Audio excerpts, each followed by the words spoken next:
And now I've got a kitty.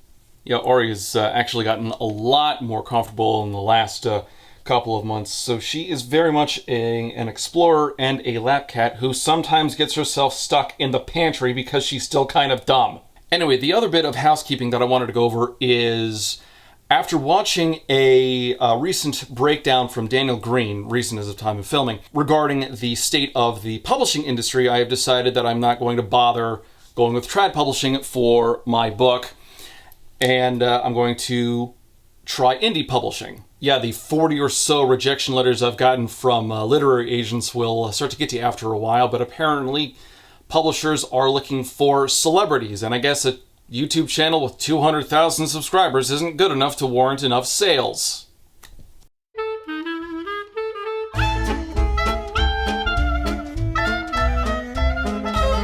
But now, to get on to the actual meat of the video, we have the sequel to Alex Astor's disastrous fantasy story, Nightbane. Nightbane is kind of unfortunate because, as any architect could tell you, you cannot build a grand castle unless you have some sort of a really sturdy foundation. And Nightbane does not have a strong foundation thanks to this. It was doomed from the start. Other kings said it was daft to build a castle in a swamp, but I've built it all the same. Just to show them. They sank into the swamp. The shoddy world building, the empty characters, the nothing descriptions all carries through in this book. So, I built a second one. That sank into the swamp. And it's made even worse because now we've got a whole new set of issues built on top of all of the other issues that Lightlark had. Speaking foundationally, this is like piling a bunch of rocks on top of a bunch of rotting balsa wood. So I built a third one. That burned down, fell over, then sank into the swamp. Now, one thing I want everyone to consider is the old phrase, turning your brain off. And this is usually in regards to lowbrow movies where, it might be kind of fun, it might be kind of stupid, but you can still enjoy it as long as you don't think about it too much. And I see that phrase being used predominantly in two different ways. You see, there are stories where you can turn your brain off. One of my favorite examples of that being the 2010 A-Team remake. Alpha, fight, Foxtrot! In other words, adios, mother! Is that a particularly intelligent or highbrow movie? No, not at all. It's loud, it's stupid as hell, and oh my god, is it fun!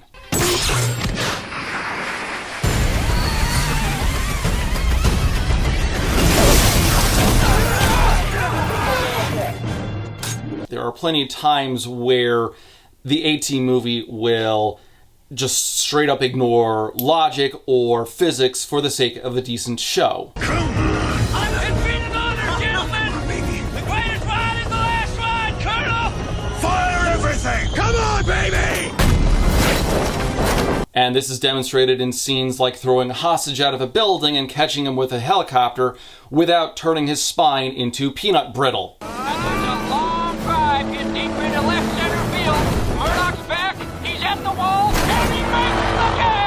Or being able to avoid heat seeker missiles by turning your engine off for 2 seconds. Whoa! Missiles! Come on. That's how we deal with heat seekers, chaps. We go for it. Or one scene that I keep going back and watching on its own for fun, violating everything that Isaac Newton ever said by trying to fly a tank. Boom! Fire! Trying to shoot down that other drone? No. They're trying to fly that tank. It is still a fun movie, even though the physics are so disastrous that it would make Neil deGrasse Tyson scream so loud his brain would come out of his mouth. But because there is a... Ari! Young lady. Get out. She is behind the books on this shelf right now. Are you having fun? Do you enjoy messing up my books? Do you need a hand? You absolute goofball, come here.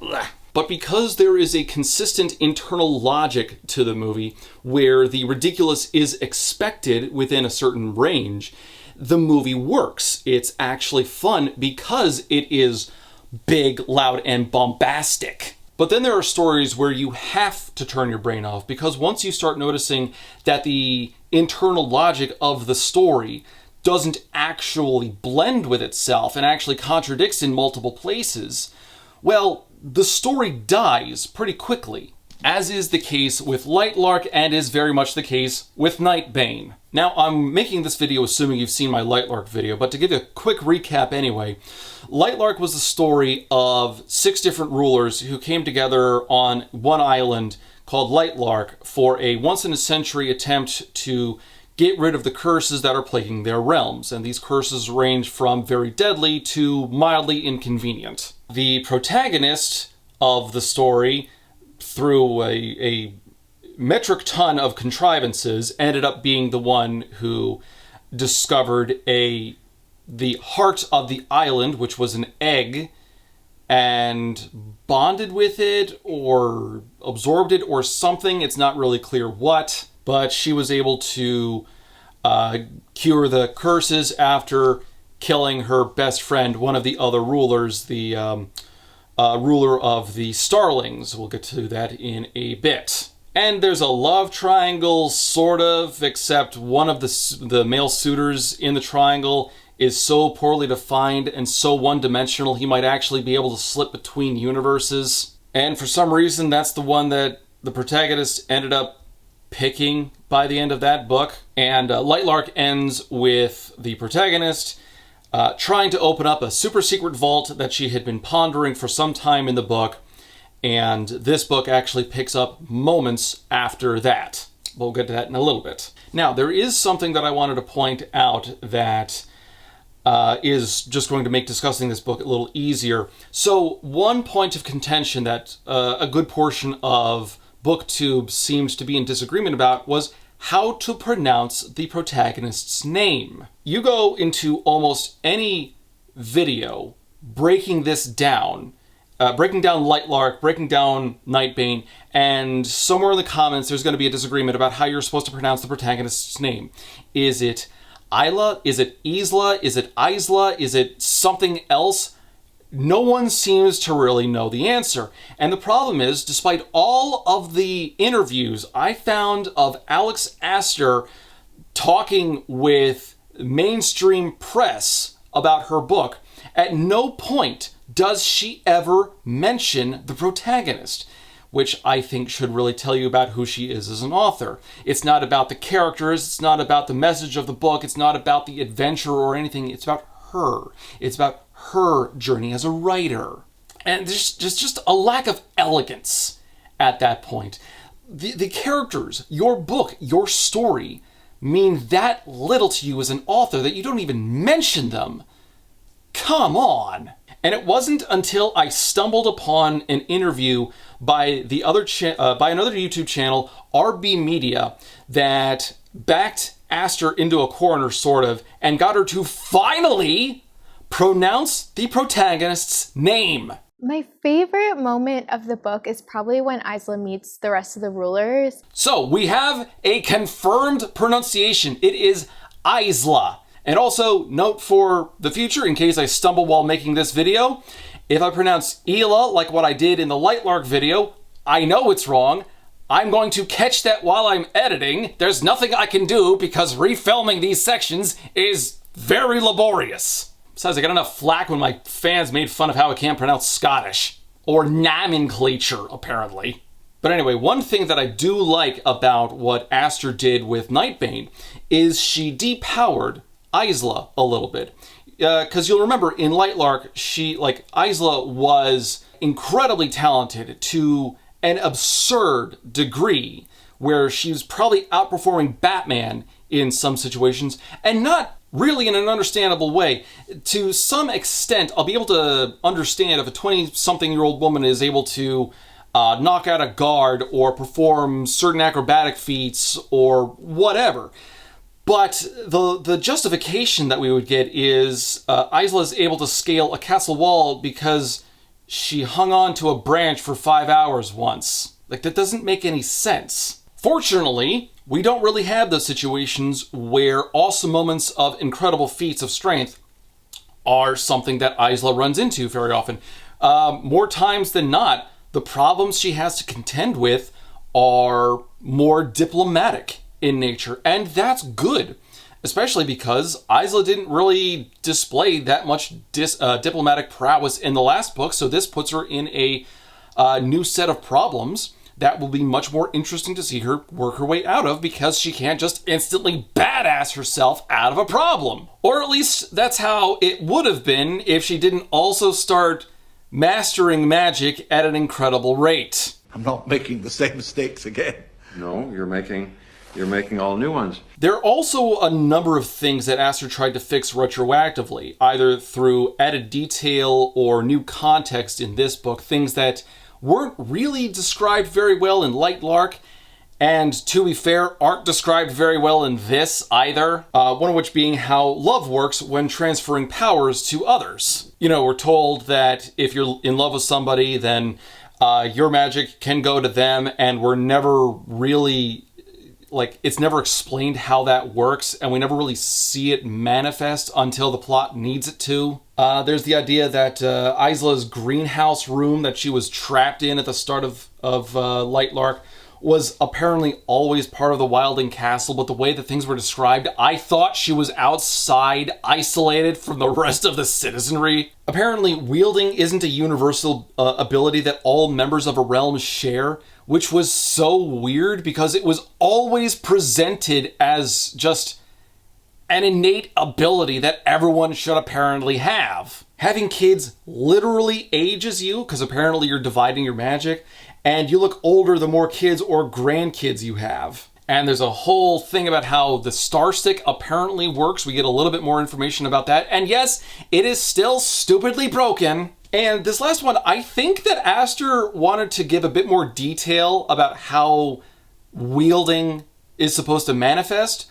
And she got bored after a couple of minutes of thinking and decided to start just stealing ideas from Avatar: The Last Airbender, because wielding at this point now includes stances and hand motions, so it's more like bending as opposed to just like bare telekinesis or an extension of will. The fact that the magic system is illustrated in 2 different ways between 2 different books is such a galling problem. And I'm not going to like actually do anything with this, but I might as well say, after a while, I noticed a pattern. And so one of the lists that I have for my introductory notes is a list of people that Isla just stabs. She's not always without justification for the stabbing, but it just became like kind of an unintentional meme within the book. Now, part of Lightlark's and Nightbane's success is because it utilizes certain tropes that gets its fans' neurons to light up, and those are some of the most common tropes that we see on book talk entries, which are the enemies to lovers trope and love triangles. 2 elements that are very, very, very overplayed by this point, and not played with very well at all in this book. I mean, we've got something of an enemies to lovers bit going on, because a lot of this is the backstory between Isla and Grimm's relationship. That seems to be the core element of what the story, or what the book is actually about, but I'm going to save that rant for later. And the love triangle is kind of a love triangle in name only, because the other male suitor, Oro, doesn't really have anything that you can use to define him as a character. You got things you can say about him. He wears gold a lot. He's a sunling. He has all sorts of different powers because he's what's called an origin. But you can't tell me anything about who he is, or at least not in any way that is not incredibly superficial.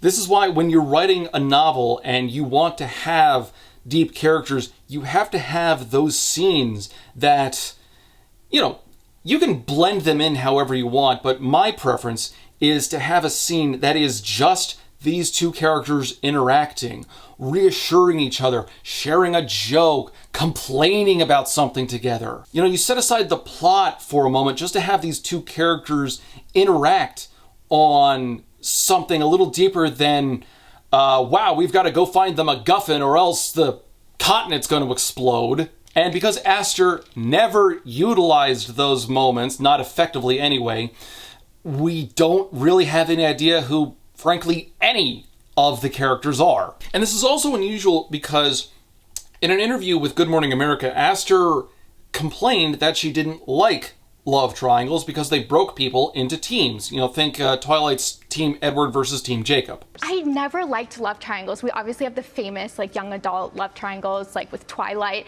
and I never liked those because it really seemed like people were really to one side or the other. The challenge and the thing that I really tried to do with Lightlark is that people don't know which team they are, and I do think that readers, when they read the second book, are going to change their team, or they're at least going to be conflicted. So I tried to make a love triangle where you don't know who she's going to end up with, and you yourself might like end up switching back and forth. Which is contradicted in her interview with RB Media regarding Lightlark, because she says that she's excited to see, she's excited for her fans to meet Grimm and Oro to find out whose team they're on. I'm most excited for readers to meet Grimm because I feel like a lot of people really love him, but I do have a few people who love the other characters. So I think I'm just excited for readers to meet both of them, both of the love interests, and to see like who their team of. Again, shout out to RB Media. That was some solid interviewing. Now, I'm not saying you can't change your opinion after some period of time, but these two interviews must have happened within a couple of months of each other,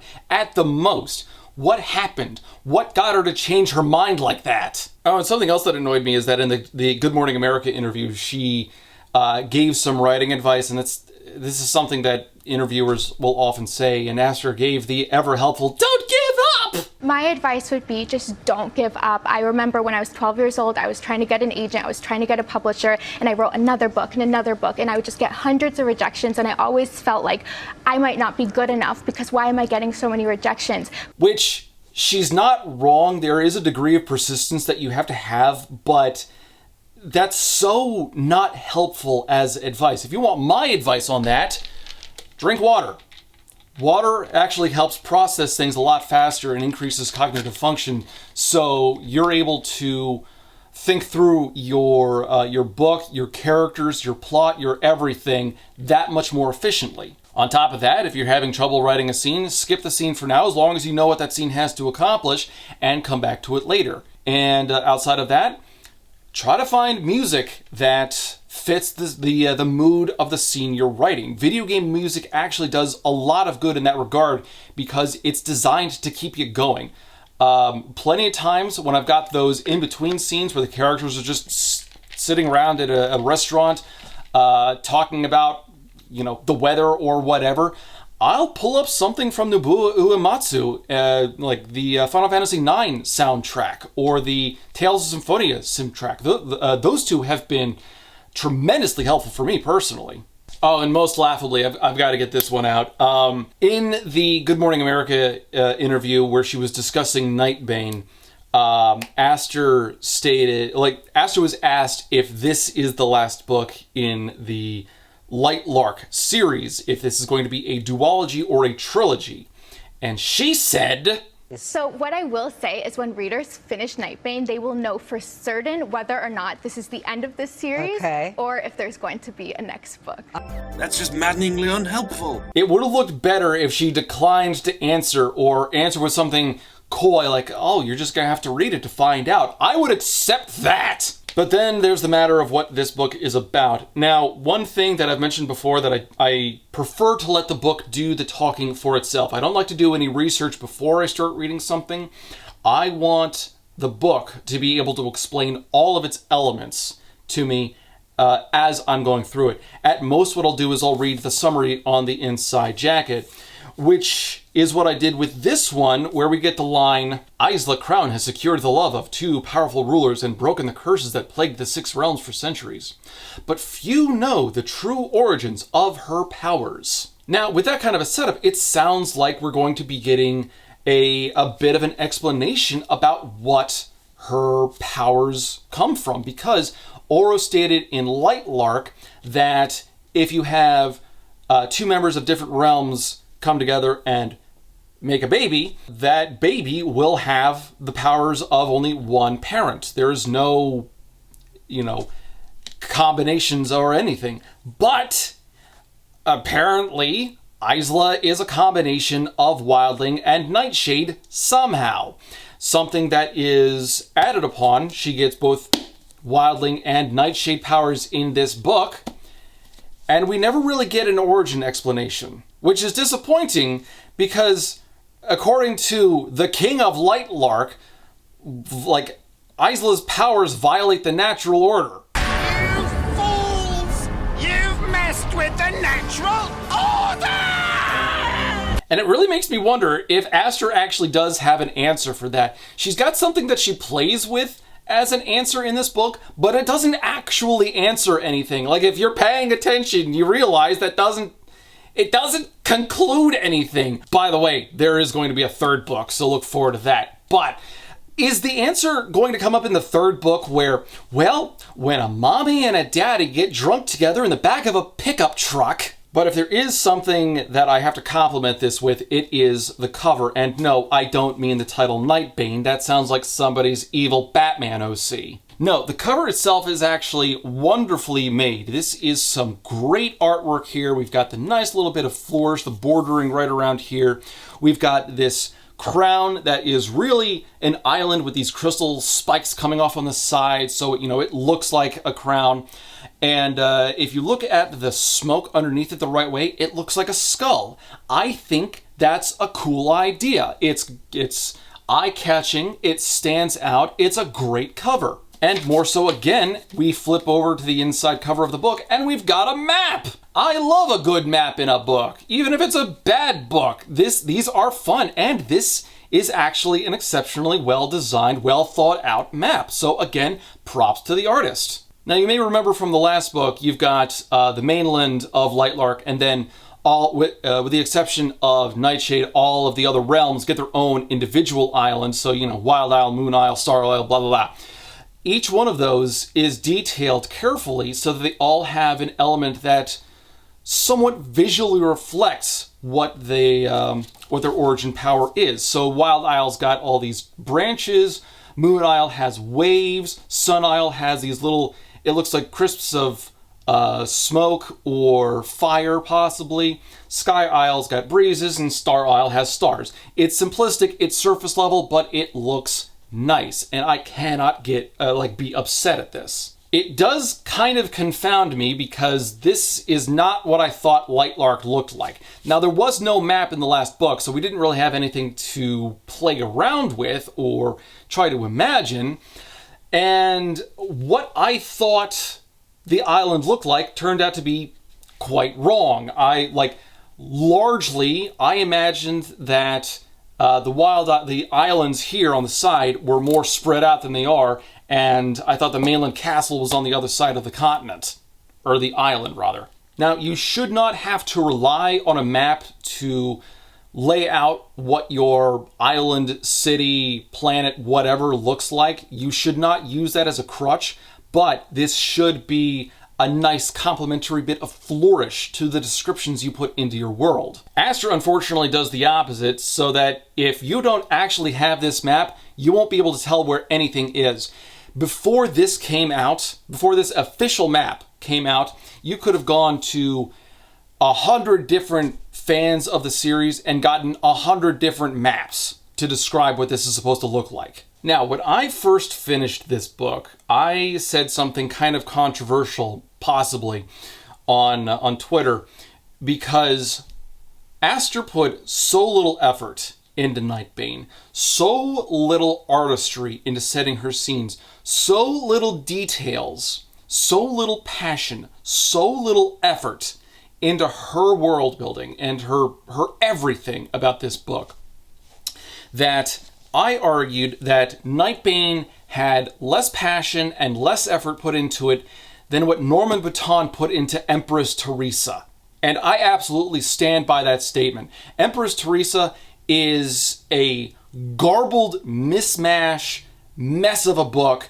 The entire thing is just one overt fanboy moment over a bizarre Joan of Arc reconstruction in an exceptionally evil little girl. And yet, without an ounce of doubt, I believe that Norman cared about this book. The fact that we can see the ridiculous lengths he would go to defend it, like over the last however long it's been, is evidence of that, I think. And while the lessons that he displayed of Teresa being good are horrible, she is a selfish, narcissistic monster in a good number of ways, I do think that Norman tried to put some degree of effort into what ultimately was a failed image, as opposed to Aster, who frankly just started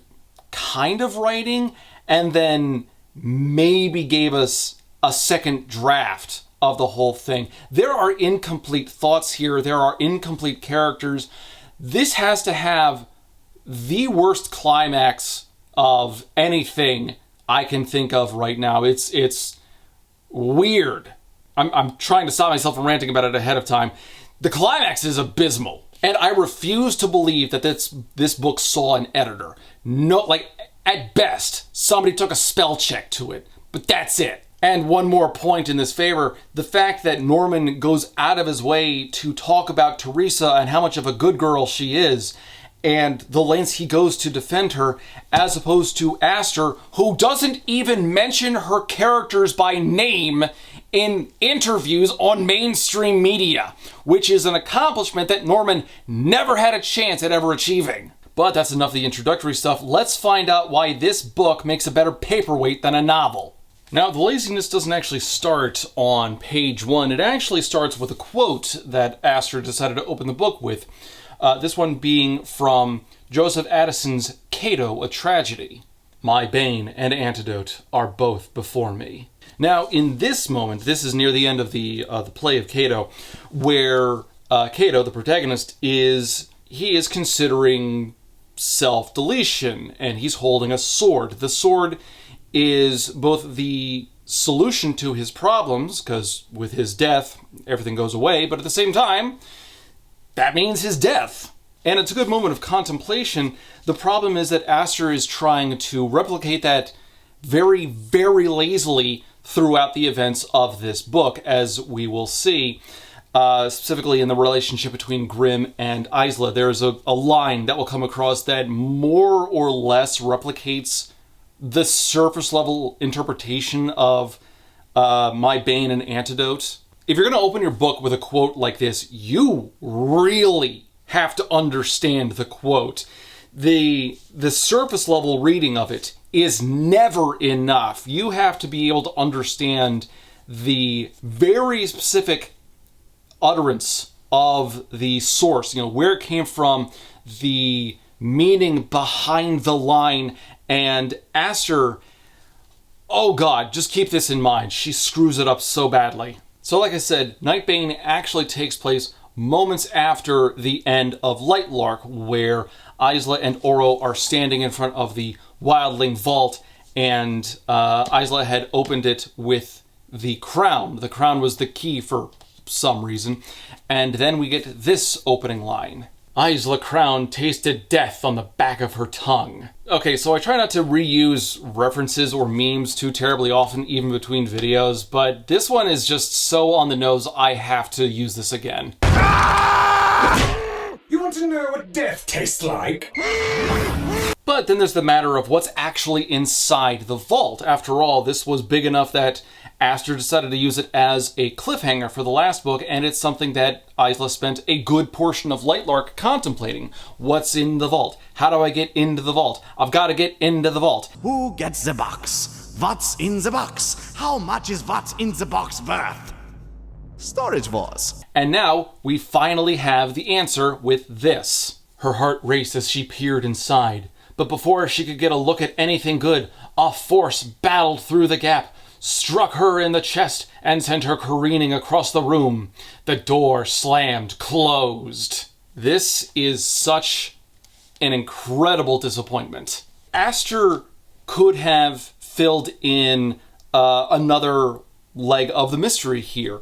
The vault could have been open, could have been completely empty except for like a single book written in a language that nobody speaks anymore. Yes, at that point you're answering a mystery with a mystery, which can be hit or miss depending upon how you actually handle it, but it's much better than what she did here, which is answer a mystery by not answering it. Instead, she drags this moment out so much longer than she really had to, and it becomes an increasingly obnoxious element of the story that makes no sense by the end of the book. We'll get to that later. But what's disappointing is that she attempts to utilize a rug pull here by employing this weird element of magic, which, by the way, never gets explained or delved into. It's just assumed that she can't get into it because she doesn't have control over her wildling abilities. They just woke up in her like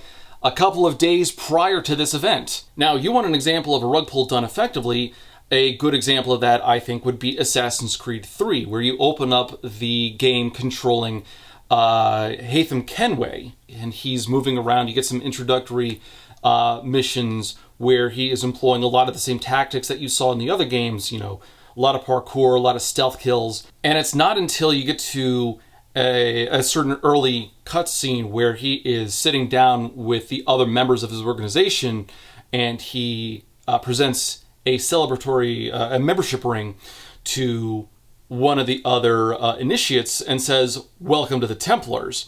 And the Templars are the enemy faction against the Assassins. So that rug pull is actually very effective because at no point did the game give you the misinformation that Haytham was an assassin. You just built that assumption yourself by playing the game and relating it to events from the previous games. It doesn't contradict anything. It actually builds into a very effective antagonist in Haytham, and it played off of assumptions that you as the player made. And put your guesses on for what's actually in the vault. No fault in being wrong.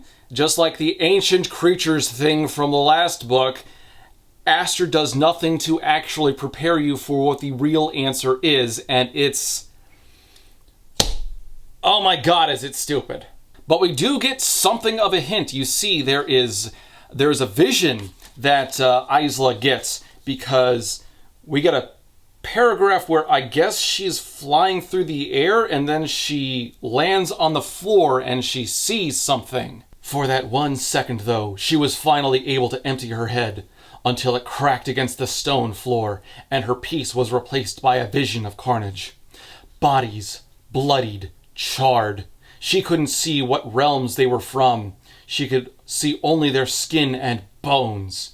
Darkness spilled around the corpses like knocked over pots of ink, but it did not settle or puddle or disappear. No, this darkness devoured. It finished off the rest of the bodies, then returned its attention to her. The tendrils climbed, cold and damp as lifeless limbs. Before she could move, the shadows parted her lips and forced her to drink them. She gasped for air, but all she tasted was death. Everything went black. Like the stars and the moon and the sun were just candles that had been blown out one by one. Then the darkness spoke. "Isla," it had said, Grimm's voice, "come back to me, come back." So obviously there's some degree of dark presence inside the Wildling vault. Where did it come from? Why was it stored there? Is it like we were assuming that it was some sort of a treasure vault, possibly, as opposed to like a prison or something? Could that be what's going on? Why are we apparently combining elements here? Why does the Wild Isle have anything to do with Nightshade magic inside of its vault? Like, the realms are largely homogenous to the point where they almost never really interact in any meaningful way. So why would these two separate realms be combining magic? And there's something you can do with that. There's absolutely a story there where you can play around with those elements, but Aster doesn't have the talent or patience to actually do anything with it, so the actual answer we get is very, very confusing. So Isla sits up and Oro is there to comfort her and make sure she's okay, and he assumes that If it wasn't meant to be easily opened, the vault's door would be charmed to admit only a Wildling ruler, one who has mastered their abilities. And there are so many questions that I had in regards to how this vault is supposed to work at this point. Like, let's not forget that the Wild Isle negates magic outside of Wildling magic. Is this a style of magic that other rulers would be able to utilize on their isles? For example, if you could have a Sunling vault that expelled anyone who wasn't a Sunling. And if that's the case, why didn't they actually have their secret libraries hidden behind something like that, as opposed to poking them? How would this magic operate? How is it set in place initially? You don't need to have every answer for your magic system, but you should have at least a basic understanding of the mechanisms of how it operates, the science of magic, as it were. So apparently Isla's going to have to learn how to use Wildling magic a little more effectively, and Oro offers to help her learn. "I'll teach you," he said. "You're not a Wildling master." "No," he admitted, "but I have mastered 4 realms' powers. The abilities are different, but the execution is similar." His voice was gentle, gentler than she deserved. "It was how I was able to use your power." And just recall in the last book that he was able to save her by, like, grabbing her with some branches after she'd killed Celeste. And this is kind of an unfortunate image, because even if it is mechanically similar to all the other realms, that means that Oro would be, like, the ability to learn a new set of magic between a different realm is something that apparently takes only a couple of minutes. The lower the bar of entry you put for learning a new skill or a magic system or something, the less impressive it's going to be. Yes, Oro's got centuries, supposedly, of learning how to utilize this stuff, but if he's able to just step into another power set and manifest it that easily, it's not that impressive. Consider Avatar: The Last Airbender, and I'm going to be making many, many comparisons to that in this video. We also get a reminder that Isla still has the necklace, the family jewel necklace that Grimm gave her, and it's invisible, and the clasp apparently won't undo itself. So she's stuck with it for now. And I guess she can't pull it free or snip the necklace portion of it. So the conversation, largely the focus of the entire chapter, comes down to Isla's need to study magic and where she sits just as a unique property of having both Wildling and Nightshade powers, for reasons that no one really tries to evaluate. According to Aurora, whom she had once thought to be her best friend Celeste, her Wildling and Nightshade gifts were tangled together in a way that made them largely useless unless a Nightshade released them.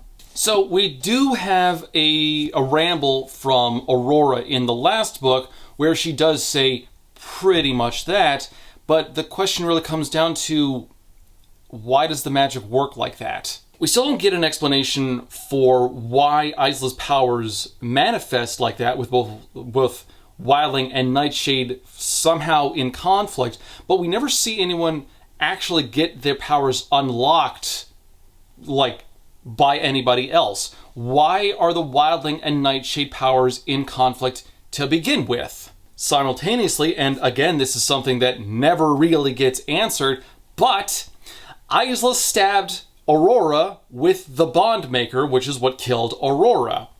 And at the time, Aurora, through the very confusing way the magic and love works in this world, Aurora had access to all 6 realms of magic. So shouldn't that mean that Isla has access to all 6 realms of magic? Well, somehow no.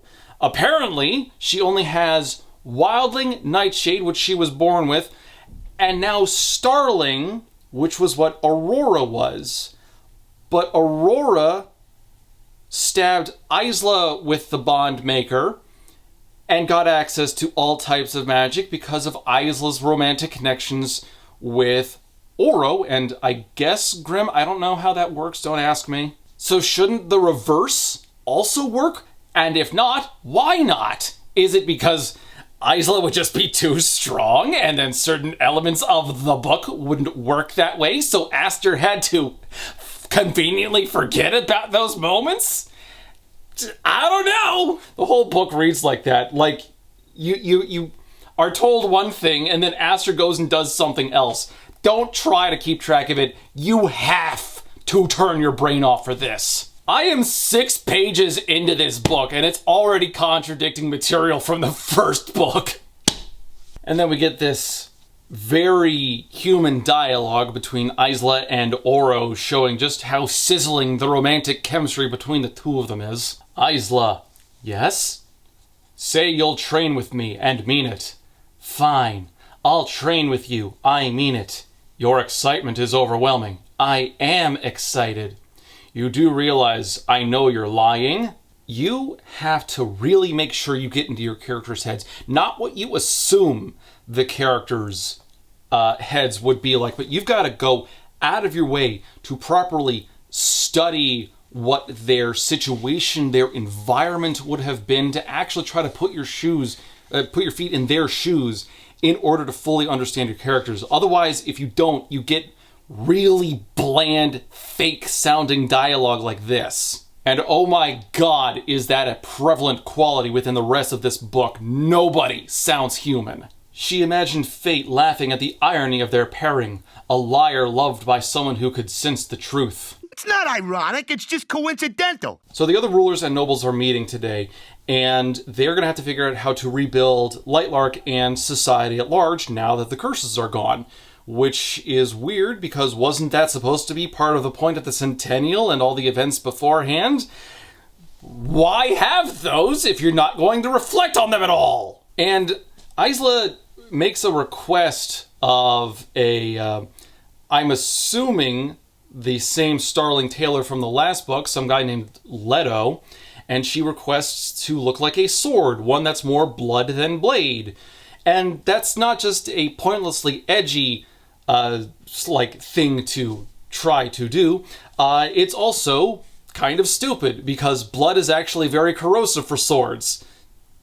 Don't leave it on your blades. And then we get some of the stellar descriptions that Aster attempts. When she does try to put any kind of detail into anything, it's usually pretty laughable, because we get bits like this. A man who looked old, remarkable given that even Oro looked young and he had been alive for more than 5 centuries, his spine curved towards the table as if emulating the top of a question mark. Little guy's got scoliosis. So Isla sits down in the gathering hall with the other rulers and nobles taking their seats, and she starts to notice how attractive Oro was, and the fact that she didn't remember noticing how attractive he was the first time they met, and she wonders, is that love? And I bring that up because that is an element that Aster kind of plays with throughout this book. Romance and the nature of love is something that she mentions and never really plays around with in any deep or meaningful way. It's all, like everything else she attempts, very surface level.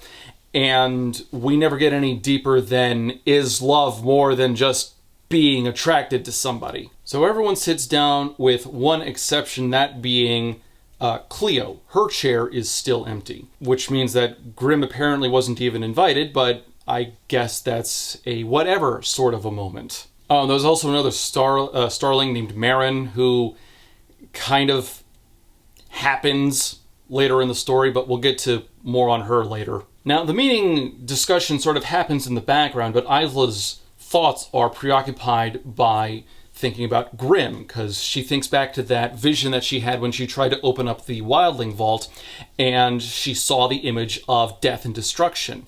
And she's wondering, what's going to happen? Like, what is Grimm actually up to? And she starts to get inside of her own head. So we get a line of her trying to calm herself down, and it's bad. She saw flashes of that vision again. Death.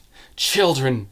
Breathe, she said to herself before taking a deep breath. knowing how ridiculous it was that she had to remind herself vocally of a body's basic function. I'm not exaggerating when I say that some of the lines in this book remind me very much of Onion Boys.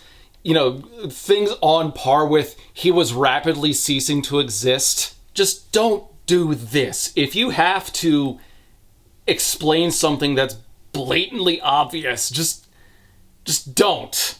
It's not funny. It looks bad. But then we get on to one of Aster's favorite elements of the last book, something that she did over and over, where she tried to distinguish the different cultures of the realms by having them display one thing or another one at a time. And it's not something that she does too terribly often in this book, so credit where it's due. She does pull back a little bit, but this first dinner scene that we have with everybody is one flat display of something after another, and some of them are pretty laughable. So the way this is set is each one of the realms prepared a certain portion of the dishes. The Sunlings prepared the drinks. The Skylings did the salads. The Starlings did an entree. The Moonlings were supposed to do another entree, more on that in a bit. And they're each ridiculous in their own way. A special drink was prepared, a Sunling specialty. Flaming goblets were served on floating platters by Starlings who moved objects using their mastery of energy. Isla noticed they smiled at the Starling representative, Marin, in a friendly way. Oro casually drank from the goblet, and the flames extinguished, not burning him in the slightest. The Sunling noble with the dark red hair downed hers in an impressively short amount of time. The Sunlings prepared a flaming Homer that doesn't burn you. Uh-oh, Dipsits did it. Dipsits did it. The Skylings is probably the worst, so I'm going to save them for the end. But next up is the Starlings. The second course was Starling. The fine silver plates contained a single orb. Once all were served, the Starlings snapped their fingers in unison, and the orbs exploded, revealing a cut of unfamiliar meat carved into precise pieces. Large salt-like rocks formed a circle around the protein. Isla bit into one and startled when it burst like a firecracker in her mouth. Steak with pop rocks is not something that I would serve, but you do you. Then there's the Moonlings entree, and the Starlings open things by apologizing for the state of things. Blocks of ice were presented with live fish still swimming within them.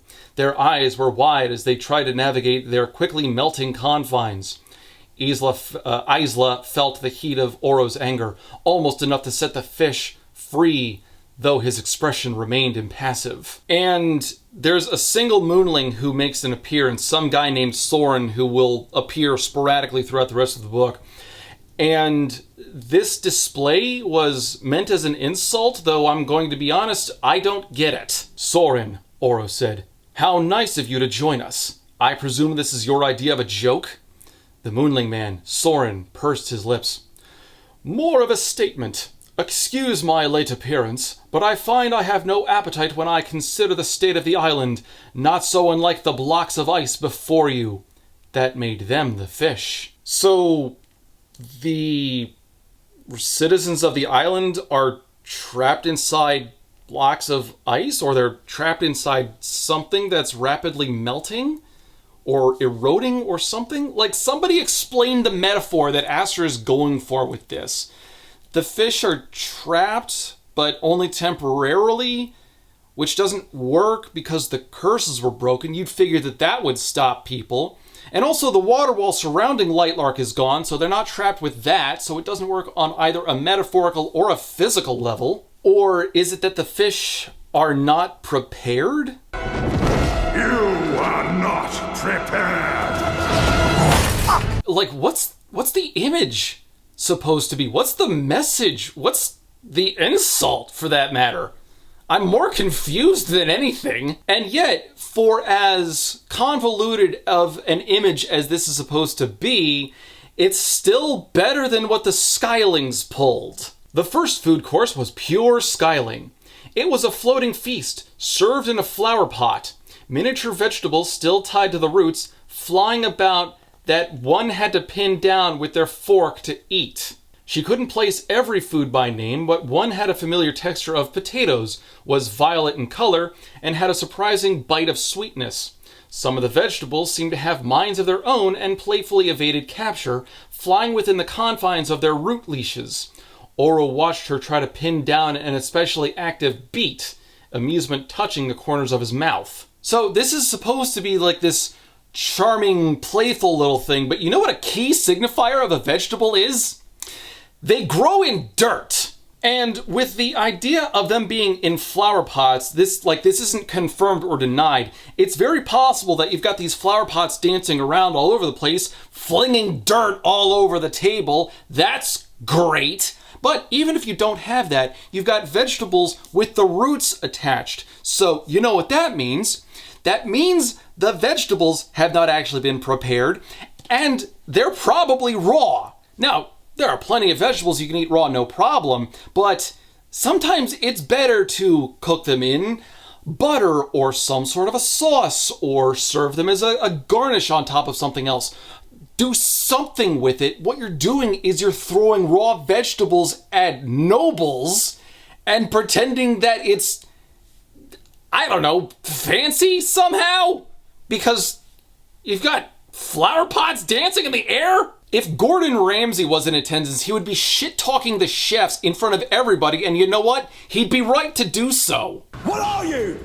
An idiot sandwich. But anyway, the scene moves on, and we have Soren, who made an appearance and, I guess, tried to mock the other rulers with the fish stuck in the ice display.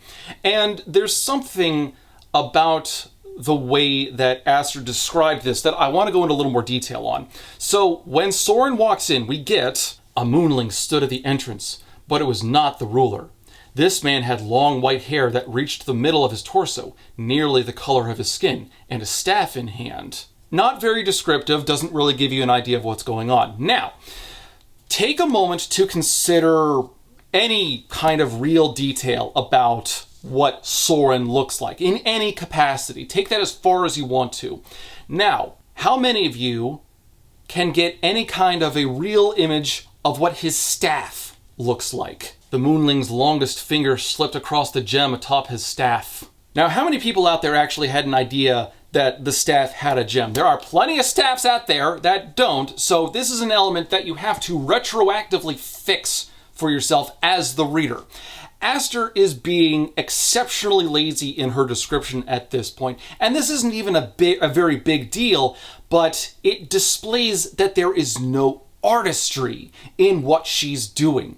When you're writing, the real joy of the craft is being able to use words to bring an image to life for the reader.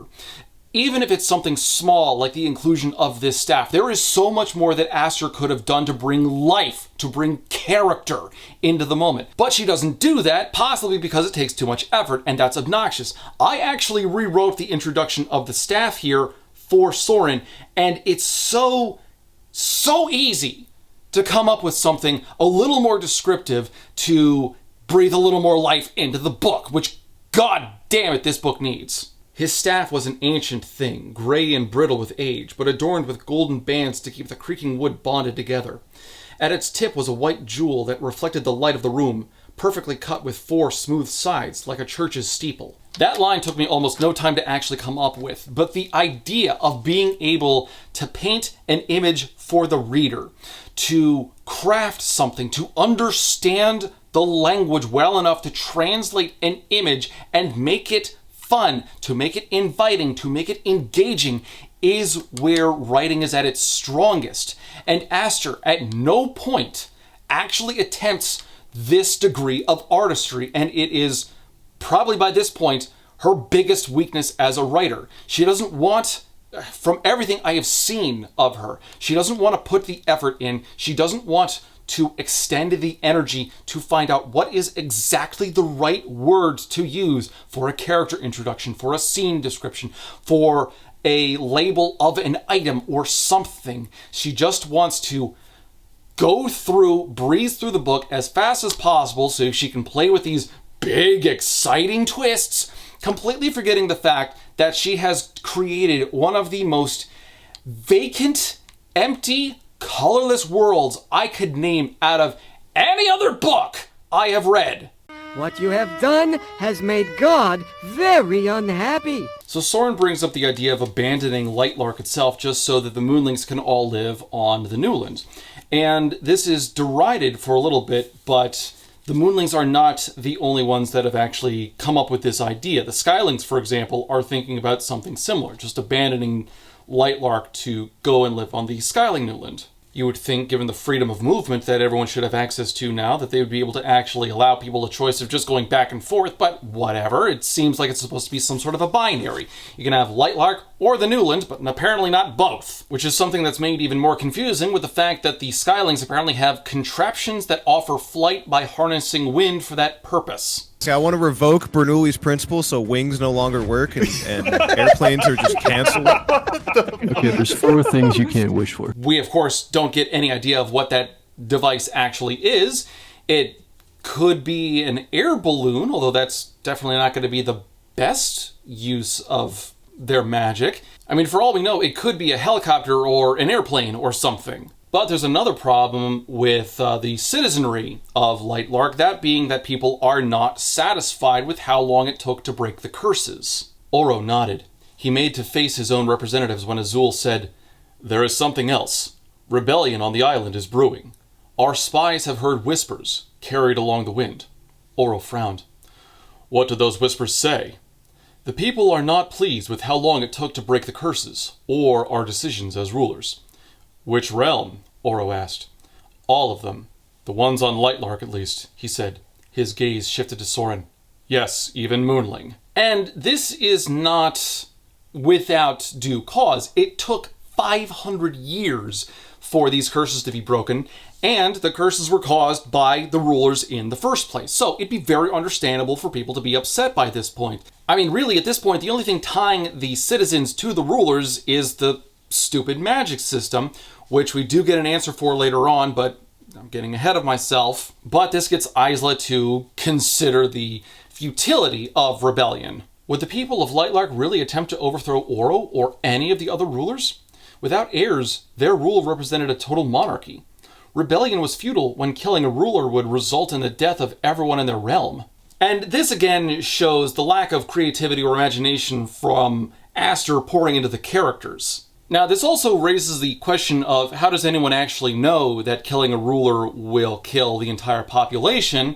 That's just a foundational rule that we learned about in the last book, but we have no evidence to really conclude that that's how it actually works. As far as we're aware, there has not been a 7th realm where everyone was driven to extinction because the king slipped in the bathtub. So assuming for now that killing the ruler will lead to the entire realm getting wiped out, why not try to find a way to imprison the ruler in order to mitigate their ability to do anything? Like, put them in a small box where they can't easily access their magic, put them in a prison and just force feed them to keep them alive, put them in a medically induced coma, or why not just get up and leave and completely disregard what the ruler says in the first place? It's not like the ruler can actually, as far as we're aware, extract life force from the citizens or pull back magic or anything. Just go find another island or continent somewhere and form your own new government. Being physically present on Lightlark or one of the already existing Newlands doesn't seem to have any real differential impact on the citizens' lives. Just find somewhere else and start over from there. I mean, that right there is the foundation of America, for God's sake.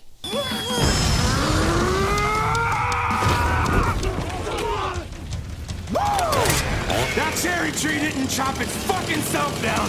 Let's go! The meeting continues, and Oro is a bit paranoid about the possibility of a nightshade attack. See, now that the curses are gone, they are more powerful than ever. even though Nightshade apparently could have always launched an attack anytime they wanted during the day, and the Sunlings wouldn't have been able to actually do anything, so now they have less of a tactical advantage, but whatever. Aura was talking about creating a united front among the remaining 5 other realms in the event that Nightshade wants to attack them for some reason. And Soren uses this as an opportunity to criticize Isla and how ill-prepared she is to actually be a ruler. Speaking of working together, Soren said, his attention turned to Isla, all of the wildlings fled Lightlark. How is your realm faring? After the curses, Isla had injected power into her lands to save her people while she recovered. Late at night, with her portaling device, she had visited them in secret. Wildlings have begun shifting their primary food source. She saw clear disgust on Soren's face, which she guessed had to do with the fact that her people had previously subsisted on human hearts. My people have already started harvesting their own crops, but we will need aid to achieve an assortment of diet and agriculture now that they are dependent on farming. So I actually like the idea that Aster started with here, even though she completely fumbles this. The idea that the wildlings now have to completely change their way of life through dietary requirements. They no longer have to eat hearts and now have to learn how to grow vegetables, something that they had not had to do for 500 years. And this should have a tremendous impact on who they are as a people. Now they're going to go from these feared, cannibalistic warrior monster things to probably largely being a farming community. And there's something there. There's an idea you can play with and explore in order to expand on the culture of the entire realm, which Aster never does. But more to the point, this also has a number of logistical concerns. For example, farming hasn't been required, or commercial agriculture at large has not been something that this realm would have had any reason to maintain outside of trade for the last 500 years. Now, is that something they could have done? Absolutely. They could have traded with other realms in order for sustenance, perhaps. Not to mention that they can also apparently grow jewelry, but that doesn't really come up in this book at all. But the fact that we don't actually know that much about the wildlings or their agriculture is something of a problem. Would they have actually maintained farms after 500 years? Do they have the skill set or the knowledge to know anything about crop rotations, for example? Will they just luck out with certain crops that have probably maintained themselves naturally growing off in the field somewhere? And what about the younger wildlings who have probably never even tasted a vegetable before? What kind of a shock, a culture shock, is this going to be for them now that they don't have to eat hearts? What will the reaction be now that a significant portion of their cultural identity has been eradicated? I mean, as horrifying as it would be, it might be interesting if some wildlings were so attached to the ideas of eating hearts that they don't want to try eating a potato or a carrot or something, and they just try hunting somebody down. But no, all of these questions are not even marginally considered. Everyone just is automatically good at farming, which to a point they should be, because this is the nature realm. They should be able to snap their fingers and a whole batch of tomatoes are growing or something. Which raises the question of perpetual energy at that point, because you're using magic that you've expended to grow nutrients that you then use to feed yourself. But it doesn't matter. These questions are never even considered within the context of the book. It is another in a long list of terrible disappointments, which is made even more confusing when Soren asks, do most of your people know how to wield power? Now I'm playing with power! And given everything that we had gotten in Lightlark, it was assumed, I think everyone could have assumed that wielding was just something that everyone could do naturally. It still had plenty of gaps in information, like utilization of immortality and all of that, but whatever for now. Aster described the powers so universally that it sounded like it was just something everyone can do. But now apparently you got people that, plenty of people in a population that don't know how to wield. So, okay, it's just another way it looks like bending from Avatar, which raises its own questions later on. So if they couldn't use magic, were they somehow immune from the curses? No, probably not. Then why would they have the curses if they didn't have the magic? Wasn't that some sort of a benefit that groups like the Vinderlands had? They didn't have power, but they were immune from the curses. The Vinderlands themselves were former wildlings. So, and we saw them describing eating other parts of Isla when they captured her at some point. Why would the wildlings have one but not the other? It doesn't make sense. This alters so much of what we understood about the magic system from the first book. It's oh my god, this is dreadful. Trash! Trash! Delete! Uninstall! Trash! Trash! And we also got a throwaway line about Poppy and Terra from the last book. They were the guardians that raised Isla and were actually traitors because they had murdered her parents as part of Aurora's plot. Well, Isla had them banished, which is nicer than what they deserved, but whatever, more on that later. And then we get the Starling representative, Marin, who steps up and gives a little spiel. The Starling representative, who had announced herself as Marin, cleared her throat. There was an intensity to her, an energy that coursed through the room. For centuries we have been an afterthought, a blip in your ancient lives. We have been treated as disposable by many, taken in the middle of the night, subjected to labor and torture, and sometimes worse. And she states that Oro executed those who had committed certain transgressions against the Starlings, but this is an element that we didn't really see in the book, by and large. Yes, the Starlings were treated as disposable. Aster is totally in the clear with that part, a lot of which is displayed by Emma, I think her name was, the attendant that Isla had in the last book, who was a Starling, and was largely left for dead. She had a treatable disease or condition of some sort, and no one bothered to, treat her or give her money for it because she was in her 20s and was going to die soon anyway, so what was the point? And it's true that the Star Isle is in ruins. We did see a scene with that in the last book, and it's entirely logical that Marin wouldn't know what the state of the Starling Newlands would be. But we've never seen a hint of Starlings being abused out in the open. Treated as disposable, sure, but forced labor? Torture?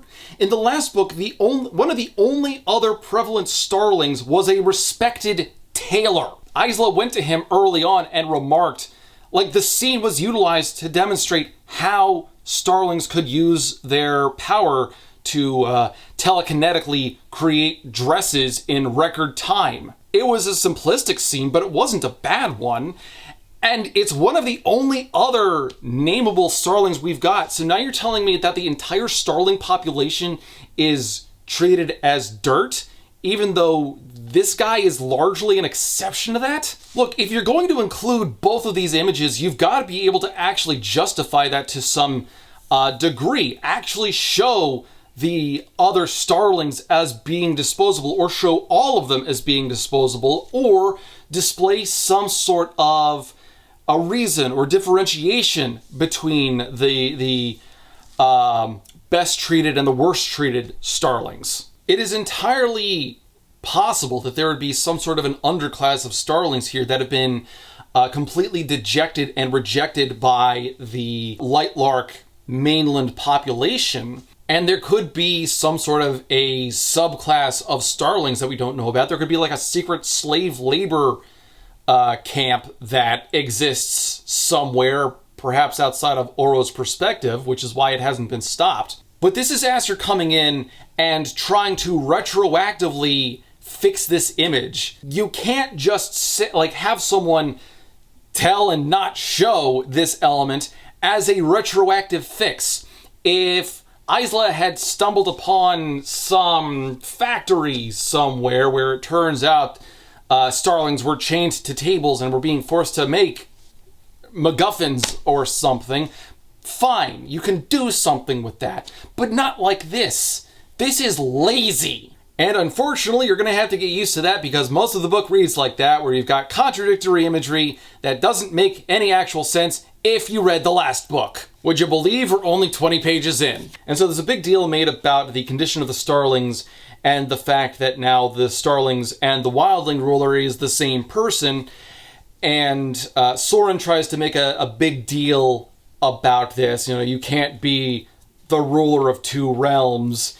And Isla decides that no, she's going to do it. She's going to try to be the ruler of both realms, even though by merit of how the magic system works, she doesn't have a choice. But instead, she decides that she will officially become the new ruler of Starling, so they are going to have a coronation. Now, the thing to consider here that Aster never really bothers with is that it's not just rebuilding the population and the economy and the territory of the Starlings. Isla would also have to build up the culture of the Starlings, and that is something that we don't really get anything of. The culture of the Starlings by this point in the story they're the short-lived, ruined, dejected group, and that's pretty much it. There's something to be said about their utilization of metallurgy, but that is a craft skill. That is such a small element of the culture. We really don't get that much in the way of cultural achievements in books like this. And that's something that you should at least play with if you're writing a fantasy story. What kind of holidays does your empire or landmass or people celebrate? What kind of sports do they have? What kind of foods do they eat? Food is a great thing to try to explore when playing with culture. Because then if you do it right, we can actually replicate it in real life. And that's, I mean, personally speaking, I love themed cookbooks and making something from Skyrim or Lord of the Rings or whatever. So the next chapter opens and Isla and Azul are sitting at Juniper's bar, and Isla is reflecting on who Juniper was and his impact on her journey. The barkeep who kept secrets had died because of her. He had helped her.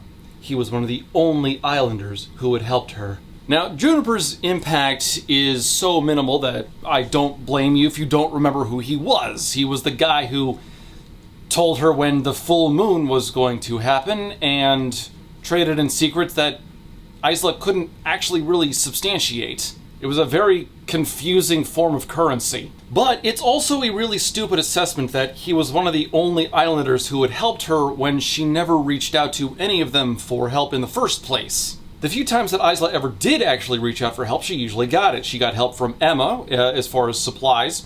Celeste was helping her for her own reasons. Oro helped her for, again, his own reasons, but it was help. Grimm helped without even any prompting. In fact, of the people that helped Isla, Juniper was the only one who charged her for it, so I don't really think that the assessment's an accurate one. Now, while they're hanging out at Juniper's bar, Isla and Azul are talking about the burdens of leadership, and this is actually very good because it helps fill in some of who Azul was. Let's not overstate what his character was from the last book, which was pretty much just present. Now, Azul does become something of a confidant for Isla in some very minimalistic ways, and he gets something of a backstory, but it's unfortunately very limited in his portrayal. We get lines like this, for example. He flashed his perfect teeth at her. Good. Now that that's clear, of course you don't know how to rule Isla. The compassion in his tone caught her off guard. When I was in my 20s, I was too busy flying off with boys and drinking every shade of haze to even think about anyone other than myself. His smile turned sad. When you make the choice to rule, you are making a promise that you will put your people's well-being and happiness above your own. There are entire novels that you could write about the concept of leadership by itself. And instead, it just gets summed up in this frankly confusing way.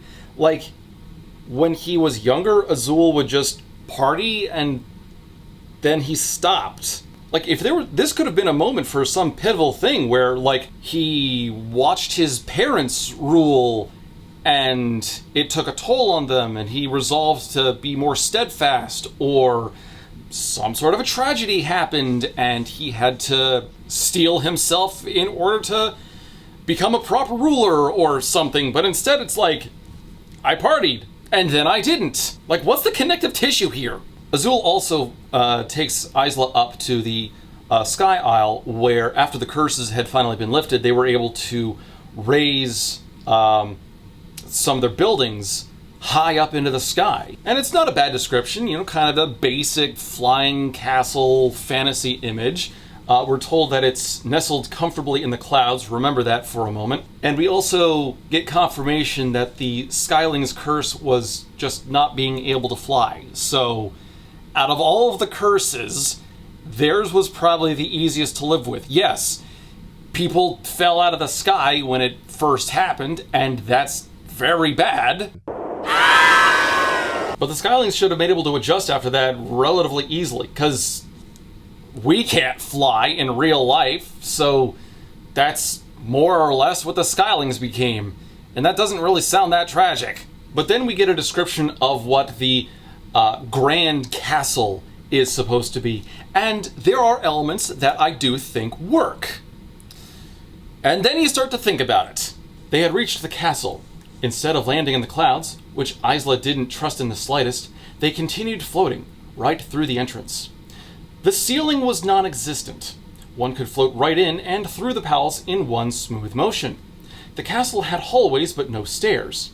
To get to the different levels and out of the main atrium, one had to fly. She could see why this palace had been abandoned after the curses. Now, as far as being abandoned after the curses because they just can't access it, okay, that's not a problem right there. And as far as the castle floating in the clouds, okay, good image. It fits the Skylings well. And even the idea of the castle having hallways but no stairs, all right, that's kind of neat. You could just fly between different levels, and I mean, that's largely what Skylings would have been able to do anyway, except for the ones who apparently can't wield, so good luck to them, but whatever, I guess. Oh, and then there's this teeny tiny little detail about the entire castle not having a ceiling.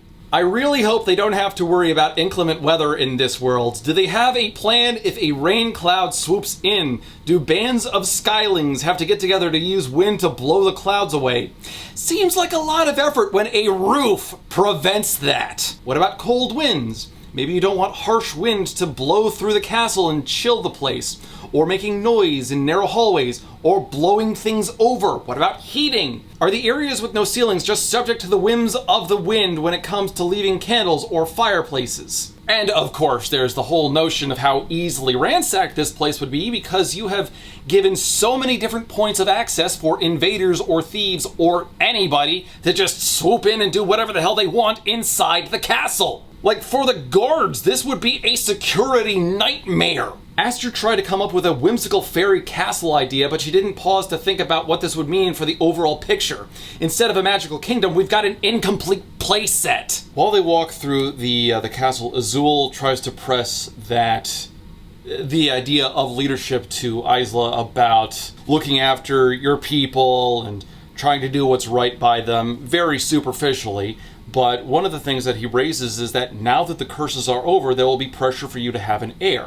And this really does raise the question of what would happen in the event of an actual war and the rulers not being really stupid, because killing a ruler is an instant win button. You'd have to be an idiot not to dedicate a significant portion of your armies or your scientists or your resources to finding where a ruler is and doing what you can to assassinate them. I mean, at that point, it's just a matter of swooping in and taking over territory. It would be so easy to win a war in this world, which is just another in a long list of reasons why the idea of killing a ruler kills the realm was such a bad idea. Like, mechanically, it causes too much trouble for the author to actually be able to withstand. She's got something that she's trying to do with it later on in the book, and we'll get to that in time, but it's such a frustratingly, obviously bad decision. So after the chapter with Azul, Isla goes to chat with to greet the wildlings that remained on the Wildling Newlands. Remember, there are no wildlings on the Wild Isle, so the only wildlings in name that actually exist anymore are on the Newlands. So she pops in for a visit, and even though she had addressed them months before, only a fraction of the population remained. And the ones that remain are not in good condition. One example pointed out is a woman with short hair, crudely cut, with a torn top that revealed all 2 visible ribs. Now, we knew the Wildlings were starving beforehand, and this seems to confirm it, which raises the question of why hasn't Isla been doing more to try to provide for her people? Because now she's on the Lightlark mainland, she has access to who knows how many resources and oro, so she should be able to transfer people from the Newlands to the mainland to get medical help if they need, or food, or transfer supplies back to the Wildling Newlands, and apparently she hasn't been doing this. I don't think we get a real definite timeline on how long it's been since the curses have broken and she would have been able to transfer supplies over to the Newlands, but this really feels negligent. Like, not understanding how to address your people or be a ruler, fine. On a character perspective, that's perfectly forgivable for Isla's sake. But this sounds like she's been completely overlooking the rest of her realm. The fact that this is the first that we've actually gotten of this this book, we're up to page 30, and everything else that's happened thus far, Isla has never really thought about visiting or supporting her people, and that's not a good look. And while she's addressing people, she's got a flicker of something, and she thinks she sees Grim in the crowd, and then she looks again, and no, he's not actually there. So is Grim stalking her? Is she hallucinating? I don't actually know. We don't really get any kind of an answer on what's actually happening. I think what Aster is trying to play with is Isla's memories are coming back slowly. That's an element that we're going to see later in the plot. But we don't really have a definitive answer one way or the other for what it's supposed to be. There's also another side character who is entirely forgettable called Ren. It feels like all of the realms get some sort of an additional tertiary character, and Ren is the tertiary character for the Wildlings.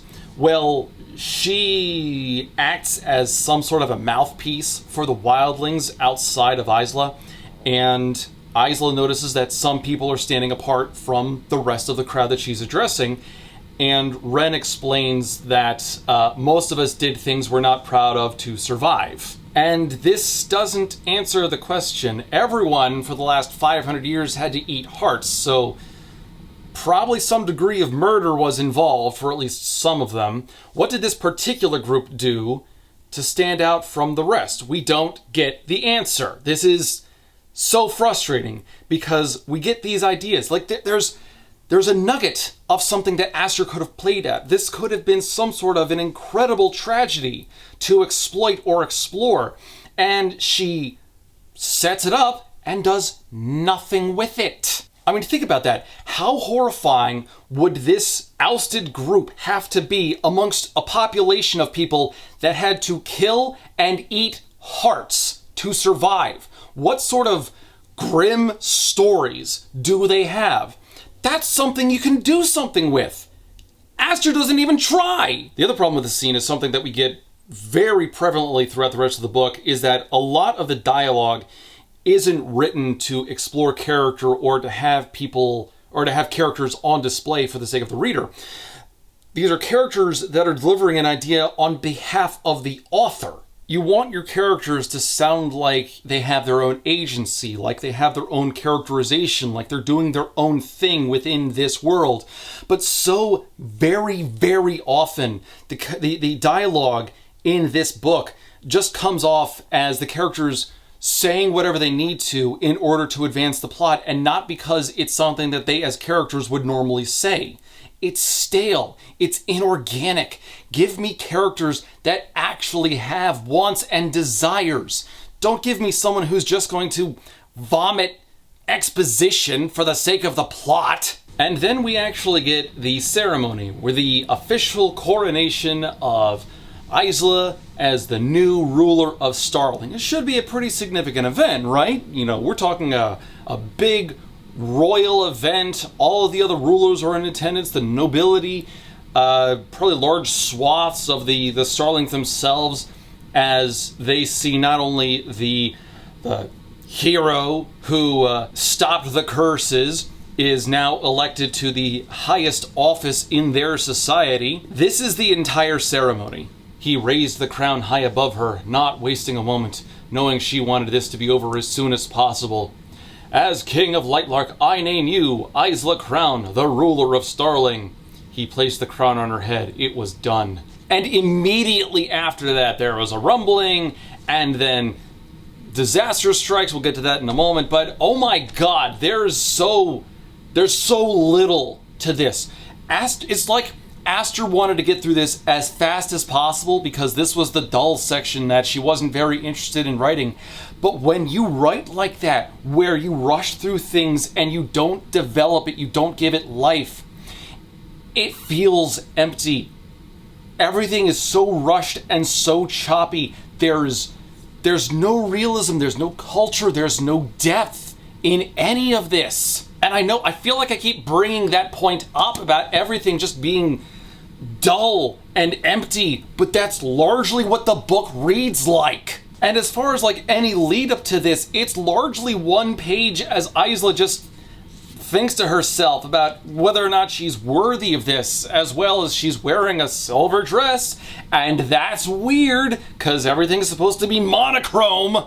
And as a wildling, she gets to wear a whole bunch of other colors, but starlings have to wear just this one thing. And we could have Oro talking to the populace about, how accomplished Isla is, giving her a bit of grandeur, trying to reassure the starlings that they're in safe hands now because she's very capable. Maybe addressing some other concerns about rebuilding the starling society because none of them are older than 25. But instead we get this built-in reason for why Aster isn't explaining anything in more depth. Like Isla just wanted this to be over with as quick as possible. There's still a degree of ceremony that you should be building up here. This is a transfer of power between the royalty of this world. Give me something! Like, this has less ceremony and less celebration than giving the janitor the Employee of the Month award. But then the coronation is interrupted when the ground opens up like a screaming mouth, and then we get this. Screaming sliced the air in half as a scar tore across the castle steps in a rippling sweep, stone crumbling and falling away. Both were drowned out by the screeching. Winged, monstrous creatures howled as they barreled through the open fissure. Their necks were short, their limbs long, their tails were nearly non-existent. Their anatomy almost resembled people, except for their faces, which were pure reptile, their black scales, and of course their wings. In a few moments, they were everywhere. I love this. The ceremony was interrupted by an attack from the underground lizard people. Good evening. I'm a lizard woman from the dawn of time, and this is my wife. And we get multiple conflicting images following up because Oro is able to kill dozens of them with one wave of fire or something, so ash just rains down on everybody.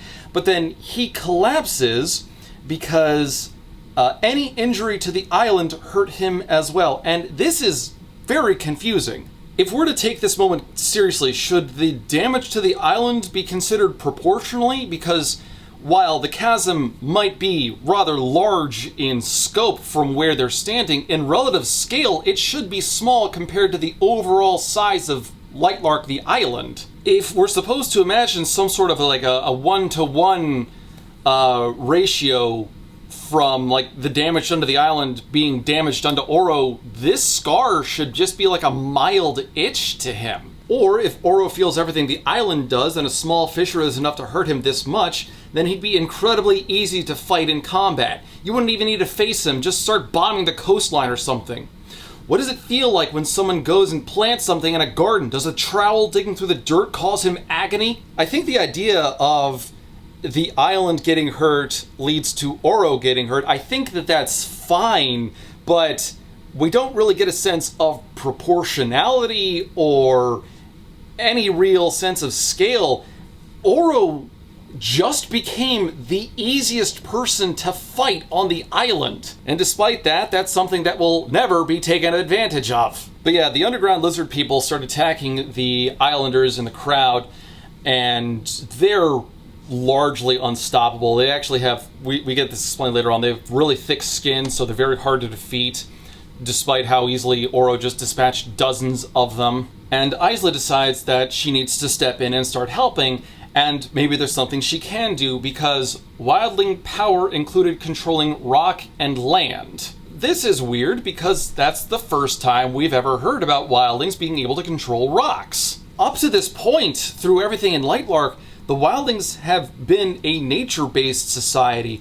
And yeah, rocks and land can be attributed to nature, but I mean in ways of like plants and animals. The Wildlings were largely known for growing plants, spreading life through forests, communicating with animals, as we saw animal companions in the last book extremely briefly, but they were there. And the only notion of Wildlings controlling land is the myth or the fable or whatever you want to classify that as, of Wildlings sacrificing themselves in order to conjure more land to create the Wildling Newlands. So I don't know where this whole they control rocks thing is. That doesn't really fit with the image of the Wildlings that we had beforehand. And again, with those older stories, that could just be a matter of hyperbole or myth, or even the Wildlings just being that much stronger thousands of years ago. But because we can't have these underground lizard people attacking people for too terribly long, one lunges towards Isla until it almost bites her, and then it screams and leaves, because we can't have the protagonist dying now, can we? And Isla takes note of the wounded, and you've got a number of people that are dead, but a lot of the people that are just injured have interesting wounds. The injured, their wounds didn't look normal. Their skin looked ravaged by shadows. The lesions were growing, moving, slowly decaying everything in their path. Now, some faceless randos in the crowd start accusing Isla of working with the Nightshades, because, you know, these monsters must have been of Nightshade origin, and she just communicated with one. That's why it didn't attack her when it had the opportunity. This is, of course, nonsense, but it's supposed to implant an image in the reader's mind about how nobody really trusts Isla throughout the book, which is countered by all the people that trust Isla throughout the book. God, this plotline gets so confusing in a little bit. To try to help the wounded, though, Isla remembers a very special elixir that she was able to use in the last book. Wildling elixir, she said to herself, knowing this was how she could help. People were dying all around her. They needed to be healed. She had never seen injuries like this, but the healing serum had never failed her. Except it failed her quite a bit. Now, do you remember how the Wildling elixir operated in the last book? How it could either heal the underlying cause or just create a cosmetic mask to make it look like the injury was gone, which is such a stupid distinction. Why would you design something like that? Like, I don't even know how the whole binary of the elixir does one job or the other, but not both for some reason. Just sidestepping that for the moment, because the rest of this book sidesteps that. The other problem is that a lot of the injuries are quite extensive, to the point where people are missing limbs. A half-functioning elixir isn't going to do much for them at that point. And we don't even know, like, Isla has no reason to believe that the shadowy legion things crawling on them is going to do anything. Sure, maybe using the elixir is better than doing nothing at all, but at the same time, she's putting entirely too much faith on something that couldn't even heal a simple burn in the last book. As a result of the underground lizard people attacking the mainland, there is an emergency meeting of all the rulers. And for some reason, they meet on a place just called the Insignia. Now, the Insignia was an extremely minuscule element in the last book. It was mentioned in chapter 2, but so briefly that even I barely noticed it. And you can see how extensive my notes are. The insignia is something that Aster didn't really describe or detail in the last book and decides to take the time to detail here. It's actually not in the main castle like one might expect. It's actually along the coastline right there, with the main castle being right up there. I don't know why they're meeting there as opposed to somewhere more secure inside the castle. After all, they were just attacked by underground lizard people. What's to say it won't happen again here? But anyway, the insignia consists of 6 images, 1 for each of the realms, and they're extremely basic, like a rose for the wildlings, sun for the sunlings, a bolt of lightning for the skylings. And this bothers me not only because it's like a really simplistic image and it requires no effort on Aster's part when she was conjuring it, but it kind of runs conflict to something that I had to make for my own book. I created something called the Lumen Sigil, which I was actually so proud of, I got it tattooed on my chest. The Lumen Sigil is a magic seal that has 8 different elements represented on it, and it's not just a matter of the images having a particular meaning, but also the order in which they are placed on the sigil has some degree of importance as well. Like, this is something I spent a month researching: ancient mythologies, alchemy, Wiccan symbols, the whole gambit of different things, and then had to carefully construct how to put everything in order, and it is a relatively minor aspect of my books. It just bothers me. Like, I appreciate when you get a degree of symbols involved in something with so much more depth, where you try to mimic a degree of like ancient typography or something to try to give a little more life into your world. There are so many symbols that you can play with. And this isn't the only symbol that I played with. There are others that I had to work around and incorporate. But that's the amount of work that you should be focusing on when you're trying to breathe that much life into your world. Don't stop at the surface level stuff. That's easy. That's boring. You need to be able to pour something into the story, into the world. Ugh.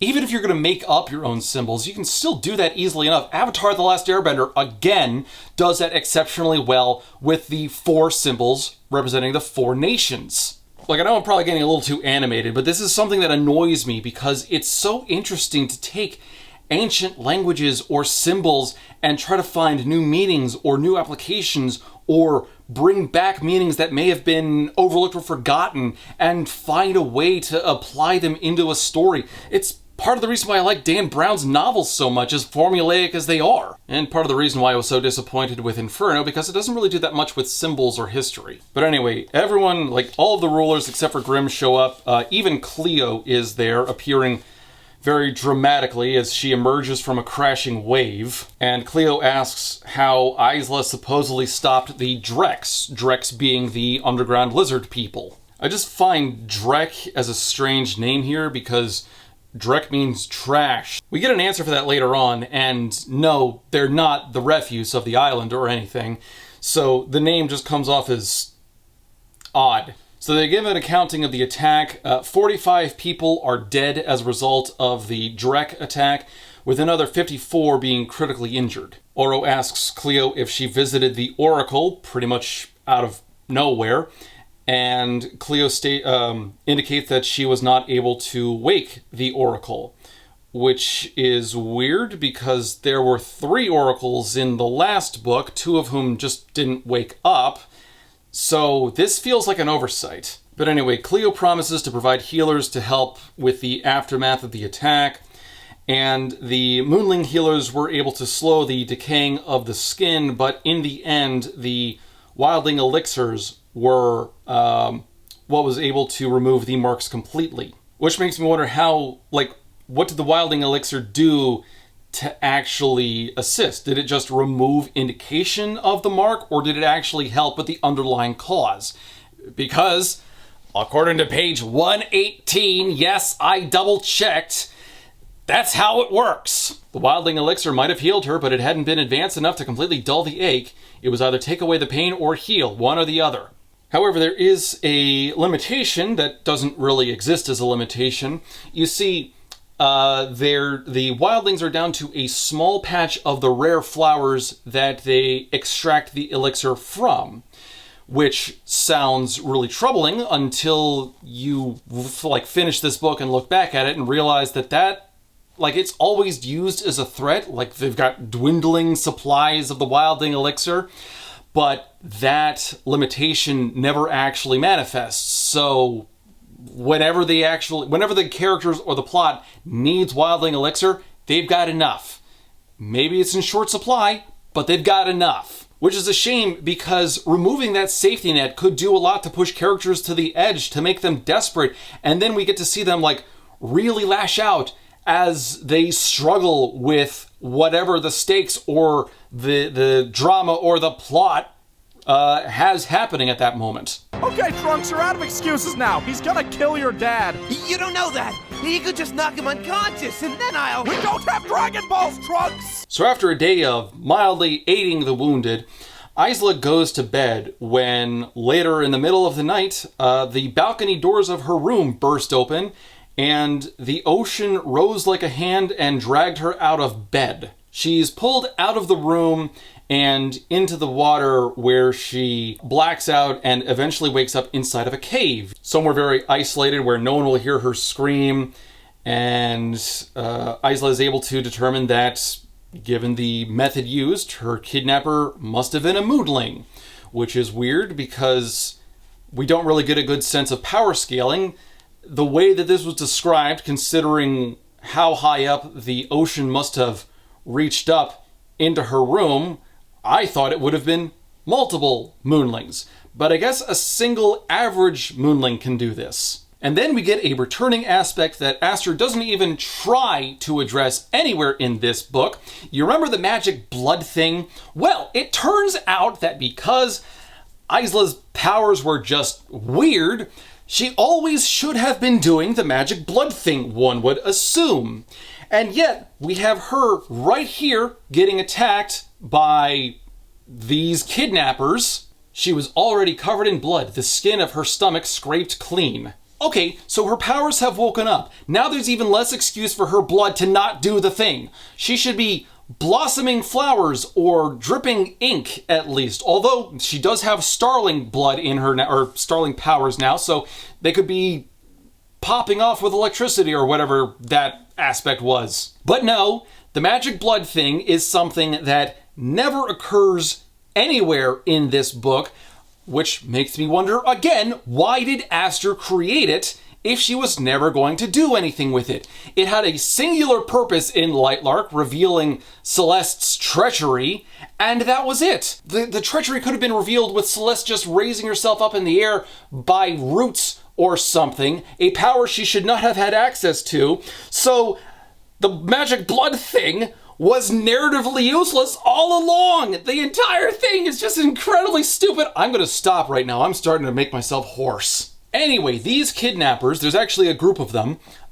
These are the rebels, apparently. Identify yourselves.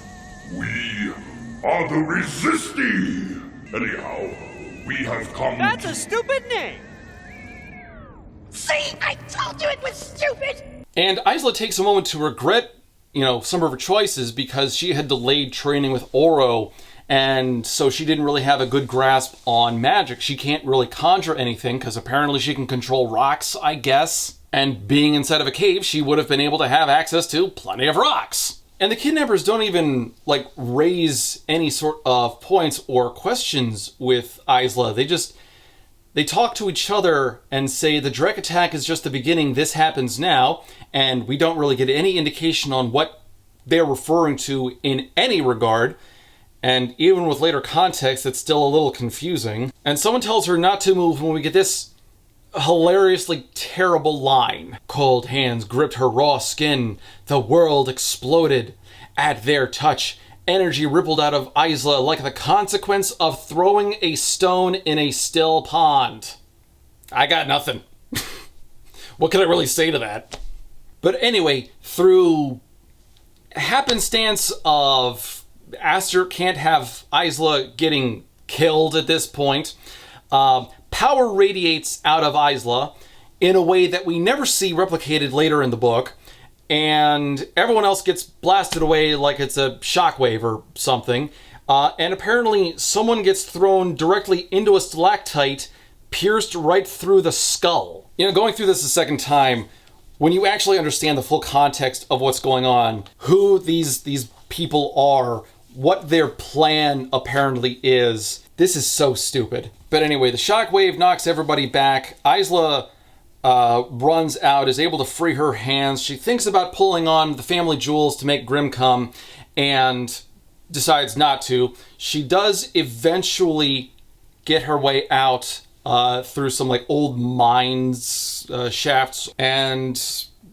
comes out in the Agora, where she runs into Oro, and it's announced, oh, these must have been the rebels. And Oro sends people through the mines, through the old shaft that Isla came out of, and they don't actually find the rebels. It'd be too easy if we got any sort of answers. But this is something that Oro doesn't want to happen again. It's too risky for Isla, as untrained in magic as she is, to be otherwise helpless. So he Azul assigns 2 guards to act as bodyguards. Azul approached with 2 guards behind him. "This is Avel and Ciel," he said, "2 of Sky Isle's best warriors. They have volunteered to be in your service for as long as you require them. Guards. They wanted to keep her safe." Avel was a towering blonde woman, and her head shaved nearly all the way down. Ciel was the same height, with the same hair color, though his grew long. Their features were almost identical. Twins, she assumed. Avel and Ciel are going to be 2 of the most curiously pointless characters in this book, to the point where any time they are ever necessary for Isla's protection, they're going to be nowhere to be found. Or, whenever Isla is in danger and they are around, they are of no actual consequence or help. Made even worse because every once in a while, Aster has to put Isla in a degree of physical danger and has to find ways to write Ciel and Avel out of the scene so they can't interfere. These 2 actually become a stumbling block for Aster. It's logical that there be guards assigned to Isla to keep her safe, but Aster couldn't find a way to actually make them work within the confines of the plot. Again, everything is ill-defined and overcomplicated, and Aster doesn't know how to juggle all the pieces that she's building for herself. And what's more alarming, probably than anything else, we're on page 48. We're barely into this book. And we get a little bit of a conversation between Isla and Oro, and, he's a little worried because, if something had happened to you, I don't know what I would have done, blah. If they had killed you, He closed his eyes, and the heat of his anger was like a wall mixed with a tinge of something heavier. Sadness. "I know," she said again, because she would feel the same way if something happened to him. Their love was a shining link between them. She felt it, lustrous, and as she leaned her forehead against his. Okay, so Isla says that she feels a bond between herself and Oro.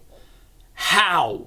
These 2 barely have personalities, much less romantic chemistry. Actually, forget that. For everything that we've seen of these 2, they're barely conversational. Look, for all of its faults, at least Rebecca Yarros knew when writing Fourth Wing that she had to include scenes whose only purpose was to show cute flirting moments between Violet and Xaden.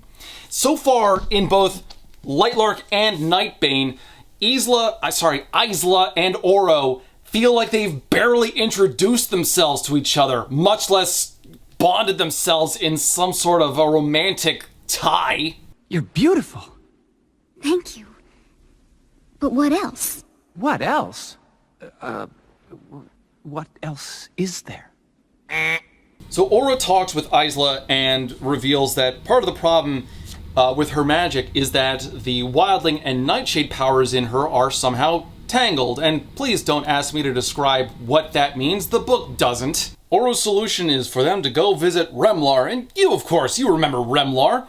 he was the guy from the last book who was in that singular scene and wasn't even named in the scene he was in. Not for real though, he was the guy who gave that hint about the heart egg thing that actually wasn't all that helpful, and also slashed open Oro's neck and nearly killed him for some reason. Why would Oro want to go back and see this guy? Anyway, apparently Remar has access to Nightshade abilities, or is considered a Nightshade, or has access to the same, like, derives himself from the same realm of magic. It's not clear. He's some sort of an ancient creature that exists on the island with unknown origins. But he takes a quick liking to Isla and says, she has nothing to fear from me, she's one of us. One of us, Google gobble, Google gobble. And he does help unlock her powers, and it's not through any kind of a lengthy training montage, because that would require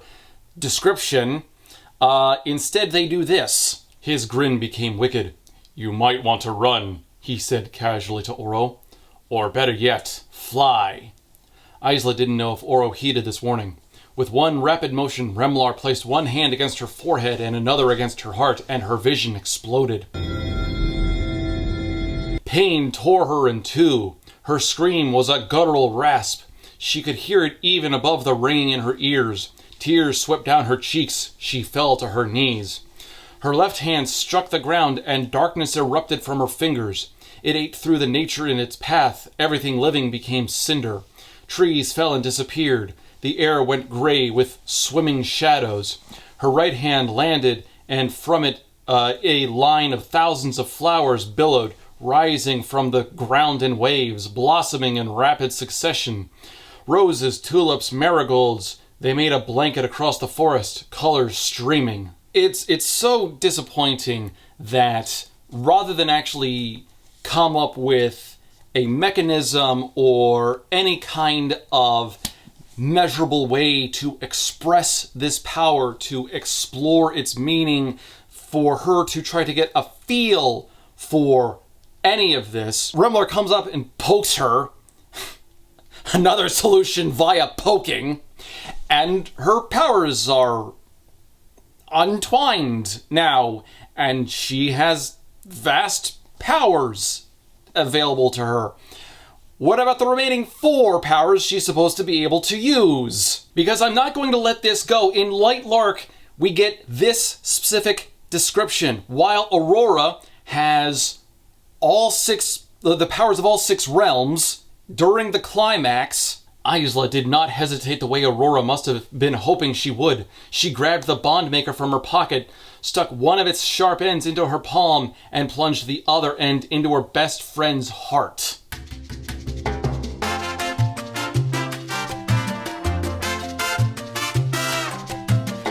But anyway, that's immaterial because she never actually utilizes Moonling, Sunling, or Skyling powers throughout the book. She does get Starling eventually, sort of, maybe, but it's whatever. The important thing here is that Isla's Nightshade powers are unlocked, and every time she uses Nightshade powers in any significant way, it unlocks a memory. Remember in the last book, Grimm had erased her memories for a significant period of time, specifically to remove the memories between herself and Grimm.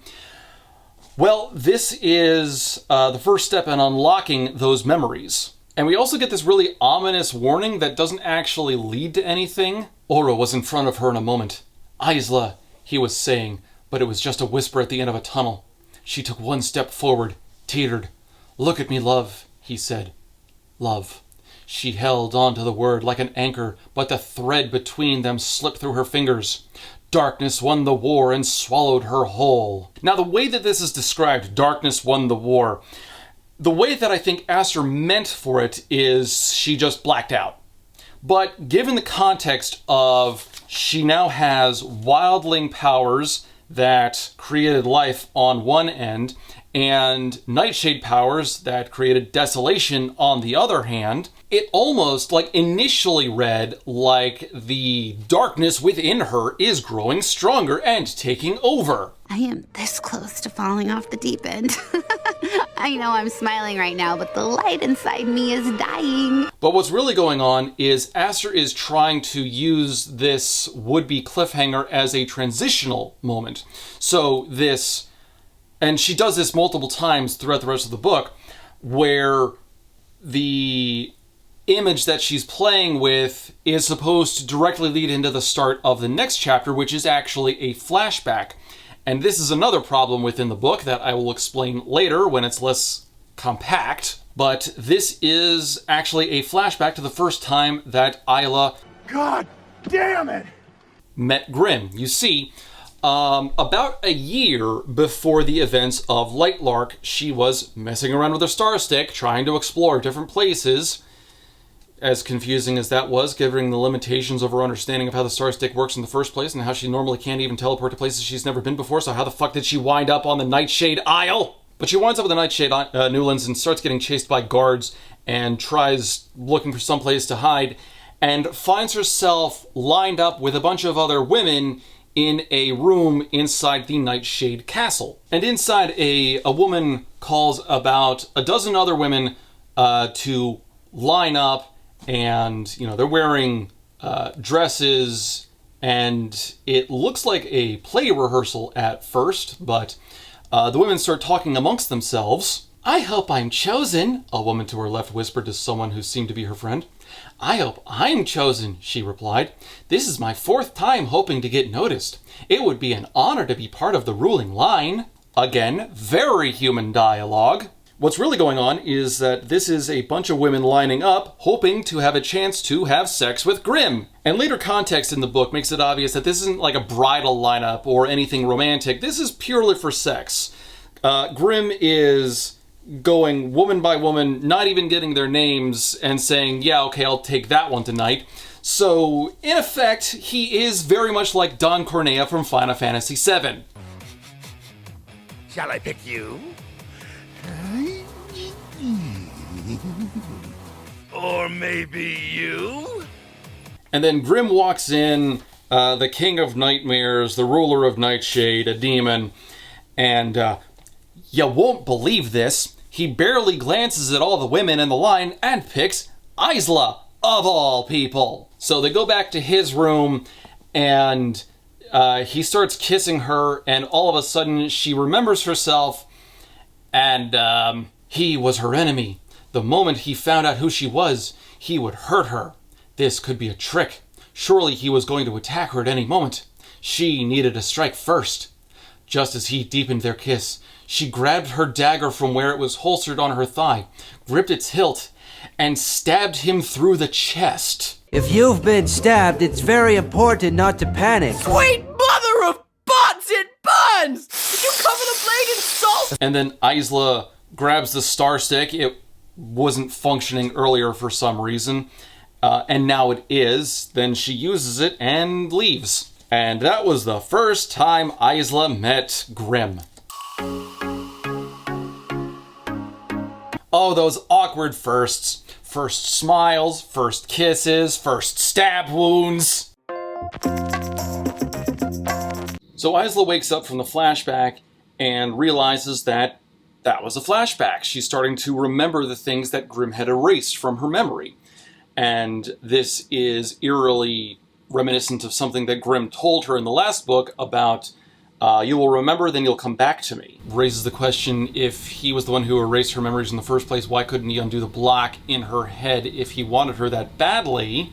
But if he followed common sense to get what he wanted, the book here wouldn't happen. And we can't have that, now can we? So Oro asks how she's feeling, and she responds with this. Her head pounded like the sea against the cliffside, and there were voices, whispers everywhere from every direction. Something had filled her body to the brim. She was an overserved goblet, wine spilling down the sides. I feel everything, she said. Tiny threads all around her, wanting to be pulled. Whispers from the vines beneath her hands, from the towering trees around her, from the shadows beneath them. There are a million voices all fighting for my attention. Power was like a seed in her chest, and she had swallowed whole, and it was growing roots within her. And this is a potentially very interesting aspect to wielding and magic in this universe that Aster has plenty of time to play around with. We're barely into the book, so she's got more than enough room to do something to explore this particular aspect, and you already know that she never does anything with this ever again. It's really a shame too, because trying to explore what the magic must feel like is an underutilized aspect that Aster sort of almost started to try to explain and then never does anything with ever again. I mean, we have aspects like the Force in Star Wars, which is often described as a feeling or a sense pulling Jedi and Sith towards certain destinations or things like that. But instead, the only description of what magic feels like that Aster gives us is short-term schizophrenia. Like the unrelenting pressure from the voices in your head. And Oro explains that when you gain a hold on your power, you won't hear them anymore, hear the voices anymore. But right now she's inadvertently summoning everything because she doesn't have a lot of control over her power. And that is... like, why include that detail? I mean, I kind of like the idea of, like, the forces of nature or shadows or whatever reaching out to Isla for a connection or communication or something. There's something you can do with that, but instead she introduces it. I don't even know why. She never does anything with it. Shortly after this, Isla masters her powers to the point where the voices go away, and we never get references to it again. When you are constructing a magic system, you have to have a reason for certain steps or elements to be included. Why are you combining certain reagents in a potion? Why does elemental magic feel the way that it does? These are things you've got to consider and try to translate in your book. But if there's an unnecessary step that doesn't add anything or lead to any conclusions or serve the plot or the characters in any way, don't include it. You're going to overcomplicate things unnecessarily, and that just adds unnecessary detail and bogs the story down. Alright, but as annoyed as I've been with the book so far, there is one very small aspect coming up here that I do like. We finally get a conversation between Isla and Oro that not only sounds human, but actually sounds kinda good.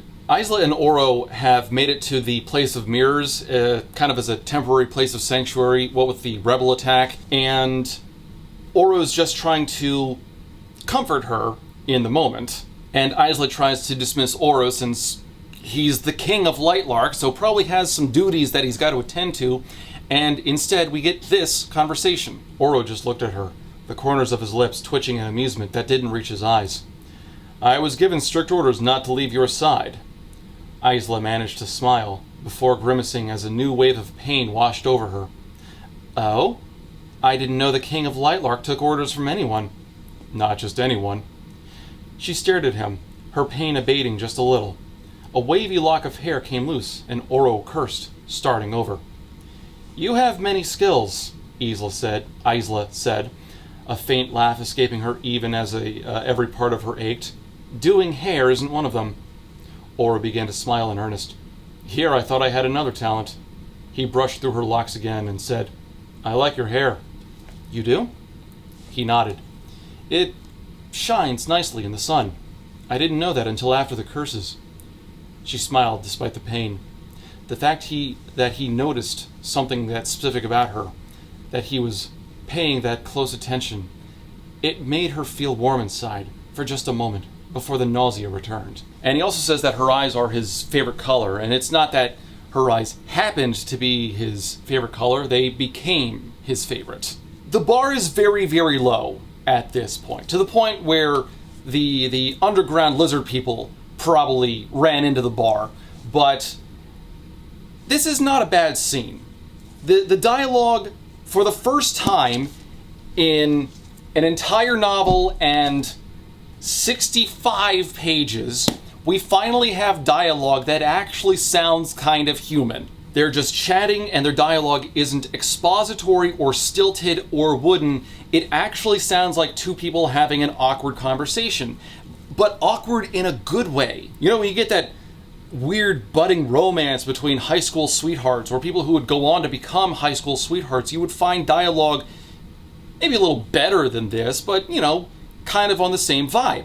You got a little bit of teasing, you get, you know, some actual definition. We finally find out that Oro likes Isla's eyes, so that's something. I mean, if I'm going to pay Aster any compliments, it's probably going to be here. Isla goes to sleep, and we get another flashback scene. This is the second time when Grim and Isla met, and he comes up to attack her because he took the whole getting stabbed in the chest thing as an assassination attempt. Not a completely unreasonable assumption. Now remember, this is in the past before the events of Lightlark, the book, so Isla is still under the assumption that she has no powers and therefore needs to hide the whole her blood doesn't do the thing. So when Grim walks up to her and presses a blade of some sort up against her neck, one that is so sharp that she almost immediately smelled her own blood, she doesn't worry, oh no, my blood doesn't do the thing. And she doesn't think about having to hide it because Aster forgot about the magic blood thing. Like, the idea is cool, but god damn it, it does not work in this universe. They talk briefly, they don't really say that much. The main thing that Grim is trying to get out of this is finding out how Isla was able to teleport to the Nightshade Newlands. Isla doesn't really answer anything, and Grim just gives up, because I guess the conversation is too difficult to parse or something. In Grim's defense, Isla does say, "Get out of my room," very intensely, so, you know, the 500-year-old mass-murdering demon guy, king of nightmares, was probably very intimidated by the powerless 20-year-old. But as he's leaving, Isla makes an observation. She pushed the blade into his skin for emphasis, waited to feel the heat of his blood on her hand, but before she could apply enough pressure, he vanished. She collapsed fully against the floor, shaking like a child, wondering how the Nightshade seemed to have the same portaling ability as her star stick. Now, I don't like this descriptor because this is a bit confounding. We don't really get a description of what his vanishing was like, but we did get a description of what the Star Stick's vanishing power was like in the last book, because what Isla would do is she would draw a puddle of stars like a portal and then jump through that. So are we to assume that Grim conjured a puddle of stars or something? Like, he just vanished out of nowhere, and that doesn't really describe the scene well, like not equivalently to how the Star Stick operated, so it's kind of a false equivalency for Isla to say he vanished the same way the Star Stick did. Now, there is a reason Aster had to draw the comparison between Grimm's portaling and the Star Stick, but we'll get to that later. But this does serve as a good example of trying to explain imagery. Teleporting is something that we see in a number of other franchises, for example, but they're, like, visually, they're very different. Teleporting in Star Trek is very different from Goku's instant transmission, although functionally they do very similar things. But you could say that Star Trek's teleporting works as kind of with a shimmering effect, and Goku just pops in and out of existence. Now, this is something that I like to employ every now and then to make sure that I've got the right image in the scene that I'm directing. If we're talking about something with a visual component, like if you need to describe a room or a castle or an area on a map, or in this case, describe what vanishing could look like, have a beta reader read a particular passage or a relevant scene and ask them to draw. Even if it's not very good, ask them to draw what you're describing and see if what they're imagining is in any way close to what you're picturing. You see, if their interpretation is way off the mark, you might need to go back and take their drawing as an example as to, understand where you need to brush up on a few details. The next day, Isla starts training on the Wild Isle with Oro as her mentor, and he starts by putting a rock in front of her and telling her to focus all of her mind and energy on the rock and get it to move. Now, my initial assumption when I first read this was that this was actually her Starling ability, because, the Starlings had telekinesis and could move things all over the place. But because they're on the Wild Isle, I think this is supposed to be a Wildling ability, since they were supposed to be able to control rocks, apparently. Well, I will say, fortunately, in the very first scene, Isla actually doesn't manage anything and doesn't move the rock an inch, which is good. She needs to struggle and not have every victory just handed to her. Oro goes on to explain that it took years to master each power.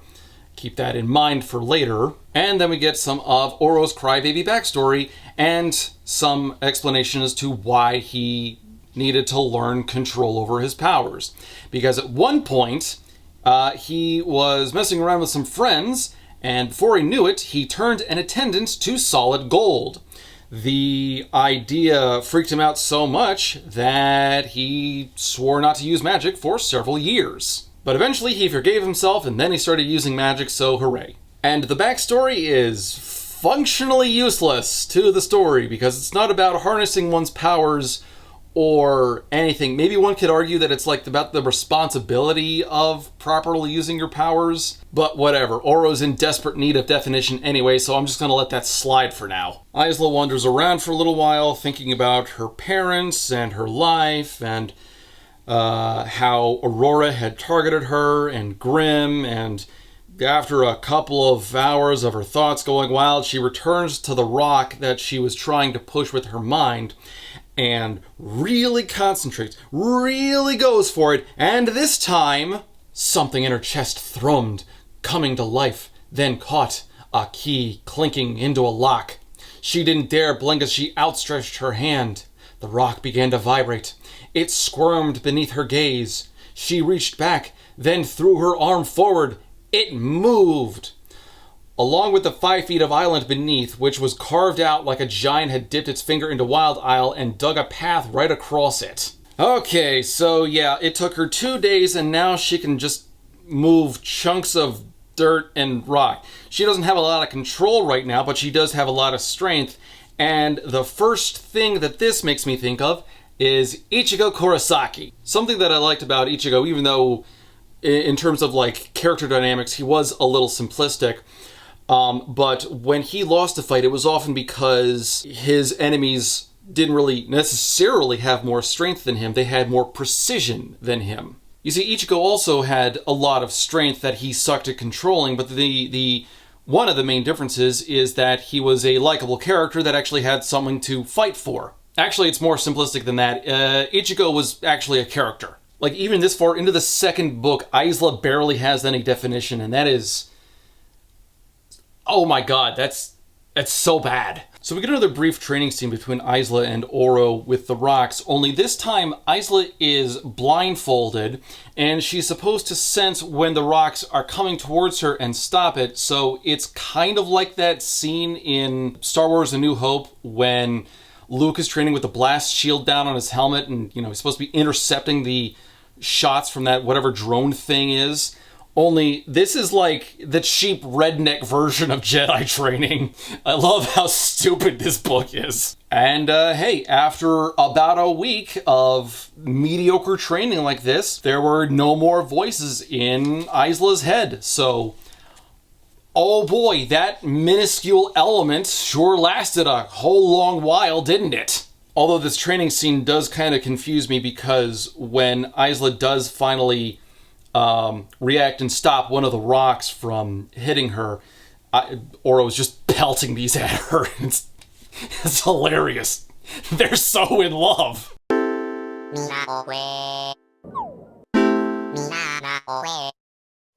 Isla had somehow levitated a whole bunch of rocks, as well as sharp blades made from branches, apparently dozens of them, and they were levitating in the air, all pointed at Oro. And, like, of course we get no specifics on what this image is even supposed to be. Like, any definition about what these wooden blades are supposed to look like or how long or big they are, but just the sheer amount of them defies explanation.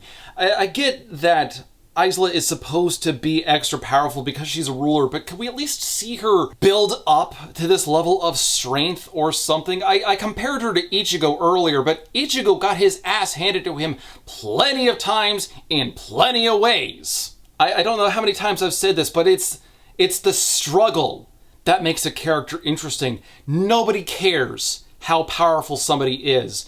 It's how many times they get up that makes them compelling, that makes them look badass and strong. Anyway, several weeks go by. Isla and Oro had been training for much of that time, allegedly, when it's time to introduce another character.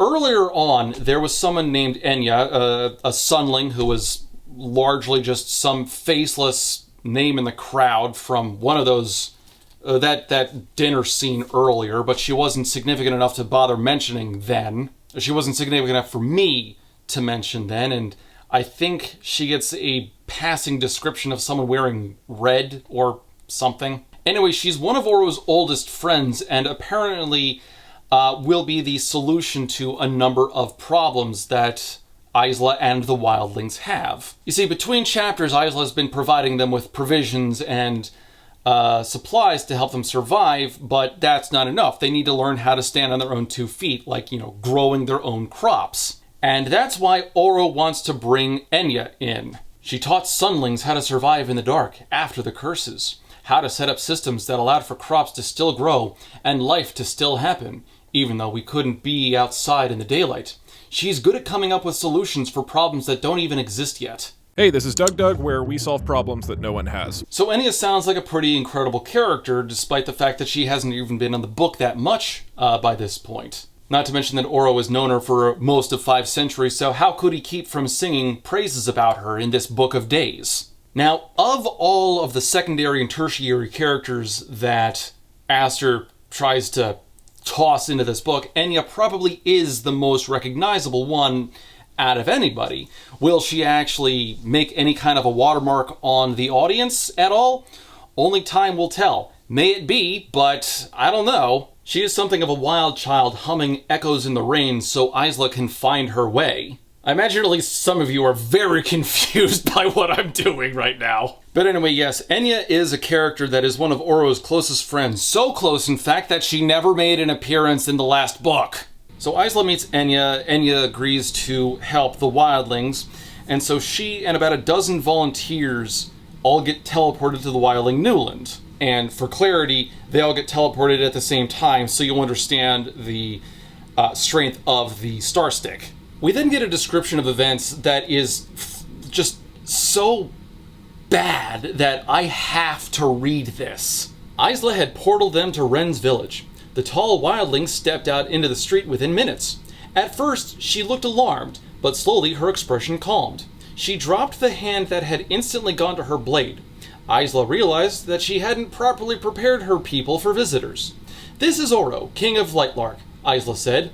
By then, a few Wildlings stood in the streets, watching the volunteers warily. At once, they bowed their heads. This reads like Aster had a list of things that she had to accomplish for the scene, but instead of giving any kind of fun visual element to what she was writing, she just wrote down an outline verbatim. There's no personality in this. There's no artistry. There's no flourish. It's so dull. And then Isla introduces Enya, then Ciel and Avel, who rarely left her side. Yes, they've been here with Isla the entire time since they've been introduced. And they had so much stage presence that I'm sure you all noticed them the entire time. But moving on, we get another hand wave scene as Isla apparently stayed up in the early morning speaking to her subjects, learning their names, habits, and lives.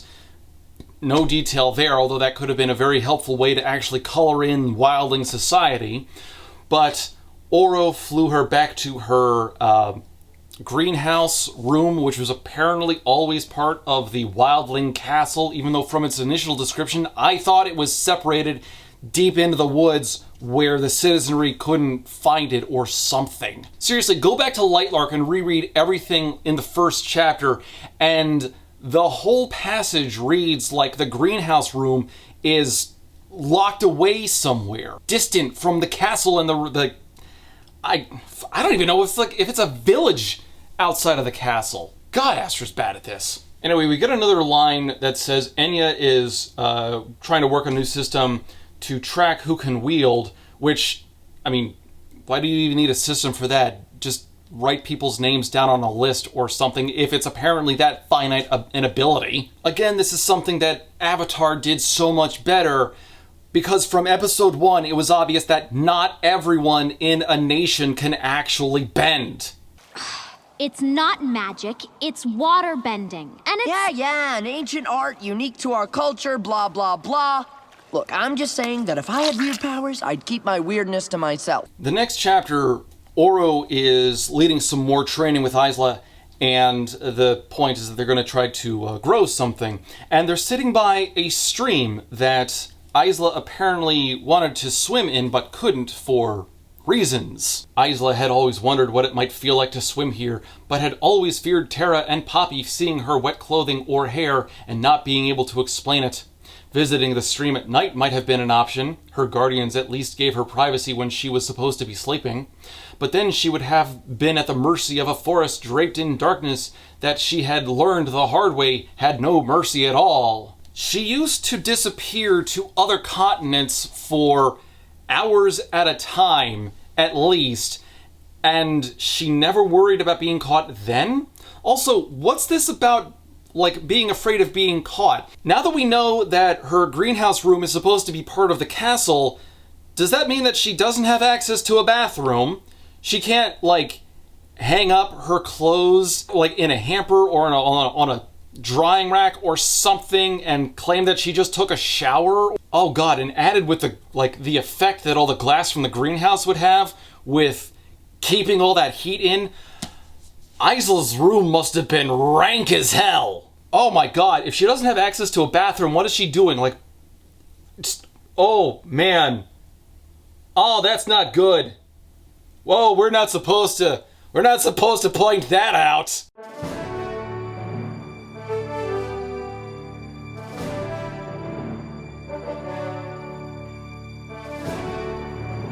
Yet I'd really have to wonder if Isla's the only ruler on the entire planet who has to rely on a chamber pot. Reload! Sound a horn! Looks like someone's eating corn! Anyway, the lesson starts, and Isla does try to focus on making a flower bloom, and she does manage it briefly, but then, before she could smile, the rose shriveled up and died as if poisoned. She was the poison, for she was born not just with the power to give life, but also to take it away. I cannot be Wildling without Nightshade, she said, her voice brittle. I will always be death. I will always be darkness.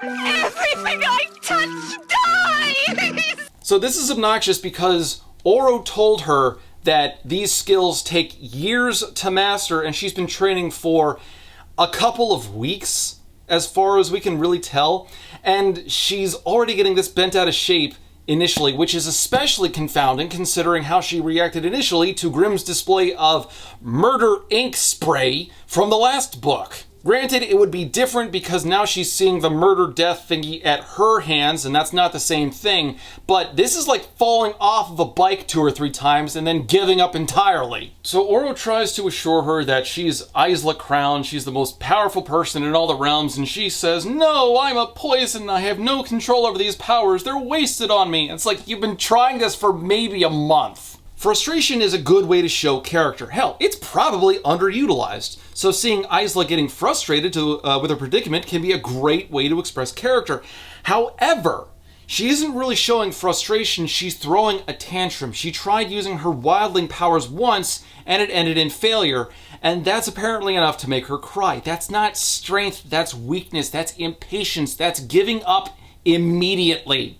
Show her trying for several days without success, then show her getting upset. This just looks petulant. And yes, we've had the passage of time so that they've been training for several weeks at a time, but we haven't actually seen those weeks. We just got a description. They've been training for weeks, and that's it. We haven't seen her struggling to move the rock for however long that was. We haven't seen her trying to grow something until just now. So this isn't her, like, trying to bloom anything day after day after day after day with no success. This is her failing to grow something once, or rather, failing to sustain something after making a flower bloom once on her first try, and then getting bent out of shape as a result. And let's not overlook the fact that she was able to move a rock by the second day she was trying this. Hell, when Aang had trouble mastering earthbending, we had an entire episode breaking down why he was having difficulty, not just that he was having difficulty, because Earth was fundamentally the opposite of airbending. This is not the time for Isla to be, like, giving up in frustration in this moment. If she was having some sort of a terrified flashback to Grimm, maybe that can work, but we're not really getting that moment here. It's just, she gets pissed off because she tried once and it didn't work, and oh well, you might as well take my powers now, they're wasted on me. Shut up, Isla. Especially because she calmed down and she managed to bloom a rose that survived for several minutes. It really is that incredibly easy. She managed to sit down and learn how to bloom things effectively in her first session. And this incredible, sudden, out of nowhere know-how just continues on the, in the next section as she's walking through the woods. Oro had spoken about forming a link with her power source. A trust, a connection clicked into place. The woods knew her. There was no wind, yet the trees rustled in greeting. She took another step, and the dirt trembled around her toes, as if power surrounded her. All thoughts drained from her mind. She placed a hand against the nearest tree, and moss flowed from her fingers, rippling down to the grassy forest floor. The grass grew to a wild height that reached a branch that sprouted bright purple wisteria. The flowers spiraled down the branch in bunches like bracelets until the end, where an acorn grew, drooping like an earring. It became so large that it fell right into Isla's palm. This was what it meant to be Wildling. It's good that Aster at least tried to explore a different aspect of wielding as opposed to just moving rocks or blooming flowers. Actually forming a connection with the nature around Isla would be the right move. Give it a little more depth than just shooting rocks across a room or whatever. But this isn't much better because now these powers have effectively landed in her lap without any real struggle or training or anything. She just happened upon them. She didn't understand these powers, more or less, a chapter ago, and now she does. Easy as that. Aster, by and large, seems more interested in what's going on in the book, which is troubling because that limits you to typically a very surface level interpretation as opposed to how things are going on. When you're able to delve into the more substantive elements of something, the emotions, the connections to things, the inner struggles, the themes, the messages of a scene or book, you're able to get into more complex ideas and delve into deeper images and notions and conclusions. Everything that Aster attempts in these books are surface level as hell. There is minimal depth to anything in the world building, in the magic, in the characters. All she's worried about are these nifty little twists and this stupid ass love triangle, which is going to get so much worse by the time the book is done. By the next chapter, it's been a week and the Sunling volunteers left, and the Wildlings had their homes fixed, a steady food supply, new skills, and resources. And this is so disappointing. It's disappointing that we didn't get to see any of these solutions, but it just sounds like Aster hiding behind her lazy writing again. It could be fun to see characters actually work out clever solutions from time to time, since it's engaging, or it can be engaging, and sometimes might even have real-world applications, survival skills, and whatnot. In one of the Sword of Truth books, the protagonist, Richard, helped a small tribe by creating roof tiles out of mud for them. It was a small show, but it was clever and helped fill in the scene. However, missing out on these explanations, not only is the reader left in the dark as far as what the assistants did for the Wildlings, but we're less engaged. And because we're less engaged, there's less weight in the moment or the act of helping them out. Also, the scale of the problem is thrown into question. If the Sunlings can throw these solutions together in only a week, their farming techniques seem ridiculously easy, assuming they don't come back to help with crop rotations or whatever later on. If the Wildlings are using magic to grow crops, then this was never a real problem to begin with. But because Aster didn't want to take the time to explain the boring aspect of the story, she just used shortcuts. What she should have done is either make the solution fun and creative through using magic, or give lots of opportunities for the characters to be characters and play around with the scene or each other. If you're not having fun as a writer, if you're skipping details just to get to the interesting or exciting parts of your book, that boredom is going to sink into your writing, and it's going to affect the reader, and they're not going to be able to get engaged in the story. They're just going to glaze over and not actually absorb anything that you're writing, and your work is going to suffer as a result. We also get a small one-off line as Ren takes Isla into the forest and taught her a few Wildling wielding techniques, including stances, arm movements, and uses of ability. Whatever those actually look like. You know, it was disappointing in Avatar when they were actually constructing the movements for the different bending styles. They actually went, the animators went to actual martial arts experts and got details of certain martial arts forms to make sure that they captured certain movements and stances correctly. There was that much extra detail they wanted to put into the world to make it feel that more lived in, that more realistic, that more engaging. The waterbenders, we more or less matched them to the style of Tai Chi. Tai Chi is less about strength and more about alignment, body structure, breath, and visualization. Instead, Aster just gives us almost 100 pages into the second book. At this point, we finally learn that wielding apparently involves stances and arm movements.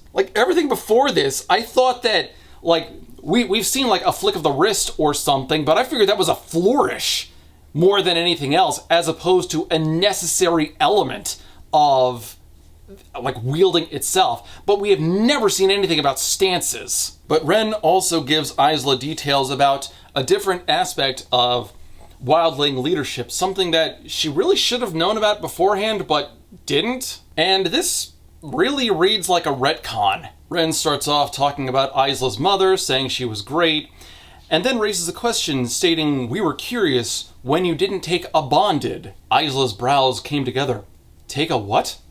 "A bonded," Ren said. She lifted her arm, and a massive hawk with a stripe of orange on its back came soaring down from the treetops, landing on her sleeve. The bird blinked at her with sharp eyes. "Oh, an animal companion," Isla said. "A bonded," Ren repeated. Isla didn't know why it seemed to be important to Ren, but if taking one showed that Isla was a Wildling, even though she hadn't had their curse or power up until recently. "I'll take one," Isla said, "if it's not too late." And this feels like a retcon, because we did get a very brief mention of animal companions in the first chapter of Lightlark, because I think it was Terra that had a panther companion, and Poppy had a bird that nested in her hair. But back then, they were referred to as animal companions. So it sounds like Aster wasn't satisfied with the name Animal Companion and wanted to come up with her own name for this concept, and went with bonded for some reason. Weak nomenclature, but what in this book isn't? And Ren gives a very brief description about what a bonded is, as Isla's wondering about what kind of an animal she'd be able to pick. Ren shook her head sharply. "A bonded reflects the disposition of a person, For rulers, it represents their power and strength. So Isla would be expected to bond with a larger animal. Great. That would make things more difficult, but she couldn't very well back out now. And you don't pick your bonded, Ren continued. It's the other way around. Her eyes were fierce. The bonded chooses you. It's fine that the reader is only learning about this now, but it doesn't make sense for Isla to learn about this now. Yes, she was cut off from her people and a significant portion of her culture, but she wasn't cut off entirely. Terra and Poppy both had bonded, though they were never referred to as such. This makes the bonded thing sound like a name that Aster came up with after the first book was already sent to the printers. Now, to actually earn a bonded, Isla is going to have to participate in a ceremony. They could do it tonight. Apparently there's not really a lot of work that goes into it.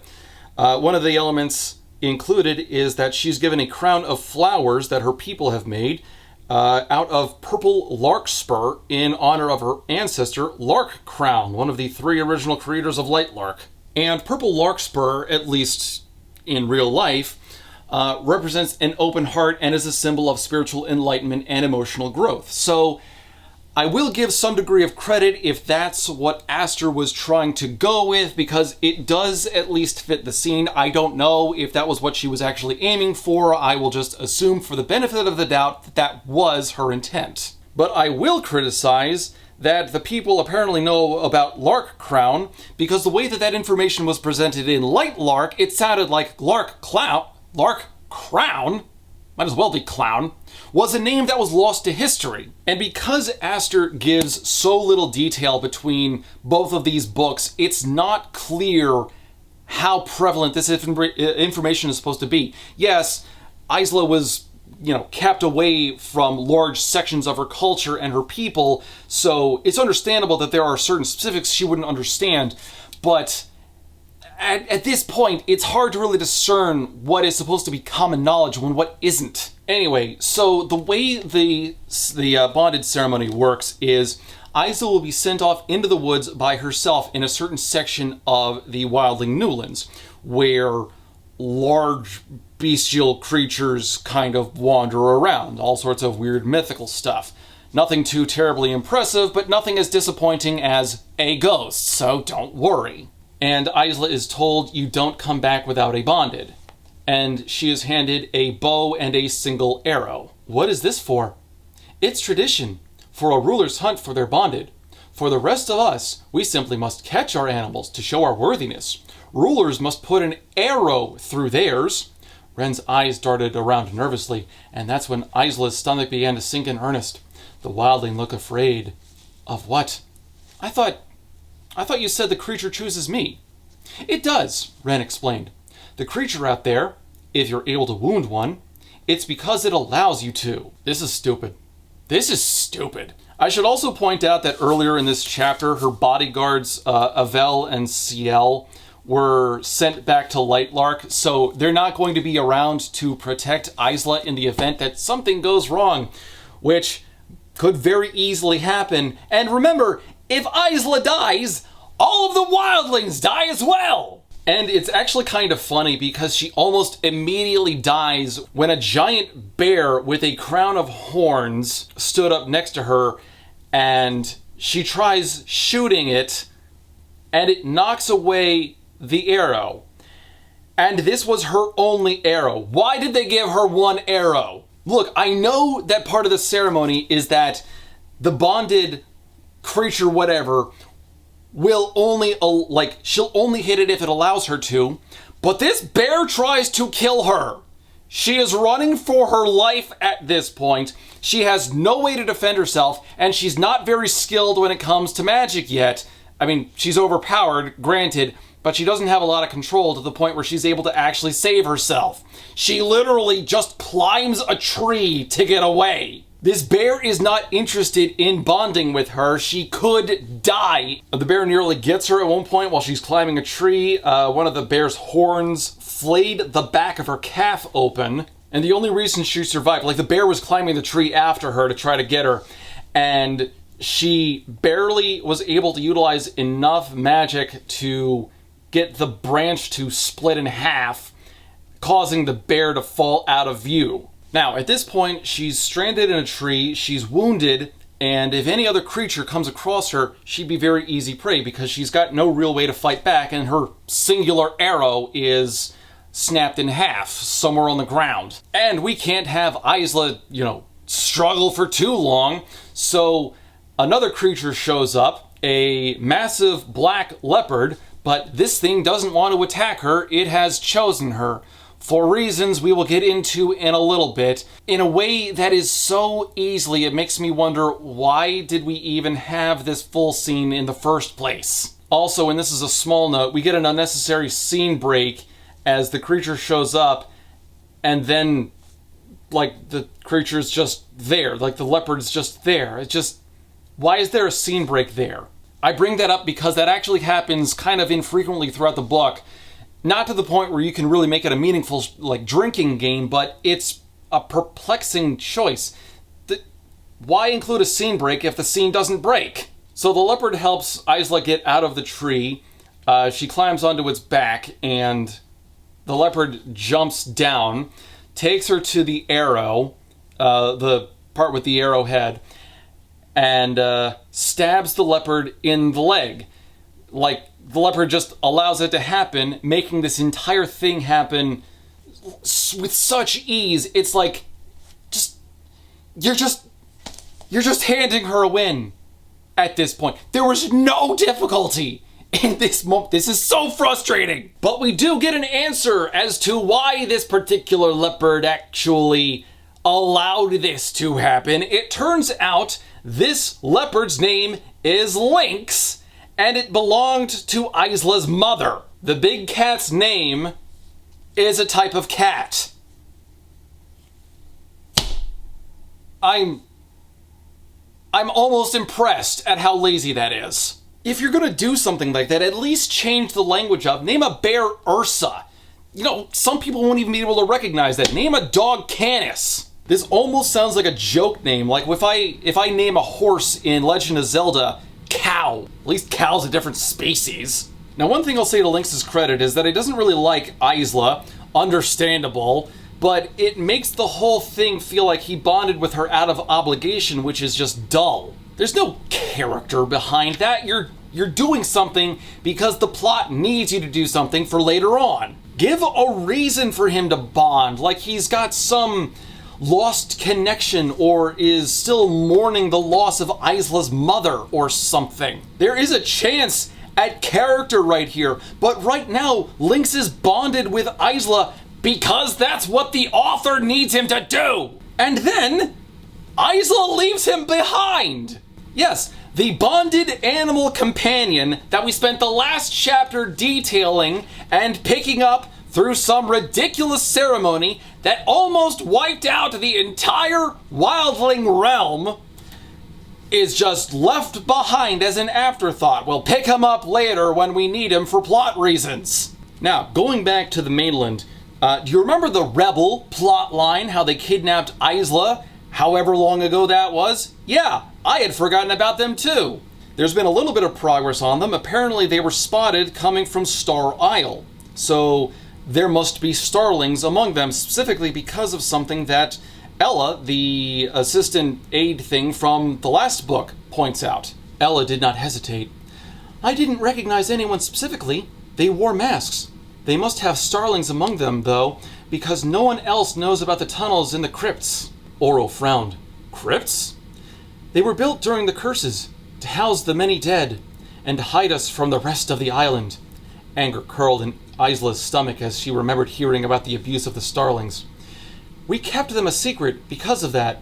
They're the only reason some of us are still alive, and they're the only way to get past the creatures that took over the east side of Star Isle. What do you mean creatures? Isla asked. Monsters. No one goes there anymore except through the tunnels to gather supplies. Anyone who goes too far never returns. It's fascinating that monsters on this one island are so prevalent that an entire side of it is inaccessible, and no one has ever mentioned it. This is the first we're really hearing about monsters. Ancient creatures, whatever the hell that means, sure, that's one thing, but you've got an entire population that can't even access the full island, and we've never heard mention of it? And we're going to get a little bit more on that later on, but I think that this is part of the reason Astra realized she needed the Starlings to be not just the dejected realm, but also the abused realm, because this allows for some sort of an excuse of why didn't the Sunlings come through and help wipe these monsters out, or any other realm come aid the Starlings. Although the Starlings were supposed to be kind of powerful in and of, by their own right, but we couldn't have had that for plot reasons. We need the monsters later on, as we will see.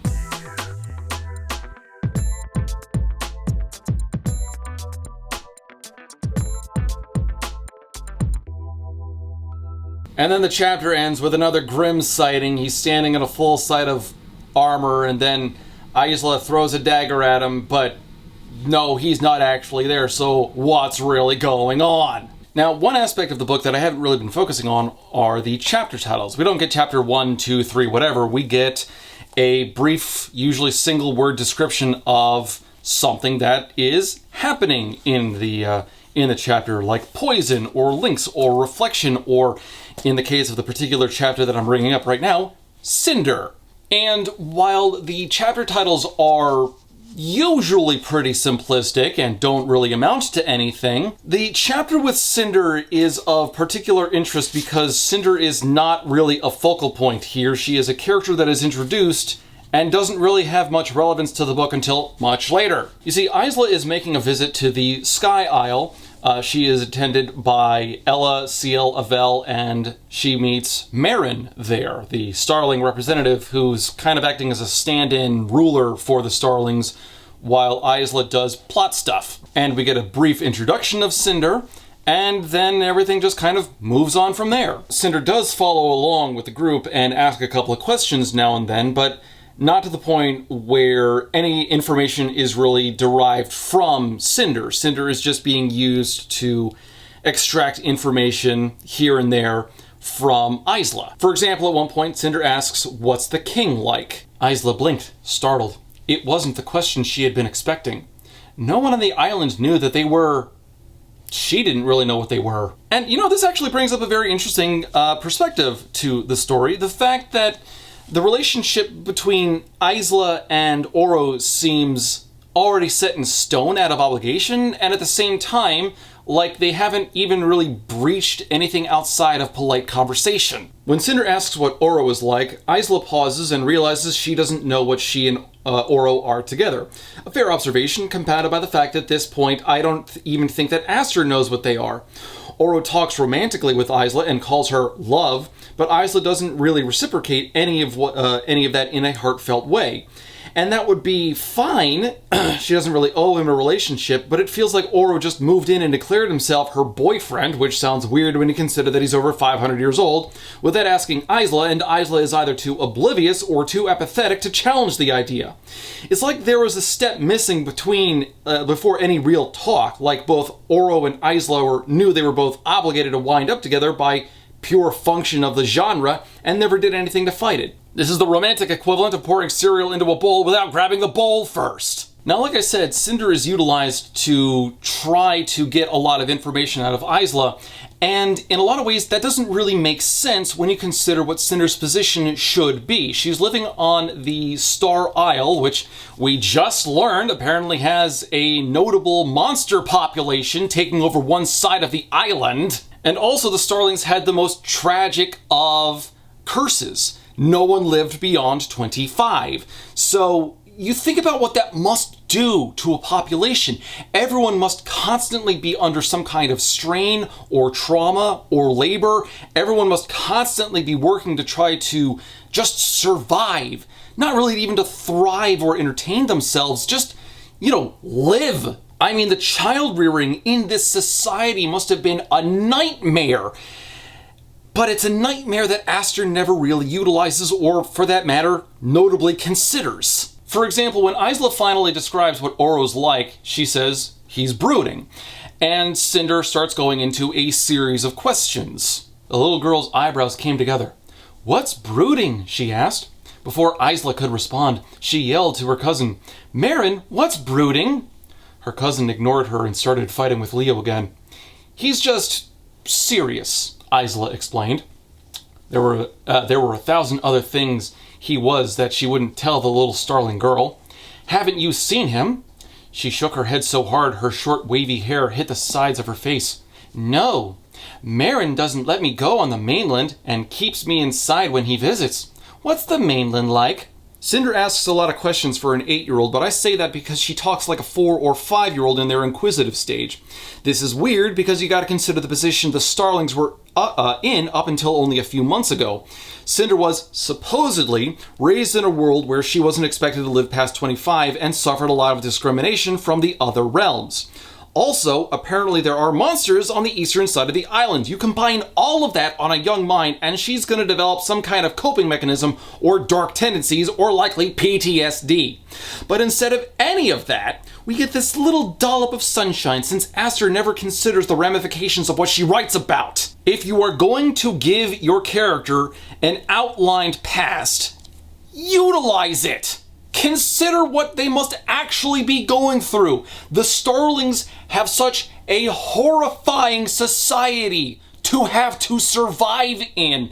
Everyone else gets long lives and curses that range from inconvenient to mundane, but the Starlings, oh my god, that alone is already the basis for several other stories I could list. The Young World, for example, did something very similar with a virus that killed everyone above the age of, I don't remember, like 18 I think it was. There's the Gone series that everyone above the age of, I think it was 14, instantly snapped out of existence, and now you've just got preteens and kids surviving in a small dome with no outside resources. This is the outline, the basis for such a thrilling, terrifying story, and Aster never even starts to approach that idea in regards to what Cinder's worldview should be. But then we finally get something that I actually kind of like, a degree of imagery that, while very weakly described, has some degree of promise and depth to it. I forgot that there was some guy named Leo who's part of this group. He doesn't really matter. I can't remember him, like, appearing at any other section of the book, so don't worry about him. But Marin, Cinder, and this Leo guy are wandering around on the Star Isle in the main castle when we get this scene. Marin, Leo, and Cinder turned into one of the buildings, and Isla followed, careful of her footing. Silver vines and leaves curled through every gap in the place. The ceiling was high and vaulted. Centuries before, it must have been a royal assembly hall. Now it housed dozens of makeshift houses. Some were built of wood and stone. Most were a mixture of fabrics and hides pulled taut. It's such a simple idea, but I love the notion that is presented here. Think about it. You have got the ruins of this once great assembly hall, a great display of what the Starling power and royalty must have looked like at one point. But inside of that, I'll just call it a corpse, that ruin, you have the Starlings barely struggling to survive in little ramshackle houses, in barely put together stone and wood and some mixture of fabric and hide little housing units. It is such a far cry from the glory that the Starlings must have had at one point. They are surrounded by the ruins of their once great realm, and now they are barely pulling it together in destitute houses like this. It is a basic idea, but that simplicity is so effective. Just the surroundings of what should be a glorious empire turned into ruination, both in the past and the present. Especially because the curses are gone, but the Starlings still have so much they have to climb to reach the former opulence they once enjoyed. And then the next page ruins that with this passage. Isla shook her head. I don't understand. Star Isle is massive and there aren't many of you left. Why didn't you simply go to a different set of houses? Or live in the castles? The castles belong to the nobles, Marin said. Isla was about to object to that when she added, and the specters. They're too troublesome to live among. dangerous too. Isla remembered the specter that had entered her body and had wanted to stay in there forever, and immediately understood. Most of the residences are on the far side of the aisle, and we don't go there anymore. The goodwill I had towards the housing situation a page ago gets tainted with this one. Marin explains that the homes most of the Starlings lived in burned down 2 years ago, so they moved into the castle. Fine. The old homes could have been squalid as well. This can still work. Except Marin says that the nobles live in the castle, and so do the specters, just like the one nameless ghost girl who possessed Isla in the last book. So ghosts are commonplace on Star Isle, but Oro had to search for almost a week to coax a ghost out of hiding. If the specters are that dangerous and that common, why do the nobles live in the castle with them? Wouldn't they be able to make a claim on any other territory or use their supposed authority to get easy housing somewhere else? And there are ways to include all of this and make it work, like maybe the nobles are figureheads and only, and none of the citizens give a damn about any of them. But this is info that Aster never includes and likely never thought about. She had a working idea. She had a simple image, and all she had to do was not touch it. And then she fumbled it. Like the ball was in her hand. All she had to do was not drop it. And then she catapulted it at the floor.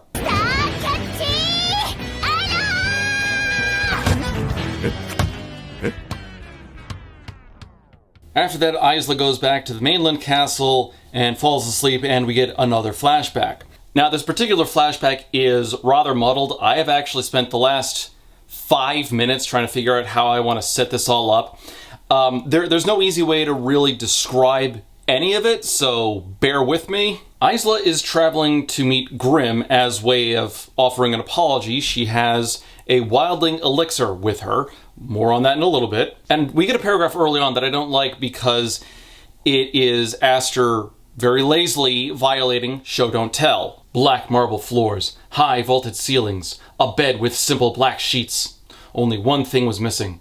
The towering ruler who had pressed her against that very wall, and she shook the thought away and gripped the vial in her hand. She was here for a very specific, very stupid reason. A few days prior, the Nightshade had appeared in her room and tricked her into revealing her portaling device. Before he could take it from her, she had cried and begged him to let her keep it. It hadn't been one of her proudest moments. Now, think about it for a moment. What would have stopped Aster from including Grim discovering the portaling device in the last flashback when he teleported to Isla's room? Functionally, nothing. You could have very easily included Grim getting the information out of Isla, and like maybe even threatening her, or like any number of techniques, only for Isla to beg and cry to be allowed to keep it, and Grim eventually relenting for some reason. That would be so much more engaging than just saying what Isla did right here. This is why when you are editing your book, a very, very necessary step in the process of writing, by the way, you also have to consider if there are better ways to include information by backtracking, rewriting certain scenes. Maybe you can combine scenes, or maybe you can expand upon different scenes. The process of writing a scene is effectively deciding how to deliver information to the reader, and you want to try to find the most engaging or thought-provoking or controversial way to do that. There are all sorts of different techniques for all sorts of different scenes that you can write. There are a myriad of ways to try to convey information. What you don't want to do is just simply list what had happened, especially when you have effectively described a similar scene to the one that you'd already written.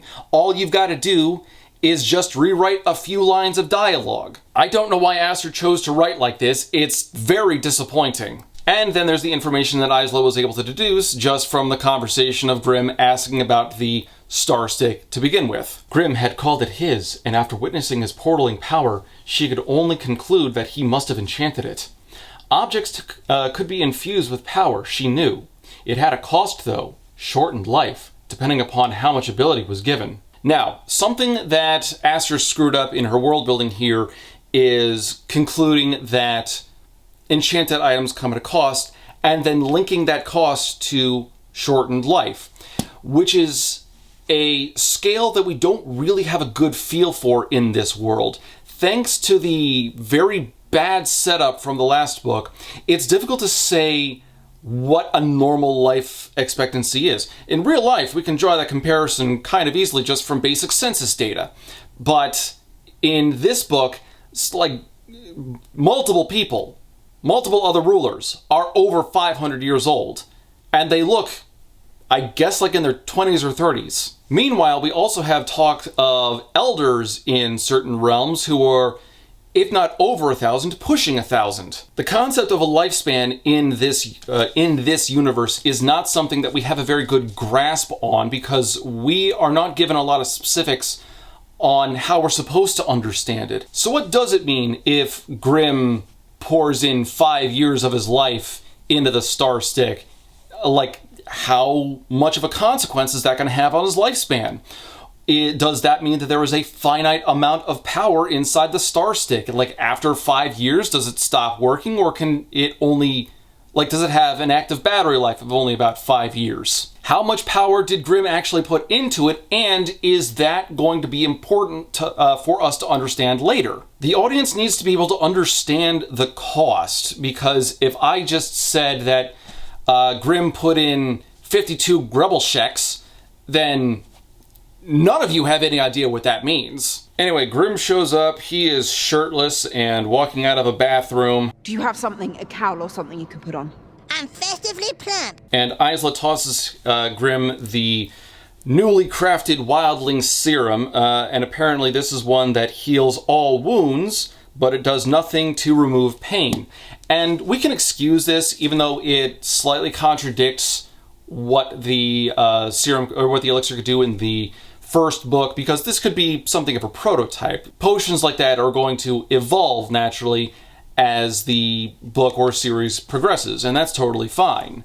The fact that we don't really have a good grasp on what it's supposed to do at all, or if this is an attempt to reintroduce the Wildling elixir for this book's canon as opposed to Lightlark's canon. This is such a mess. Grimm does not accept the serum, though. He actually ends up shattering the vial, and Isla offers to make peace because they don't need to be enemies. Now, why would she be making peace with the ruler of the Nightshades, a powerful enemy, the king of nightmares, a demon, blah, blah, blah? Could it be that she feels guilty about stabbing him that one time, even though it didn't really seem to affect him at the moment? Could it be a degree of joy because she was allowed to keep the Star Stick? Could it be something diplomatic because maybe she needs allies for the upcoming centennial? Or could it be that Aster just needed a way for them to get together for the sake of the plot? Grimm rebuffs her offer, saying that she's incapable of giving him anything of value, and so naturally,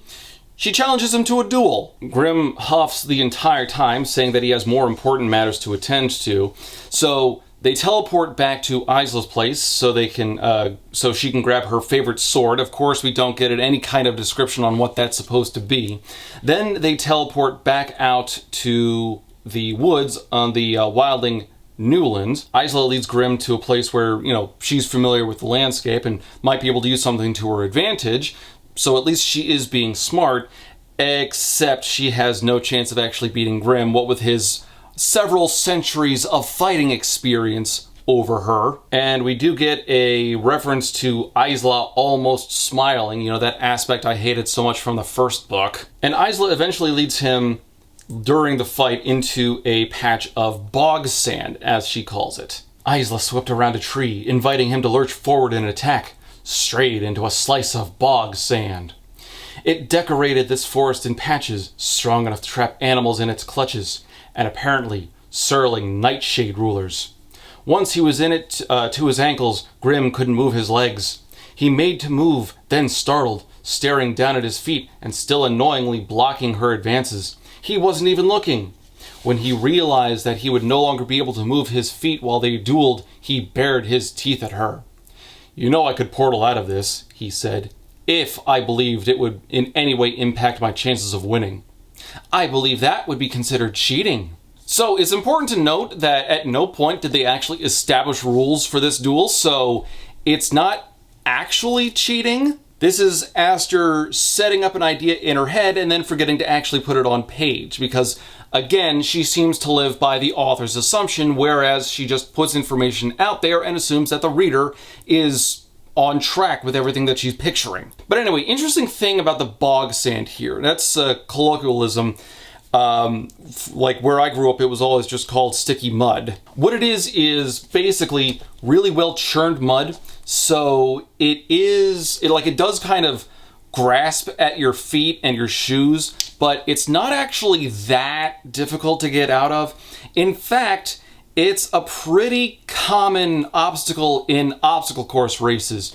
Savage Race specifically has something called, has an obstacle event called Swamp Ass.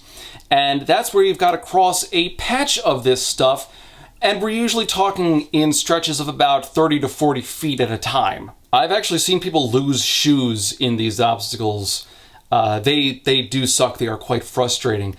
They're not that difficult to get out of. It just requires a bit of stopping and concentrating. Because if you go in with a flat foot, for example, you're going to sink a little bit, but then all you got to do is point your toe and lift up that way. And that's assuming you don't use magic to get around the problem in the first place. Like Grimm says, he could teleport out of it. I bring that up because it's going to happen again, like it's going to be mentioned again later in the book, so just remember it for now. Anyway, Grimm ends up grabbing Isla, pulling her on top of him in a moment that is supposed to incite a degree of sexual tension. Oh boy. And he's aimed a sword up at her chest so that if he had actually tried, he would have skewered her and killed her. And he is declared the winner of the duel and says that he never wants to see Isla in his lands again. Then he vanishes and Isla falls face first into the bog sand. Now, by this point in the story, Isla is getting tired of these flashbacks and slowly feeling something towards Grimm, because there's something so mysterious about that tall, dangerous man. Ooh woo. And Isla determines that if she can't stop these flashbacks from happening, she could at least replace them and make new memories to erase them, even though the memories have already been erased and are getting unerased, which is why she's seeing them. Bad word choice, Aster. And so after training with Oro for a little bit, in which we learned that the heavier the object, the more concentration is required to move it, a rule that by and large won't actually matter for the rest of the book. And then we get a heartfelt conversation between Isla and Oro, the likes of which George Lucas would pause and say, maybe you should rewrite that. Isla shook her head. I don't understand. I can feel it. You love me. Why? Why won't you touch me? She had tried to touch him multiple times, had tried to kiss him, to get close to him, to make clear what she wanted. Every time he had rejected her, the realization came at her like a sword hilt to the temple. Are you not attracted to me? He said nothing, and she suddenly felt ridiculous. Of course he could love her without wanting her in that way. Various shades of love existed. She was so stupid, so foolish for just assuming. I am sorry, Oro had her pressed against the wall before she could say another word. He was looming over her, eyes filled with a burning intensity that made heat pool everywhere. Isla, he said, attracted does not begin to describe what I feel for you. She swallowed, and his eyes went to her throat. He reached out a tentative hand and traced a line over her collarbone, lower, down her chest, across the mark where an arrow had pierced her heart. Really gotta wonder why she didn't use any of the Wildling elixir there, but whatever. Every time I meet you, I think the gods must play favorites. Every time you're near me, I am overcome with the urge to bed you. To have you again and again. I want to devour every inch of you until you're all I taste.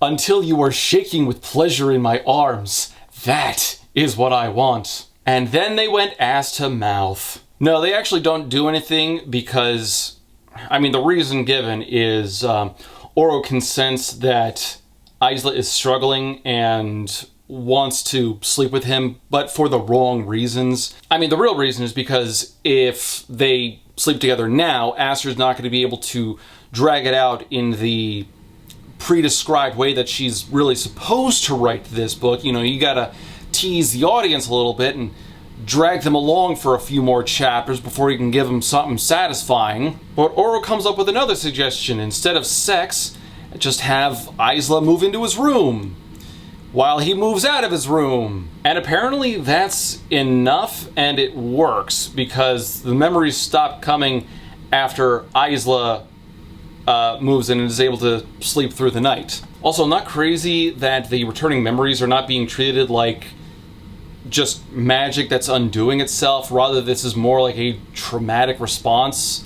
I just think it's sending the wrong image, especially for something that's supposed to be a love triangle. So, not that there is any subtext in this book, but if there were, it would be very conflicted. And sometime later, maybe a few days later, I'm very much assuming, we get another conversation between Isla and Oro, and Isla says that everyone she's ever loved has betrayed her, except for Oro, completely ignoring the moment where he betrayed her in the last book by revealing that she has no powers, in a scene that really wasn't utilized well so that Oro could work with Cleo in order to uncover stuff to find the heart egg thing. That entire plot was a mess. Now, an element that Aster has touched on and has not done a bloody thing to explore is the concept of love. And again, that is a fine element to write a story about. Just what love is, how people fall in love, what love feels like. These are all elements that can and probably should be explored within a romantic plotline.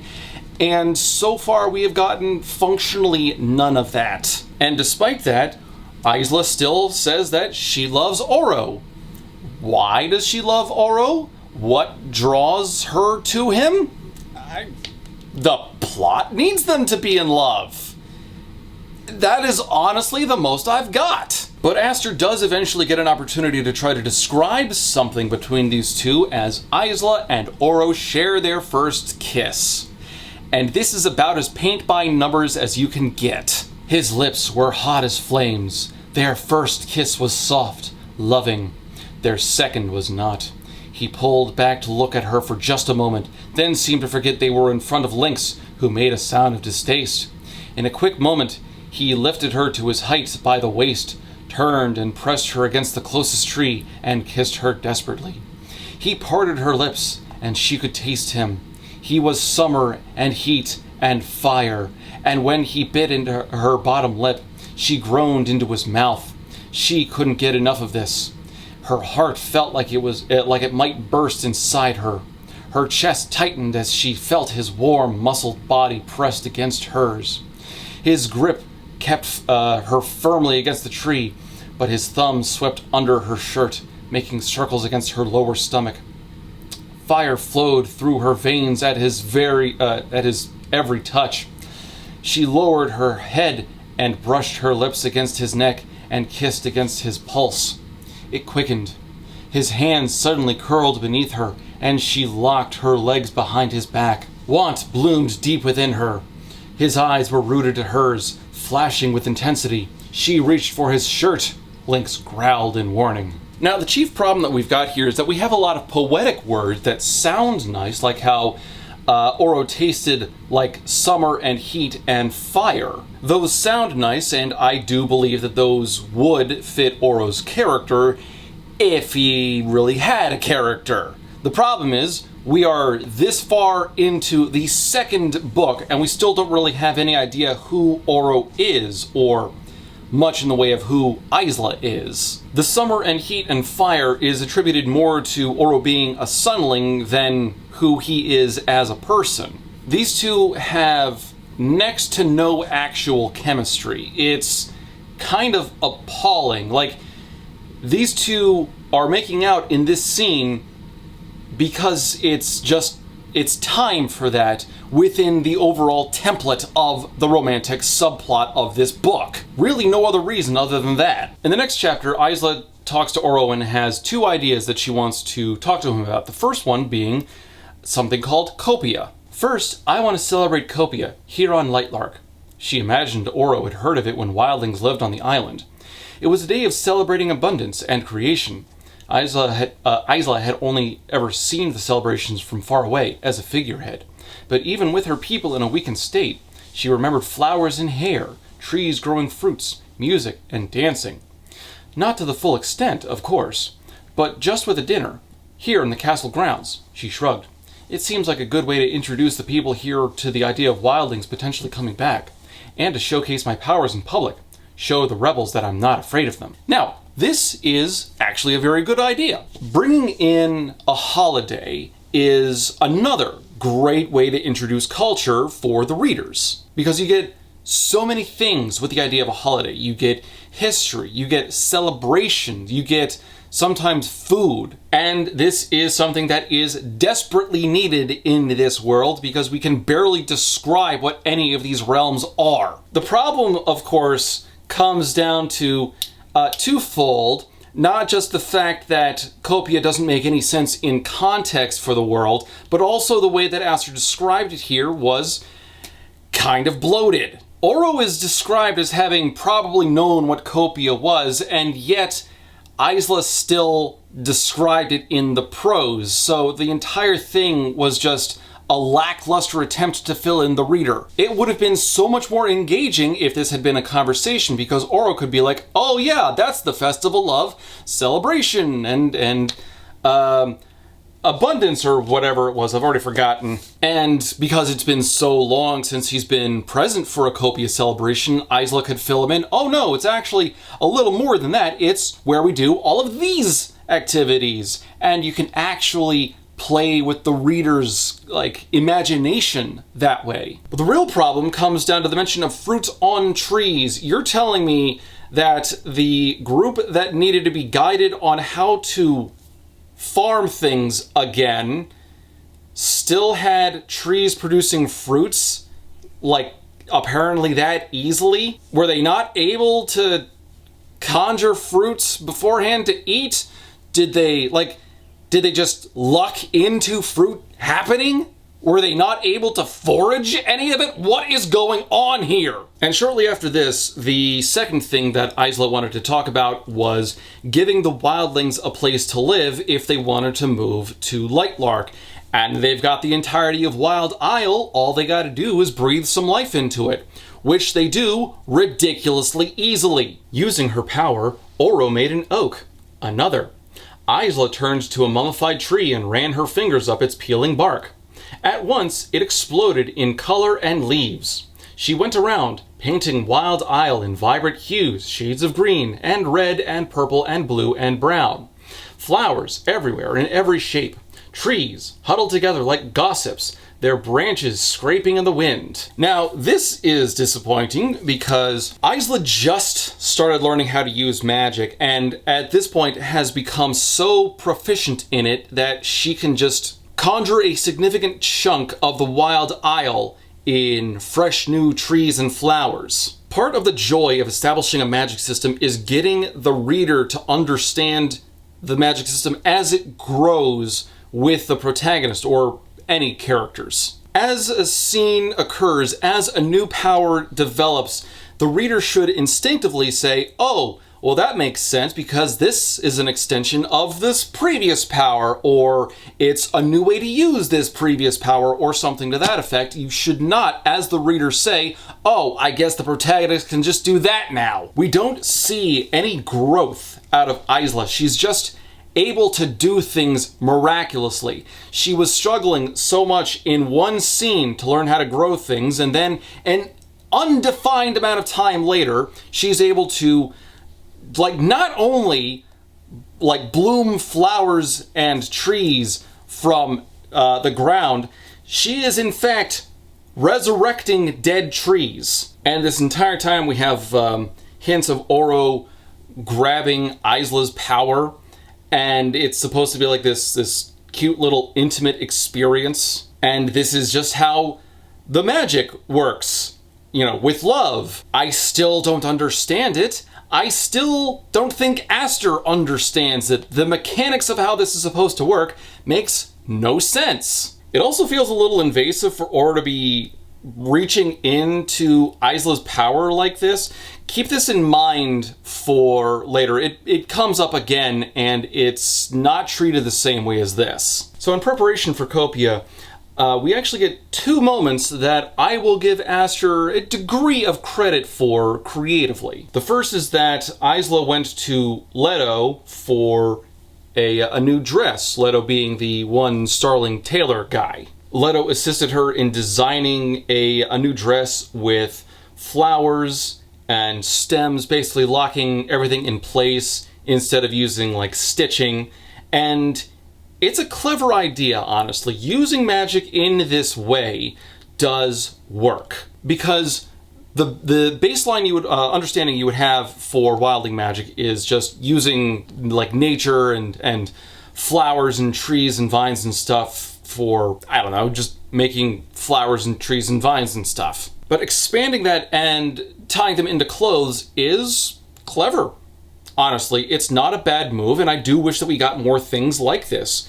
Isla has a moment where she could undo the dress easily enough if she had to, but she teases Oro by saying that, I'm pretty sure you're gonna have to cut me out of this dress. The next thing is that Isla, as part of an adornment for her dress, she actually has a rose that Oro had gilded for her in a previous scene that I had forgotten to mention. And that rose is a cute idea. It combines the natural and the goldenness of Oro. So symbolically, it does fit the two of them.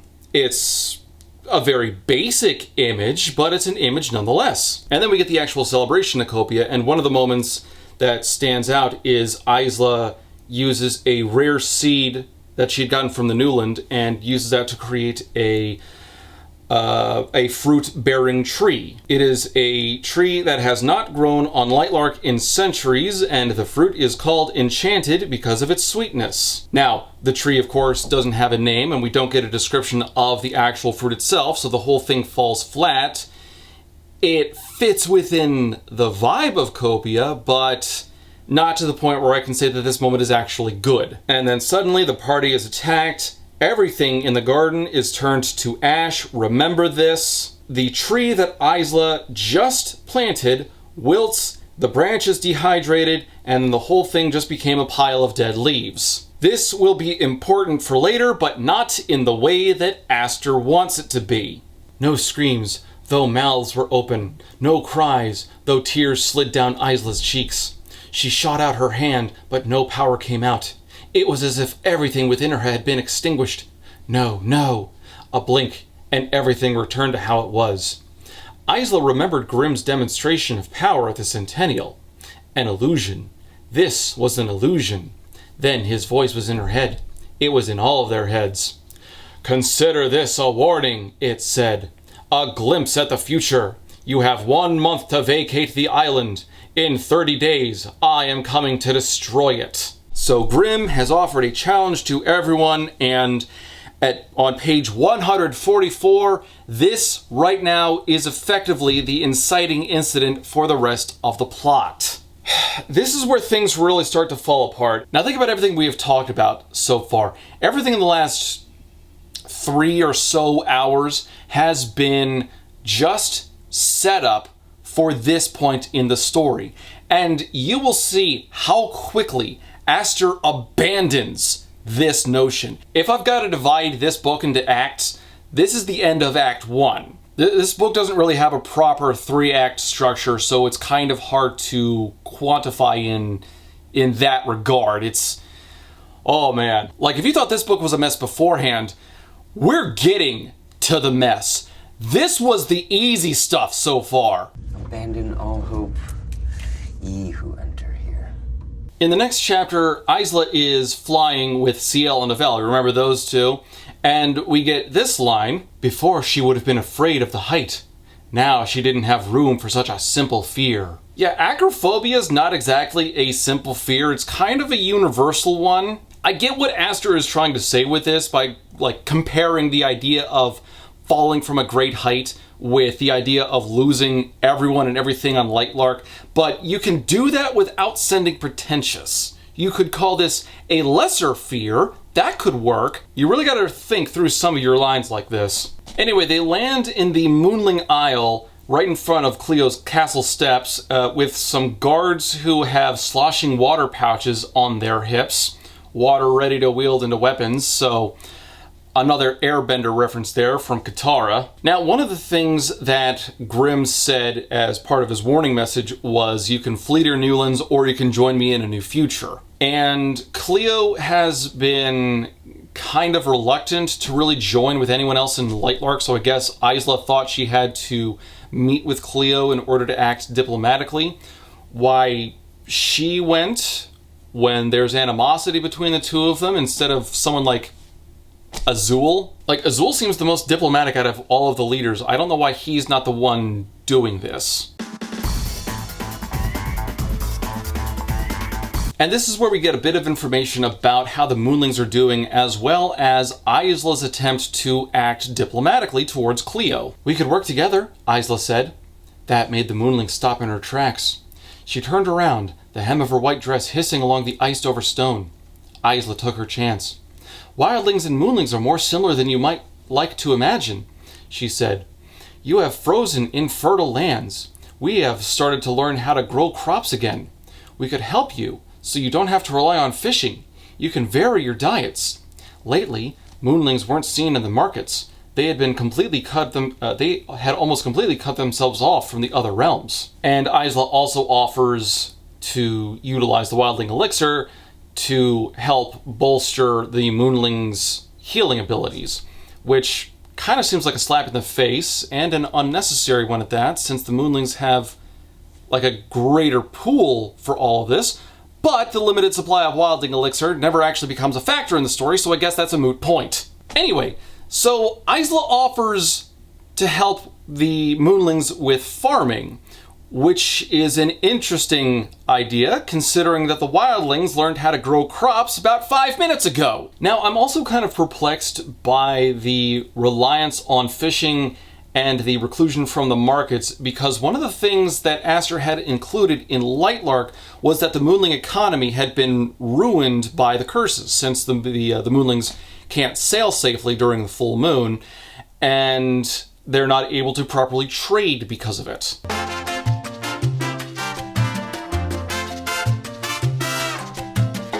Isla also asks a question about what happened a century ago and asks why she didn't attend the 4th Centennial. And we do get an answer for that eventually, not right away.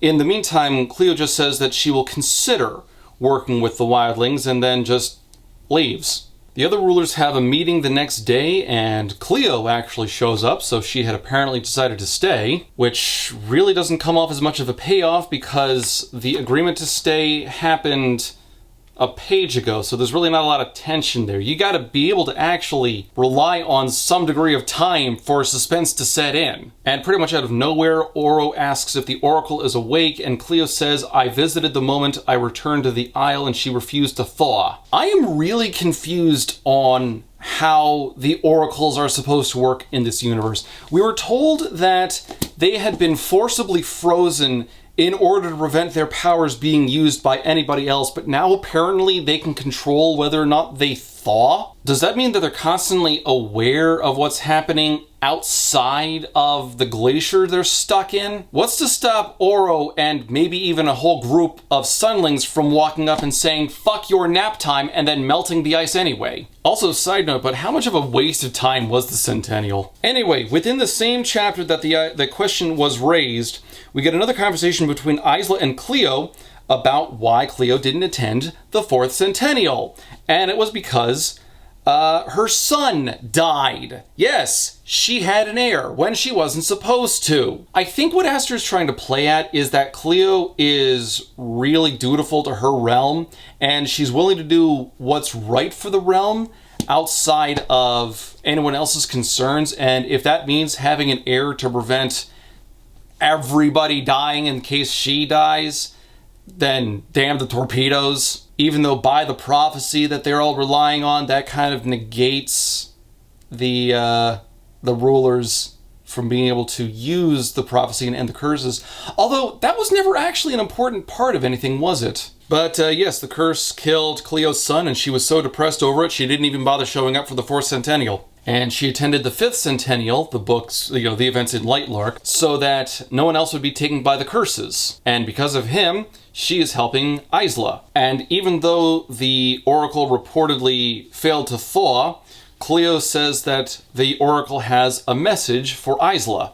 And Isla will want to visit the Oracle soon. So I guess Cleo was just lying in the earlier meeting, which doesn't really sound necessary because it's not like Isla can keep secrets from Oro. He can tell when people are lying, after all. Now, a question that I've got is, why was Cleo's son anywhere near water for the curses to affect him? Again, the Moonlings have one of the easiest to avoid curses, since during the full moon, the ocean will reach up and just grab people, or they'll get swept away somehow. It's not clear on how it works mechanically. What it is clear is that it works on a schedule. So all Cleo needs to do to protect her son from the curses is move him inland. Why didn't she do that? Like, there's a very serious question regarding the safety and care that Cleo has towards her child, and none of it, because of how the curses worked, none of it makes sense. He would have actually been safer if she had sent him to a farm in Nebraska than whatever she did. Isla, in the next scene, tells Oro about her conversation with Leo, and they're running down the castle steps on the way to the Oracle, avoiding the fissures from the Drek attack. And that makes me wonder, if the fissure caused Oro intense pain and got him to double over to the point where he couldn't even fight, did they not have to fill it, or does he get used to it? Like, how does this work? If Lightlark is ever hit by an earthquake, is Oro going to be bedridden for like a month? Is it damage to the island that hurts him, or is it any kind of change? Like, there's an idea here, and Aster hasn't thought it through. But anyway, they're running out, and Ciel and Avel stop them and point something out to the harbor, and they see a whole bunch of ships leaving in the direction of the Nightshade Newlands, and Soren, the last Moonling on the island, says that they're joining Nightshade in the upcoming fight. Now, Moon Isle is starting to melt. It seems that with the Moonlings leaving, the island is reacting, and the coldness of the Moonlings is leaving with them. I guess that's how Wild Isle eventually shriveled up and died, so if it doesn't have any residents, it kind of just collapses, and the magic is taken with them or something. But they go onto the Moon Isle and they find the Oracle, and Aster finally acknowledges that there were a total of 3 women trapped in the glacier, 2 of whom are now gone. So you have just the one Oracle left. The other 2 were functionally irrelevant to the concept of the story. Why were they there in the first place? Oh, and apparently Cleo injured the Oracle for some reason, but the Oracle says she left me alive long enough to tell you what you need to know. Why? Why is Cleo doing anything that she has been doing for the last chapter? Some of this gets summed up, but only when you're thinking very broadly. She's siding with the Nightshades because she sees it as the best way to survive, and we get additional context for that later on. But injuring the Oracle doesn't really do much. Not for Cleo's ends. It just seems like Cleo injured her out of spite. Now, we have another example of why prophecies and psychics can be so dangerous to use in a story like this, because the Oracle does give another hint. It's still not tremendously helpful, and she absolutely could give more pressing information right here, and doesn't, because if she did that, we wouldn't have the rest of the story. Her memories are the key. They unlock the world. Everything. Why they are coming. What they will do with Lightlark. The weapon they already have. How to stop them. Is in her mind. All she must do is remember everything. Now, there is one crucial key piece of information the Oracle could give Isla right now, and it would save so much time and effort. And the Oracle doesn't for reasons of plot. Or maybe the Oracle just wants everything to go askew and thinks it's funny. And I will say, rereading this, I at least understand the individual elements she's talking about in this moment. It's much better than what we got last time, which didn't actually help at all. And the Oracle goes on to say that the vault will change everything if you can find the strength to open it for good. And states that before Nightshade arrives, Isla will visit her alone, and only then can she give the final prophecy. But that means that Isla is going to have to start remembering her past and likely Grimm. And in order to prevent that, she takes out a piece of parchment and actually writes, "You hate him," 6 times to remind herself that Grimm sucks. I hate him. I love him. I hate him. I love him and hate him. Now, to unlock her memories, she goes to the only Nightshade that she can really rely on at this point, somehow, Remar. And he states, memories are difficult to uncover. A skilled Nightshade could return them, but doing so all at once could be dangerous. The mind is so easily fractured, he sighed. The far better option is that they be restored by you. That, at least, explained why Grimm hadn't simply given her memories back at the end of the Centennial. He had seemed so confident she would remember, and she had. Now, by the end, you'll understand that that is a moot point, because the steps that Grimm is taking in all of this are so ridiculously unnecessary. If he... I'm getting ahead of myself. This leads to such a shocking disappointment. And the bar I've got set for Aster is already so very low, and I was still disappointed by this the disaster that is the climax of this book. Anyway, Remar basically explains that the more Isla develops her Nightshade powers, the more the veil blocking her memories will fade. And so she tried focusing on her Nightshade powers, and she used it, and we get another perplexing scene cut where she turned, but she wasn't in the Sky Isle Woods any longer, and this is meant to open us up to another flashback. Now, this leads us into a very particular writing choice. You see, for the next 150-ish pages, what's going to happen is we're going to get a scene from the present, and then a flashback, and then a scene from the present, and then a flashback. This might be one of the dumbest choices that Aster made for herself. Instead of focusing on the plot and occasionally getting a flashback or something, the story derails for the sake of the flashbacks.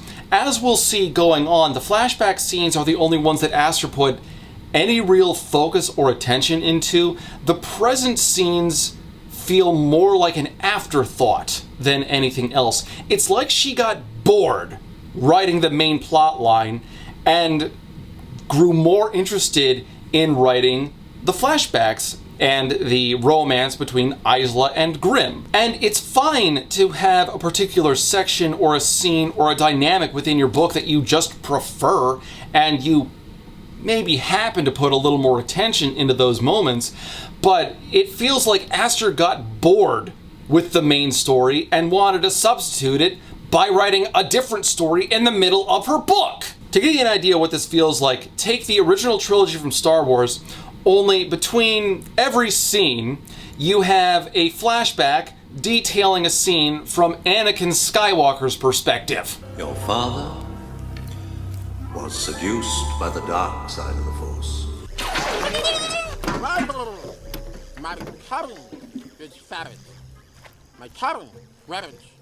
The scenes don't mesh well together. It is clearly scene A, scene B, and they don't really mix. In the flashback, when Isla looks around, she realizes she's actually in a market on the Nightshade Newlands. Now, what she's doing is she's looking for a pair of skin gloves, and you might remember in Lightlark, skin gloves were something that she and Celeste needed to find in order to use in part of their cockamamie plan to eventually trick the other rulers and find a surefire way to break into their libraries by poking them. I'm sorry, that's still stupid. However, as Isla is describing things, we get a contradiction that means it would be impossible for her to be on the Nightshade Newlands. With mastery, one day she might be able to portal anywhere she wanted. For now, she could only return to places she had been before. If that's true, then how did she ever get anywhere with it ever? Now, this is an opportunity for Astrid to describe some of Nightshade culture, some of the local sites, for example, and a good portion of it is rather off-putting. We'll get to that in a minute. One thing that does kind of work is this brief description. Women wore clothes she had never seen in other realms' lands, boots that reached their thighs, dresses with chainmail woven through, pants that were glossy and shimmering. So it's a realm filled with goth mommies. Awesome! It's just I wish I had more time to seek out the dark forces and join their hellish crusade. What's not awesome are some of the other sites that are actually off-putting. The night market smelled of rotting flesh and boiled blood. One stand exclusively sold teeth. There were barrels of them, most looking distinctly human. Another had skulls tied to strings.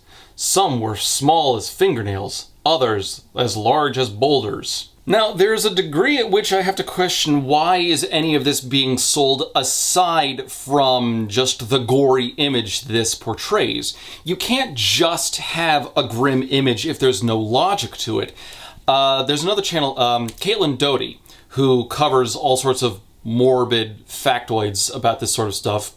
Pretty interesting videos, grim as they are. So I can understand why there would be markets for certain things, like skulls. Teeth, I have a little bit more trouble believing. Boiled blood just sounds like edge for the sake of edge. Now you gotta question, what is the practical application for this in Nightshade culture?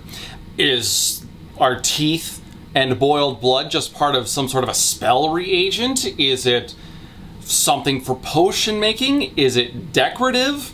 You can't just have these images just for the sake of invoking a creepy sort of a vibe. You should actually have a reason for it. Even if it doesn't always get explained in full detail, there should at least be something beyond, isn't this creepy looking? Like, if there's no practical reason for the Nightshades to be doing this, then they shouldn't be doing it. Oh, she also briefly comes across another stall selling something called Nightbane, so hey, we've got a title drop. And it is presented in small vials, and it takes away all troubles and pain. That is not important right now. We'll come back to it much later. Now, Isla continues down until she stops at another stand that is selling skin. Give me your skin! And it's possible that stand has skin gloves inside of it. But before Isla can actually check around, she gets jumped by some guy, and he recognizes that she's a wildling and starts talking about some of the ways that he can use the pieces of her in order to fetch a good price. So she stabs him, and I'm not sure if this kills him, but a group of guards do notice the disturbance and they start chasing Isla. And before Isla can get away, Grim actually cuts her off. The guards catch up, and she is taken to a prison cell. Now, during this chase, one thing that is worth mentioning is that when the guards saw the guy that Isla stabbed, they didn't really seem disturbed by it. And you can have callous guards, you can have guards that are like so used to this sort of stuff, they might even pass jokes. Lenny Briscoe from Law and Order was a great character in that way. Very gallows sense of humor, but that was a coping mechanism for his character, and he was a very endearing one at that. Well, we better find Mrs. Rosati, tell her husband's dead. If she doesn't already know. Man, you are such a cynic when it comes to love. Not love, marriage. And unfortunately, this callous disregard is something that is parroted by Grimm because he goes to visit Isla in the cells, and they have a conversation about what Isla is even doing there in the first place. He looked over his shoulder. You appear in my realm using a stolen relic. You stab me in the chest. You return and hide in my chambers. Then you return yet again and attack an innocent man in the middle of the street. She made a sound of indignation. Innocent? He wanted to scalp me and sell my hair by the strand. Grimm's eyes narrowed. What type of people did you expect to encounter at the night market, Heart Eater? So, Nightshade culture is the sort where the idea of scalping someone and selling their body parts could count as innocent, because Grimm doesn't take back what he said. He actually doubles down with the what type of people did you expect at the night market. But Grimm offers a proposal because apparently he is looking for a sword, a powerful one that very few people know exist. And seeing as she doesn't really have a choice, as she is without her star stick and is locked in a Nightshade prison, Isla agrees. And that starts the second plot line of the book. And we don't really get an Act 2 or Act 3. The present day plot line and the flashback plot line kind of meld into each other concurrently, so it all just kind of blends into this indescribable mass. And this is the plot line that Aster was clearly more invested in writing, and man, does that become disappointing. In the present chapter, Isla recounts everything to Oro about the sword, and she talks to the Wildlings, who seem entirely too willing to go to war. The Wildlings didn't seem surprised at the idea of war. This is what we've always trained for, Ren said. There were nods around her. You want to fight? Isla asked, doing her best to siphon surprise out of her tone. This was not really their battle. Wildlings hadn't been on Lightlark in 500 years. None of her people had been alive before the curses. They had never even stepped foot on the island. Now, Isla does say that they have a choice to fight, because, this is going to be a hard battle, and the Nightshades are particularly violent. But by the next page, everyone steps forward, and they are willing to fight. And one would have to question why. Ignoring for the moment that it's weird that other realms have had people alive from before the curses, except the Wildlings, apparently, and the Starlings, but they have a built-in excuse. The Wildlings want to fight Nightshade for a land they've never been to, and for a government that hasn't interacted with them in centuries under the command of a ruler they barely know. What are these people fighting for? Because the plot needs them to? Because it's the right thing to do? If your characters ever get involved in any kind of conflict, the reason should always be better than because it's the right thing to do. It might, in fact, be the right thing for them to do, depending upon the conflict, but that doesn't say anything about the character. Hell, in Final Fantasy X, when Titus makes that suggestion, it's not even really just like a lazy extension of him just wanting to do things because it's the right thing to do. It's more comparing him to his father, because his father had said the same thing, showing that he is, in fact, despite his attempts to be otherwise, very much like his father. A large fiend? Let's go get him! Why? It's the right thing to do. It's the right thing to do.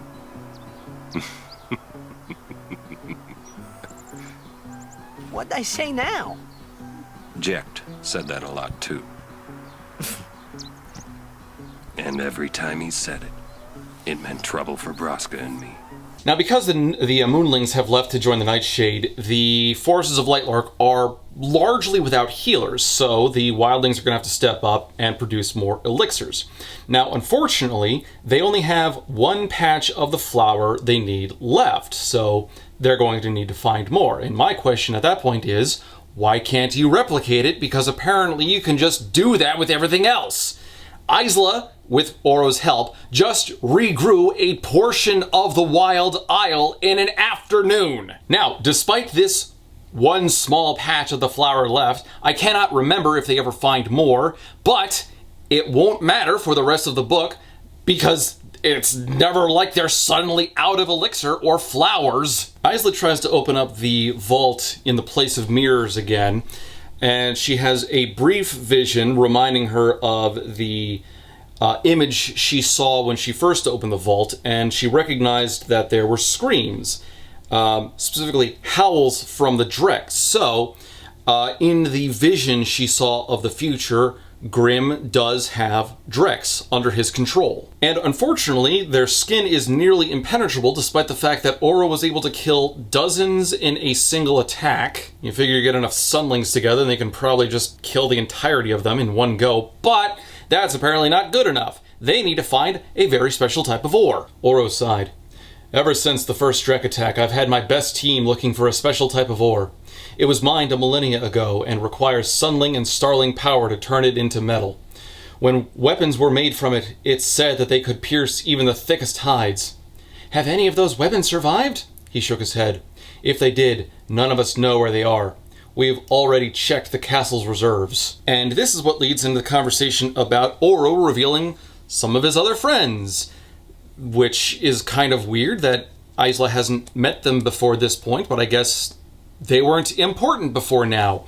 So Grim takes Isla to meet his inner circle, where we've already met Enya as one of the members, and there's also Calder, a Moonling, and Zed, a Skyling. And that's almost as much characterization as they get. And there's a brief conversation until Isla just reveals that she's a Nightshade, which is inaccurate. She's primarily Wildling with Nightshade, if anything. And also Starling, but that never really comes up until, like, much later, but And Isla tries to defend herself being a Nightshade with very faulty logic. Isla sat straighter.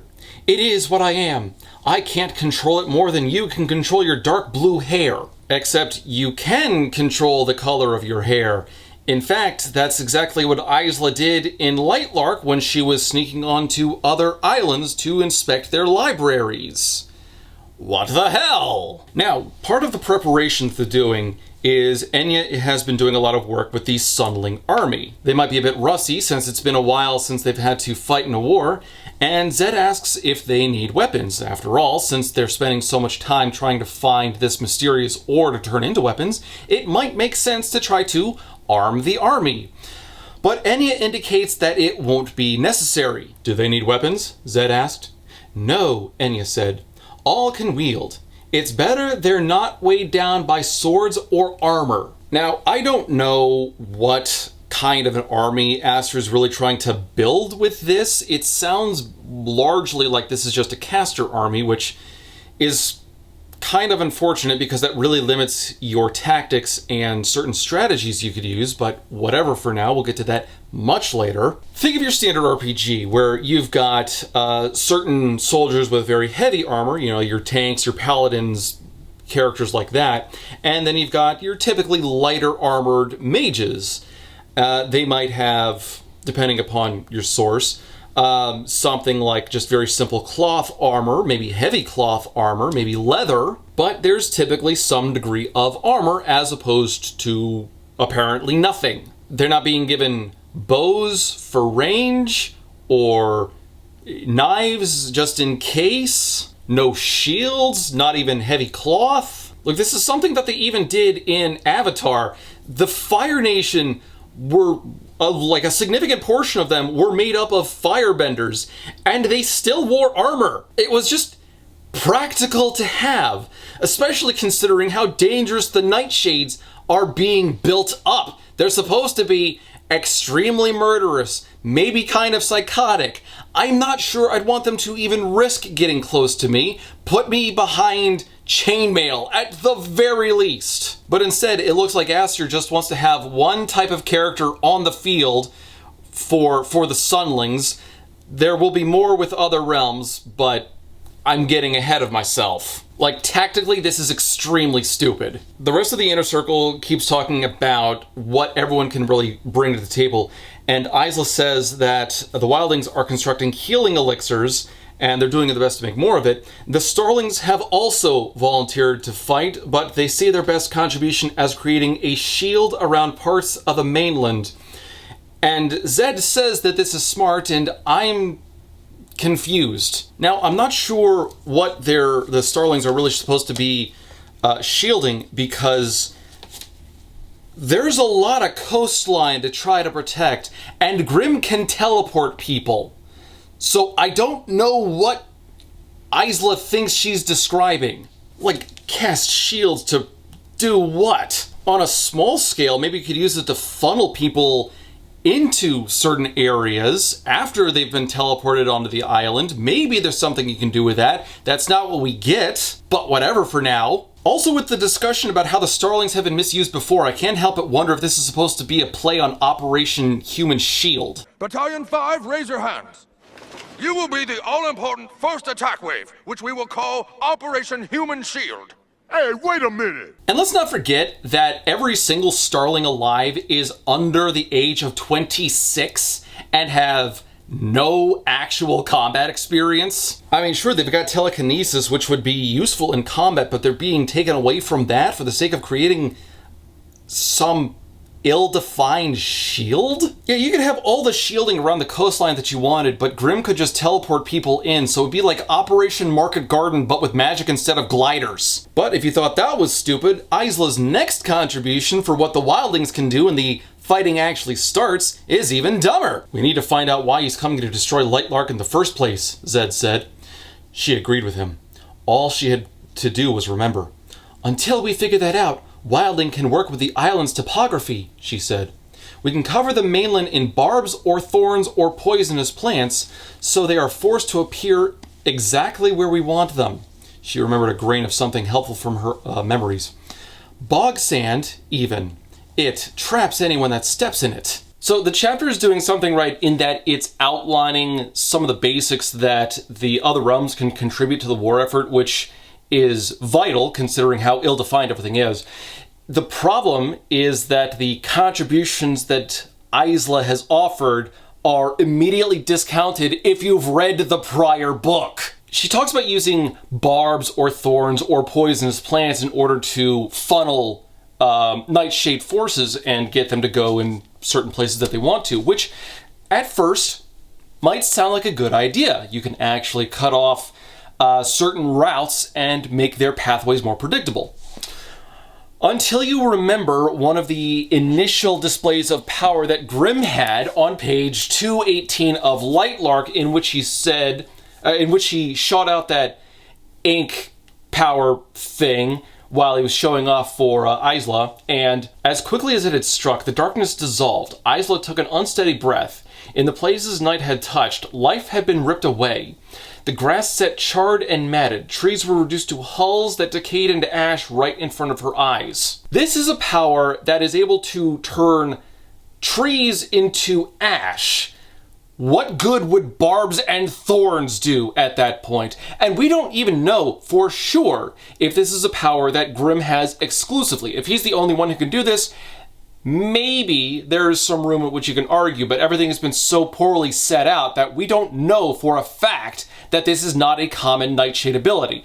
And considering that Isla uses very similar magic later on in the book, I have to assume it's not that uncommon. Barbs and thorns, completely useless at this point. At poisonous plants, also probably useless, but for a different reason as well. We don't know what poisonous plants exist on Lightlark or anywhere in the world. If there is something that acts as an instant paralytic, like one touch and you're out for a day or so, okay, that could work if you're clever about it. Ignoring the whole possibility of destroying all life in a certain field, let's say that maybe the Skylings could drop poison petals on people. Maybe you can get a couple that way. That could possibly work. But that's assuming that this paralytic agent exists in the first place. It's also entirely possible that Isla's just talking about poison ivy, which would be functionally useless in combat. Oh yeah, you ran against some ivy. In a day or two, that'll be mildly annoying. And the use of bog sand could work, maybe, if you were clever about it, and given what we have later on, they're not. So the problem with bog sand is that it's very obvious when it's present. So you're not going to have this massive patch where all of a sudden all of Nightshade is stuck unless you're able to summon it under their feet while they're standing there. If you had a big patch of it, let's say a 10 by 10 foot patch as an example, you'll have a couple of people run forward and get stuck, and you'll have the first line of troops now trapped. for short term. They can escape easily enough. But you'll have other people who are able to walk around them and continue their march. So you're not actually going to do that much long-term good with this stuff. Momentary distraction, sure, it could work there if you're immediately in range, but let's not forget that the main foot troops of this war are going to be the Sunlings, who are walking around without weaponry. So, unless you got the Skylings taking pot shots at them from the sky, which they're not going to be able to do because they're going to be dealing with the Drex while this is going on, the Sunlings are going to have to get up close as well. And if you've got these big patches, that becomes an obstacle for the Sunlings at the same time. Now, you could have small patches, let's say 1 by 1 foot, as a very easy visual example. You could have the occasional Nightshade getting stuck and maybe even becoming a stumbling obstacle for other troops in the same time. And then it's a smaller area, so the Sunlings will have less to contend with. They'll be able to run up and set the Nightshades on fire, or if they had weapons, they could stab them, but they don't. But at the same time, you've got to be very careful about how you set that up, because you'd also have the risk of Sunlings getting stuck in bog sand if you don't set it properly. It's like encouraging your men to walk into a minefield, just slightly less deadly, but you still have the same problem with the traps.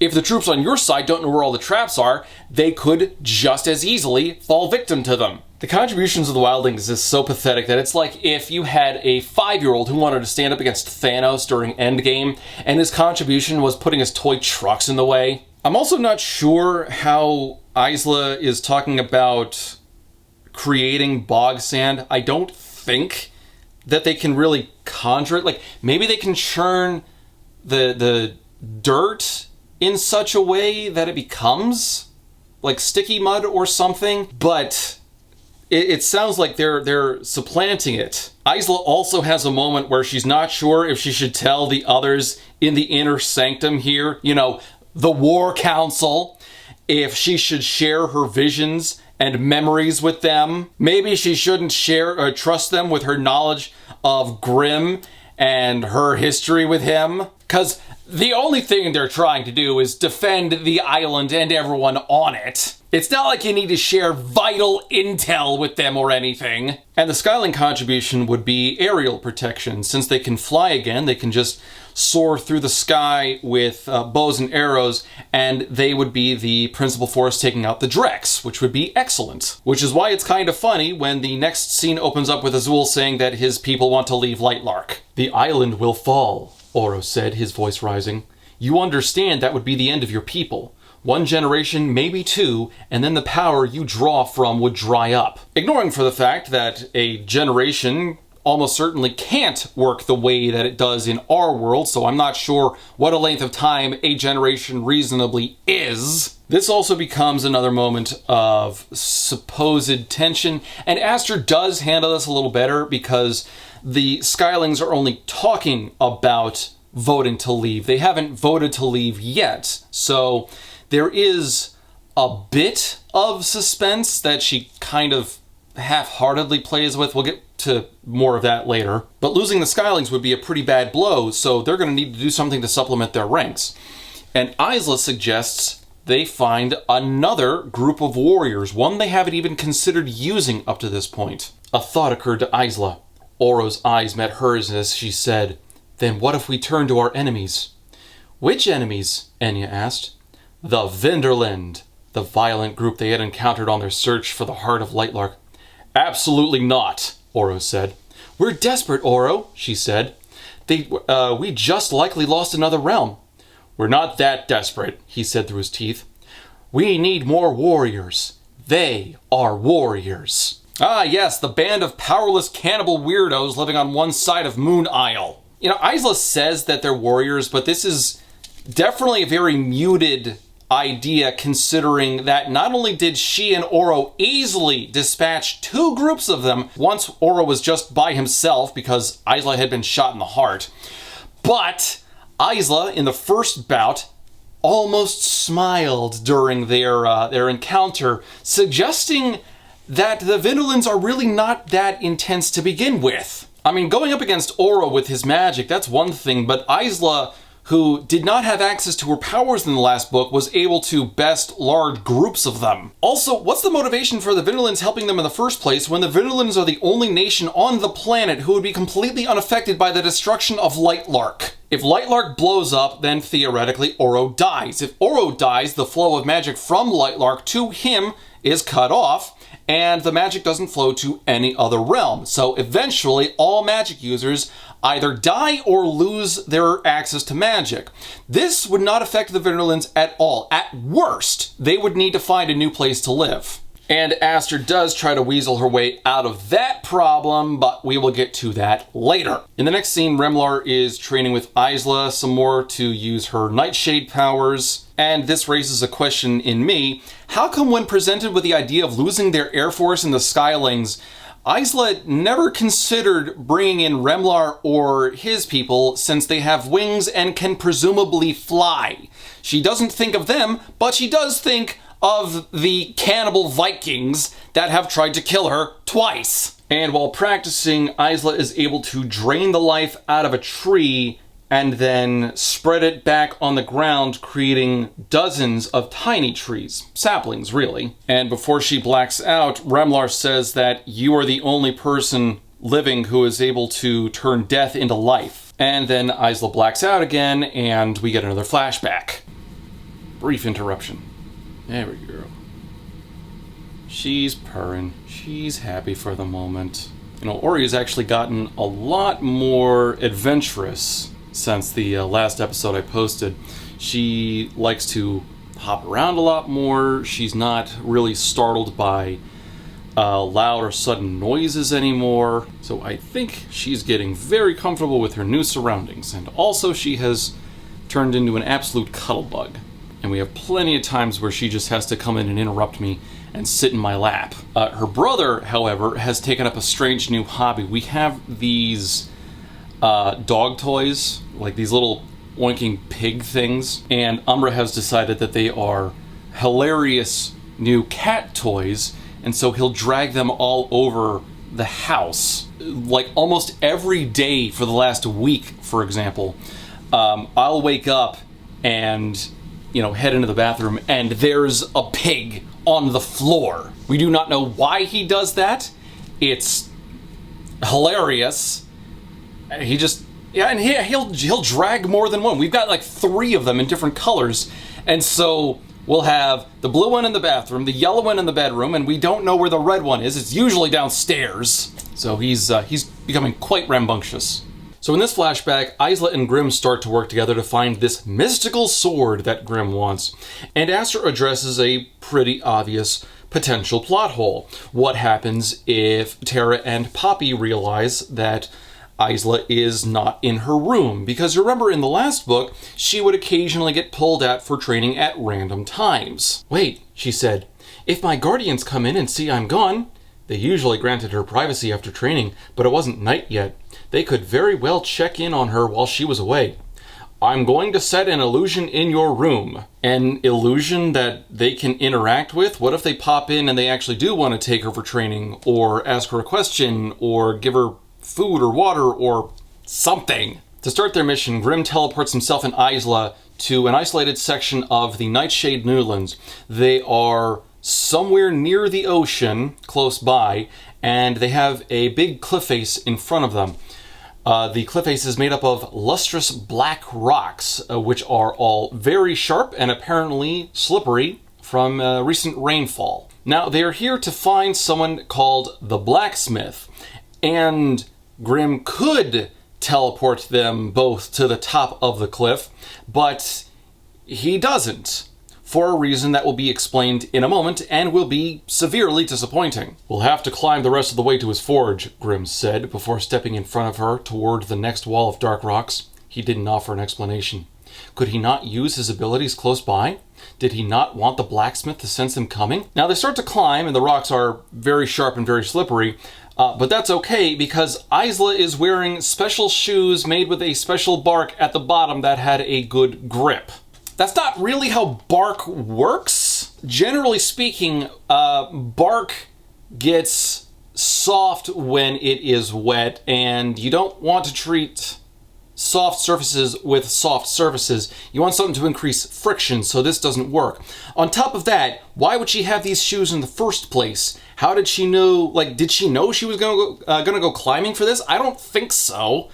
And what is she climbing in her training on the Wildling Newlands that would require these sorts of shoes to begin with? Are these normal? If so, why haven't these shoes been described at all previous to this? In an attempt to solve one problem that shouldn't even be included in the first place, Aster has included a whole list of other problems that contradict common sense and world building that she has previously established. And yes, she's climbed things like trees before and maybe the occasional cliffside, but bark shoes aren't going to help with that. And as they're climbing, Isla cuts her hand on one of the rocks and she starts bleeding a little bit. Not a lot, but enough to notice. That doesn't hinder her too much. They are able to get to the top of the cliff in the end, and they see a tiny little hut in the middle of a clearing. And inside, someone is banging a hammer on an anvil, presumably. Now, Grimm explains that they are trying to talk to this blacksmith because he is the one who made the sword that Grimm is after. Okay, until they get up close to his shed and the hammering on the anvil stops. Grimm turns around, notices that Isla is bleeding, and then just says, "You fool, he'll try to kill you," and then leaves. Like, teleports away, abandoning Isla. Then we get another unnecessary scene break, which doesn't break the scene, so I don't know what Aster's doing with that. And let us not forget to notice that Isla isn't concerned that her blood isn't doing the thing. The blacksmith comes out of his hut, and Isla starts to run away. The blacksmith starts chasing her, eventually catches up to her, so she takes out her dagger and stabs him in the eye. Isla keeps going and she tries to find a way out, but it turns out that there is a fence. And the blacksmith had apparently constructed the fence using bones, like just melded together, which is a concept that I wish I could enjoy more than I did. But unfortunately, used the way that it is, it's just temporary decoration and then it'll never get referenced or anything for the rest of the book. Now, I'm going to jump through this conversation real quick because only some of the dialogue is actually of any importance to what's going on right now. Grimm shows back up and stops the blacksmith, someone he calls Baron, and starts inquiring about the sword in such a way that really makes it sound unnecessary for them to have attempted subterfuge in the first place. "Ruler," he said, bending to a knee, "to what do I owe the honor?" "Black diamond hilt, twin blades. You know the sword." "I do. A very special weapon indeed. Among my best work." "You've sensed her blood. Can she help me find it?" "She can. The sword was cursed, so no Nightshade ruler can claim it.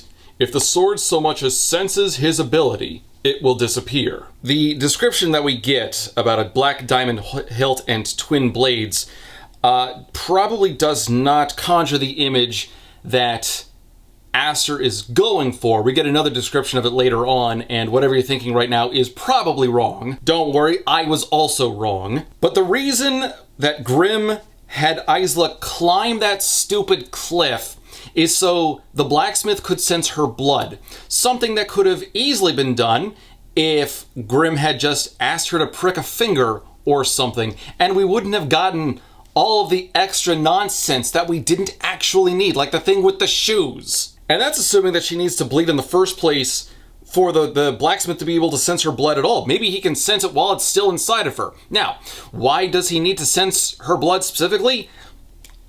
I don't know. Like, considering everything that happens later on in the book, that doesn't seem like a very important aspect. What is important is the notion that the sword is cursed so that no Nightshade ruler can claim it. So if it so much as senses Grimm's ability, it disappears. And I'm going to leave that thought for now. Just remember it. It's going to be very crucial for a plot hole that Aster creates for herself. What's disappointing for now is where the sword apparently was last seen. Now, you've got a legendary weapon in a video game or any kind of a book or whatever. Where is that sword probably going to be? Is it going to be in someone's private collection? Is it going to be lost in some ancient temple? Is it going to be guarded by a massive monster, the likes of which very few heroes can actually defeat? Aster laughs at such silly notions. Before she could ask anything else, Grimm said, "Do you know where it is?" "Decades ago, I heard it had been stolen from a Starling market." "Someone swiped it from a stall at what might as well be a farmer's market."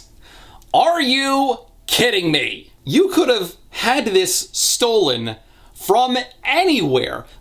Go with the private collection thing. Some crazed noble just collected ancient artifacts or something, and a group of thieves broke into his house and stole the sword. Same problem, now it's stolen somewhere out there in the ether, but it has a much better background. Something much more fitting of a legendary weapon. Having it apparently stolen from a Starling market makes it sound like it was on sale at a flea market. Garbage. Garbage. Garbage. Now this will make me rich. Also, small note, but apparently Isla twisted her ankle while she was running away from the blacksmith, and now she's going to be walking funny for a couple of weeks. And yes, the healing elixir can take care of the swelling, but not the pain. Also, I think there's evidence that Aster isn't paying attention to anything that she actually types, and I think I can say that pretty conclusively with this selection. On page 195, Isla pauses for a moment to consider her situation. There were still so many unanswered questions. If he needed the sword so badly, why didn't he look for it before? Except on page 194, his tone didn't get any gentler as he said, "This is too important for me to tell anyone in my court. I can't risk sending someone else or trusting them with any of my information." He hesitated before saying, "I've been betrayed in the search for the sword before." So he has searched for the sword, but a page later, Aster somehow forgot that. Now back at the present, we get confirmation that Grimm is going to show up in 20 days, so... 18! I'm coming. Isla stops by the Star Isle to ask Marin who the strongest wielder on the island is. And apparently it's Cinder. You remember the inquisitive little 8-year-old that they had in the one scene with her chapter name who didn't really impact the chapter that much. Marin takes Isla to a field full of craters where Cinder is practicing her power. It was Cinder. Isla's mouth had dropped open watching. Cinder wielded power like a master. Her stances, the liquidous movements of her arms, everything was so natural, as if she'd been alive for many multiples of her actual age. That is an awkward sentence to end things on, and Cinder confirms that she didn't actually have a teacher. Apparently, all of this is just natural. She's just good at it. Now, I could accept to a point the idea that Cinder just, by luck of birth, had more mana or inner strength or whatever than any other wielder, but the fact that she is doing forms or katas or however you want to describe it, this isn't simply a matter of raw inner strength. She is actually practicing some degree of a martial art here. And again, she's 8. Now 8-year-olds can still learn martial arts. They can still do all sorts of stuff. I mean, kids in Shaolin temples are goddamn incredible. Cinder hasn't had a teacher, and as far as we're aware, there's nothing written down instructing any of this. She's not reading from a book. This is natural to her. And Isla talks to Marin and convinces her to enlist Cinder's help in creating a shield around the mainland. Apparently a wall of energy will be critical to limit where Nightshade can strike. But again, the entirety of the coastland. And it's not like the cliffs are going to do anything to help limit where they can land. They have the moonlings with them now, who could, as we've seen with the earlier kidnapping attempt via the rebels, creating a waterway to splash people up like great tall distances is not a big deal. In the next scene, Isla is talking with Oro about Cinder and talking about how strong she is, how it's unusual, but a that stuff happens every now and then, apparently. But then Isla gets the same vision that she got from the vault about Grimm attacking the island, and she gets it with a little bit more clarity, and she can actually feel herself die in this vision. And she realizes Grimm kills her in the future. No! My only weakness! Dying! And then she passes out and we get another flashback. To explain her sprained ankle, an element that doesn't actually matter that much, I'm not sure why Aster included this, Isla came up with some elaborate story that involved a window pane in her room. I don't know why we needed that. Like, I want to know what the story with that is. Did she claim that she put her foot through the window and that's why it's sprained? The only thing that the sprained ankle seems to do is delay how long it takes for Grimm and Isla to go out adventuring again. There were so many better ways to write around that. The sprained ankle thing was just perplexing and useless. Do not include details like that if they are just written out very easily by like the next chapter. So Grimm teleports them both to a fishing village, apparently at night. Now, you remember how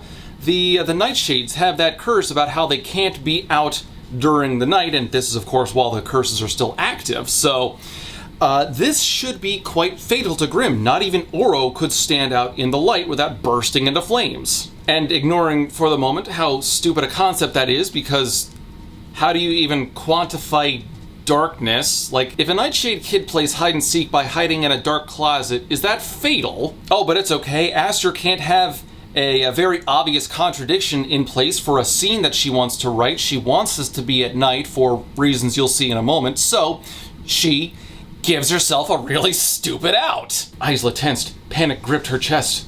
"Your curse," she said, words sputtering out of her. She pointed at the moon like a fool, then at him. "You can't." Grimm wore a bored expression. "Go out at night?" She nodded. "That won't be a problem." Then he turned back around. "Not a problem? Even you are not powerful enough to escape the curses." He sighed in clear irritation that she kept insisting on speaking to him. "No," he admitted, "but someone else was, and they made me this." He clutched at something below the collar of his shirt, some sort of charm, then instantly turned his attention away from her. So Grimm just has a magic thing that we've never seen detailed or explained before that allows him to completely ignore the curse. God damn it, that's disappointing. See, this is the complexity of Aster's world coming back to bite her in the ass. She needs night for a particular scene that she wants to write in a moment, but she can't have Grimm out in nighttime because that's supposed to be fatal. So she gives herself a lazy out. Grimm just has a thing with nary an explanation, and he's okay. See, this is why simple magic systems are better than overly complicated ones, because the more rules you put into your magic system, the more you have to pay attention to, the more you have to balance, and eventually it could force a contradiction. You might want to set a certain scene, or you might have a particular need for something to occur, and it wouldn't make any sense. Oh no, all of a sudden our mage got shot. Oh, but that's okay. He's got a ring of bulletproofness, and now he's bulletproof.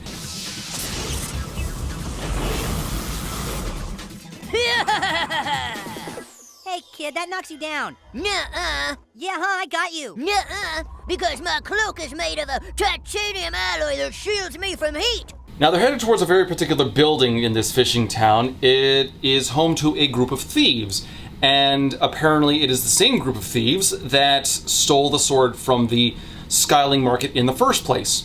And the solution of how Grimm discovered this is the solution to a great many mysteries that Aster has decided to write about.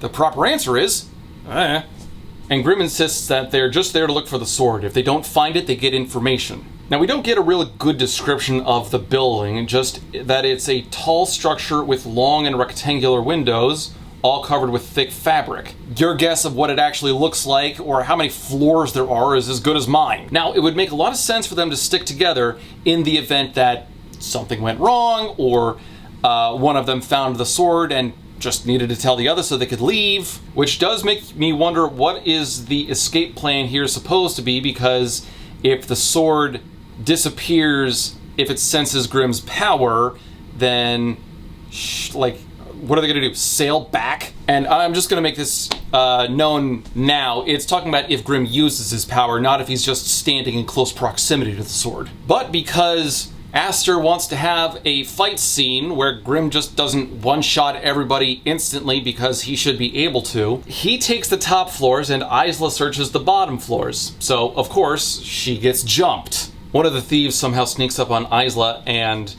has a blade up against her throat and starts acting really ominous. And then she's able to grab the knife out of him and just start stabbing him repeatedly. You know, the image this is conjuring, it's starting to sound like Isla's standard greeting is to stab people. This is the 4th time this has happened.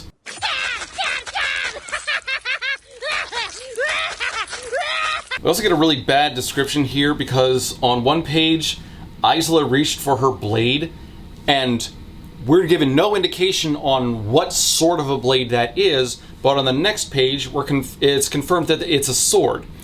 And this can have all sorts of different images depending upon what you thought that blade was supposed to be in the first place. When you were introducing something, you should use specific terms in order to create as clear an image as possible.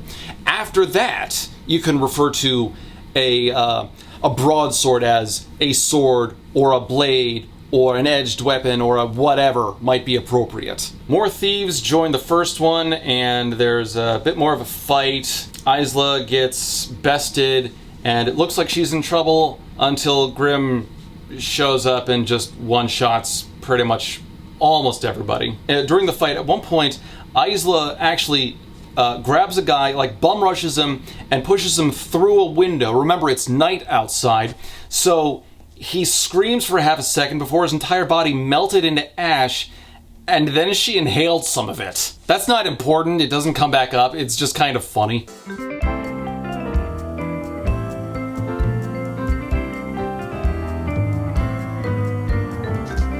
But again, what do they do to prevent this all-encompassing darkness? Like, what kind of darkness is okay? Is it just nighttime darkness? What about shade? Is that dangerous? Does that make Nightshade's skin sizzle? What's their lighting bill like? What do they have to do to maintain light coverage inside a building? So Grimm wipes the floor with everybody else, and there's only one thief left alive. They interrogate him, and he reveals that the sword was lost decades ago. Apparently it was stolen by a member of their group who just like swiped it and betrayed everyone and ran. His name is Victor, and he was seen near Cretan's Crag, which makes me wonder, why didn't anyone of the Thieves Guild try to hunt him down and take it back if that happened decades ago, but whatever. And then Grimm slits the man's throat, which is very upsetting because in order to get him to talk, Isla promised not to, or rather promised to let him go. Isla says, "You promised," and then Grimm says, "No, you promised," even though Grimm had nodded on the previous page, effectively agreeing to it anyway, so yes, he did. I don't care that he killed this guy, but he is factually wrong. And in fact, Grimm doesn't care that he killed this guy either. "Don't tell me you're crying about that filth's death." "Filth?" she asked, incredulous. "He's one of your people." "Don't speak about my people when you don't know the first thing about your own." Locked in a room with a glass painted over, Grimm bared his teeth at her. "He was a thief and sold much more than just rare objects," he said. "He deserved to die, and I was happy to be the one to end him." Our people, Charlie, are awful! Anyway, there is a celebration in Cretan's Crag in 2 weeks, and that's when Grimm is going to come back for Isla. Now, back in the present, Isla is worried about the image that she got about Grimm killing her, and she's worried about the end of the Starlings and the Wildlings. So she asks that if she has a love bond with Oro, that he would be able to take her abilities so the Starlings and Wildlings don't all die. And Oro tries to reassure her, saying, "You're not going to die," but yes, he should be able to take her powers and abilities anyway. Which is kind of confusing because I understand how the love bond thing works even less than I did before. The love bond thing effectively works like the bond maker did, to the point where you can actually drain someone entirely of their power. Okay, whatever. No, it doesn't make any sense mechanically, but I guess we need it for some reason. Isla insists that she needs to go see the Vinderland. She's taking Enya with her because the Vinderlands are, like it or not, powerful warriors and they need their help. And Oro is very quickly okay with this, but he offers a little safeguard just in case. He finally nodded. "You're right," he said. He walked her over to Enya, who was waiting beyond the mainland woods. Before they left, he pressed a hand against her arm. Sparks erupted from his touch, shimmering, covering her entire body from the neck down. It formed onto her as closely as her clothes. Besides the faint sparkle, it was nearly invisible. "It's a Starling shield," he said, "like the one you're creating for the battle, but smaller. Can you take it over?" She focused on the energy, breathed in and out, slowly, under her command. It dripped down her fingers, past her skin. Keeping the shield in place took effort, but she was grateful for its protection. "It's not invincible," Oro said, "but it will stop an arrow." Oh my god, I have questions. So, how does this shield work? How long does it last? Does it fade? Do you have a certain number of hits that it can withstand, or a certain degree of force it can withstand, or is it on a timer? And probably most importantly, why hasn't Oro used this before? You want to know where that might have been very, very useful? When Oro and Isla went to see the Vinderlands! Because it would have stopped the arrow! Even if Oro was very confident in his abilities and Isla's abilities when they had that scene in the last book, it's still practical to try to have some degree of protection, which is what he's doing in this scene here. Which, again, raises the question, why aren't any of the Sudlings in the army armored? In the movie Troy, Achilles was said to be invincible and he still wore armor. They say you can't be killed. I wouldn't be bothering with the shield then, would I?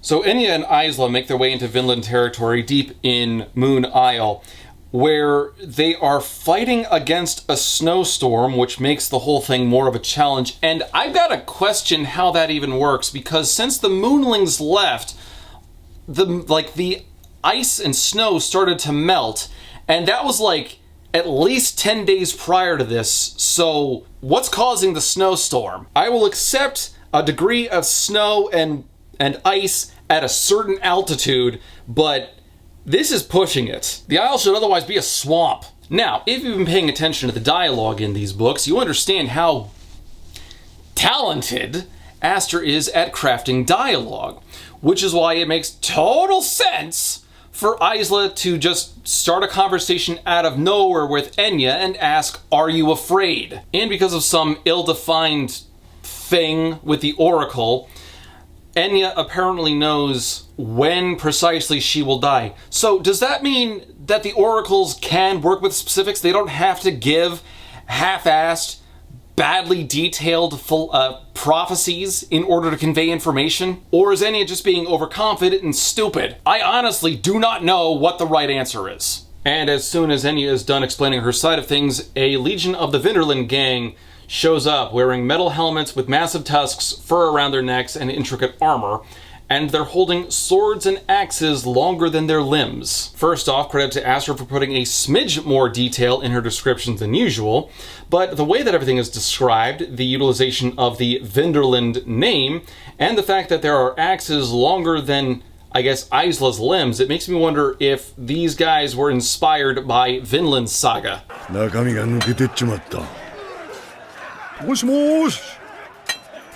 There's a bit of uninspired taunting between the Vinderland gang and Enya, and Isla decides that an extremely scant battle is enough action for now, so she puts a stop to it, and we get a contradiction between this book and Lightlark. Enough. She flung her arms to either side, and trees sprung up from the lifeless land, breaking through the ice. The Vinderland went still. If they didn't recognize her before, they certainly did now. Now, did y'all catch the mistake that Acer just made for herself? If the Vinderlands didn't recognize her before, they did now. And my question is, how? Because every time that Isla has interacted with the Vinderlands before, they all died. Now, certainly the groups that Isla has interacted with before were just small pockets of a much larger population. That's fine. Except, I can't really think of too many believable ways how they would have been able to get information about Isla in any real way, especially because they have never seen her use powers before. Why would the utilization of magic make her recognizable? The best I can come up with is there was a scout who was on the edge of the battlefield in the previous examples in the last book, and he saw what Isla looked like and just committed it to memory and then told everyone else about it. Hey, look out for this woman. But that is, of course, very much an unsubstantiated guess on my part. The other idea that I came up with is maybe the Vinderlands traded information with the Moonlings, and I don't see that as likely considering how antisocial and isolated the Moonlings have been. So there's really no reason for the Vinderlands to stop attacking or recognize Isla in any way in this scene. But Acer needs them to for the book to work out the way that she wants it to, so they stop and they just start talking briefly. One guy, presumably the leader, shows up and says, hey, we need help fighting Nightshade, and the leader guy's like, no, and so he swings an axe at Isla's head. Understandable, I'd be tempted to do the same. And Isla holds her hand up defensively, and the second she touches the blade, the entire axe turns to ash. And then we get another flashback. In the flashback, Isla is just wandering by herself. She decides to teleport out of her room one night for a midnight stroll and eventually gets attacked. She's knocked out when a sword hits her forehead, and she wakes up with her hands tied behind her back and her ankles roped together. And these are wildlings that have abducted her. And we get the line, we're starving, there haven't been any hearts in weeks. So we don't get a terribly clear idea of what the wildling feeding schedule would have to be, but apparently they can go weeks without eating a heart. So I guess they don't need to eat a heart daily or 3 square hearts a day or whatever. It's not terribly important, and this doesn't really inform us of too much, but I don't know, I just thought it was worth pointing out. And of course they are completely ignorant to the fact that they've got the ruler of Wildling tied up and about to be cannibalized, unknowing that if they kill Isla, they will die themselves, if the magic works the way that we've been told it does.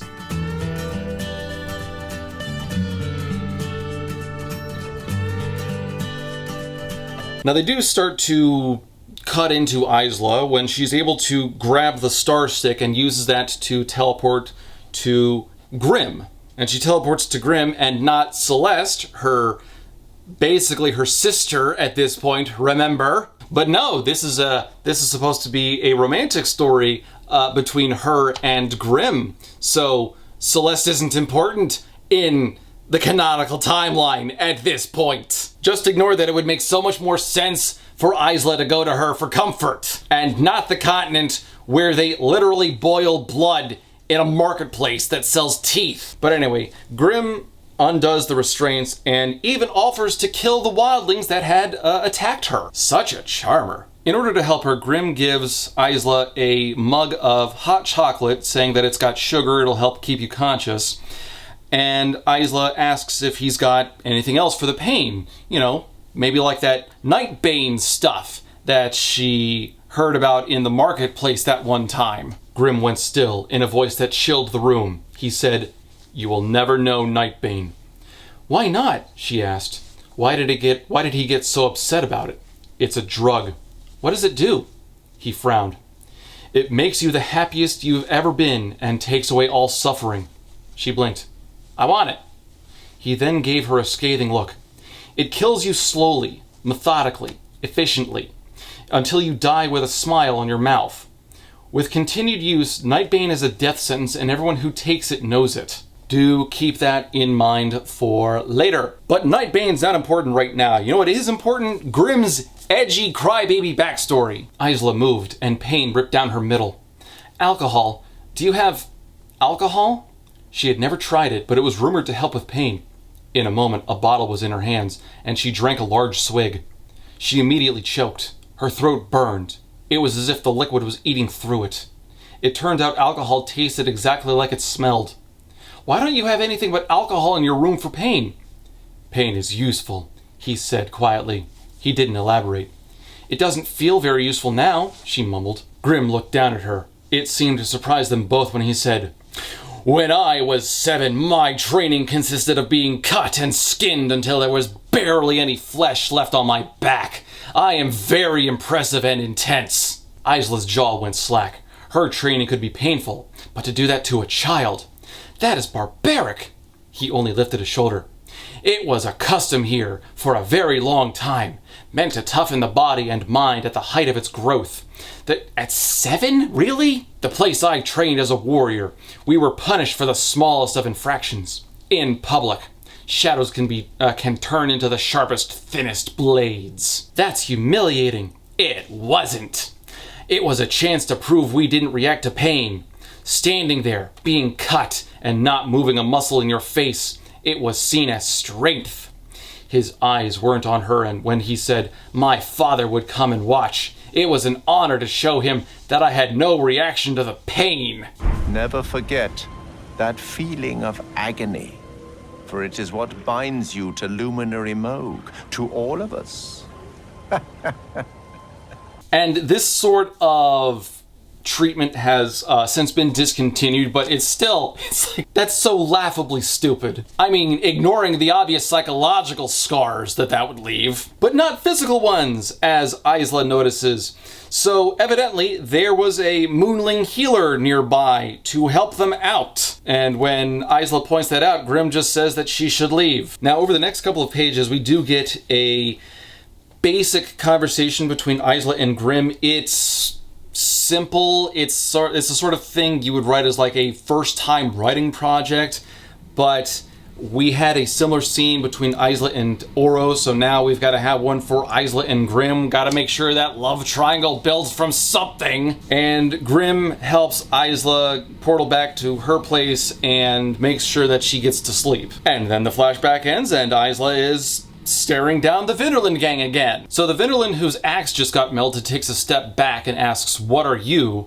And they eventually figure out, more or less, who Isla is. A wildling who is also Nightshade, the man in front of her said, his tone completely different than before, almost reverent. He seemed to turn the words around in his mind before he reached for another weapon, a sword this time, and held it high in the air. Isla might have been afraid that he would try to behead her, but she knew the positioning of the sword. She raised her own, and the swords clanked together loudly, a warrior's handshake. Sounds more like the start of a skirmish, like when boxers bump each other's gloves right before a fight.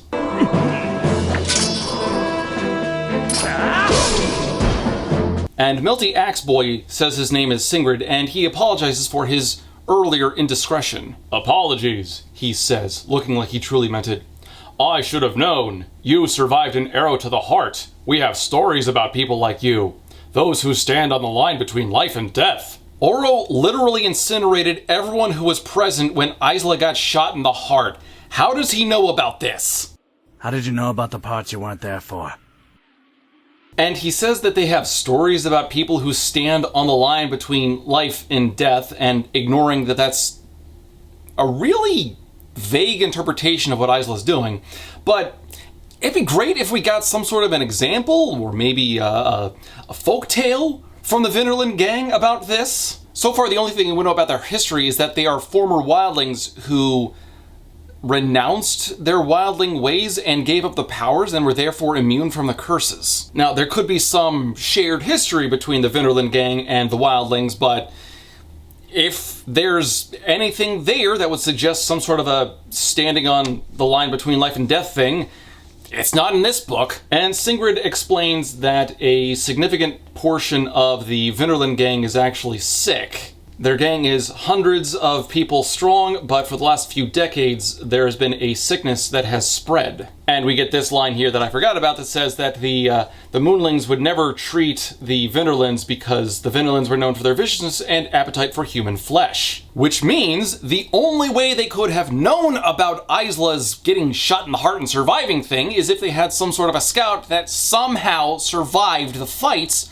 from the last book, and we have no indication that that was even possible. Anyway, getting back to this. So the Vinderlands are sick, and Isla has agreed to help them, which will be difficult because she's not sure if the Wildling elixir will actually do anything for disease. Now, as part of the inner circle, they have Calder, a Moonling, who might be able to do something to help, and without any leading notions that would suggest that this could possibly work, Isla suggests taking Calder to the Wildling Newland because the elixir is made from a flower, so perhaps if it was boiled, made into a tea, that could help them as well. I'm sorry, I thought those flowers were in very short supply. You have only the one patch of them left.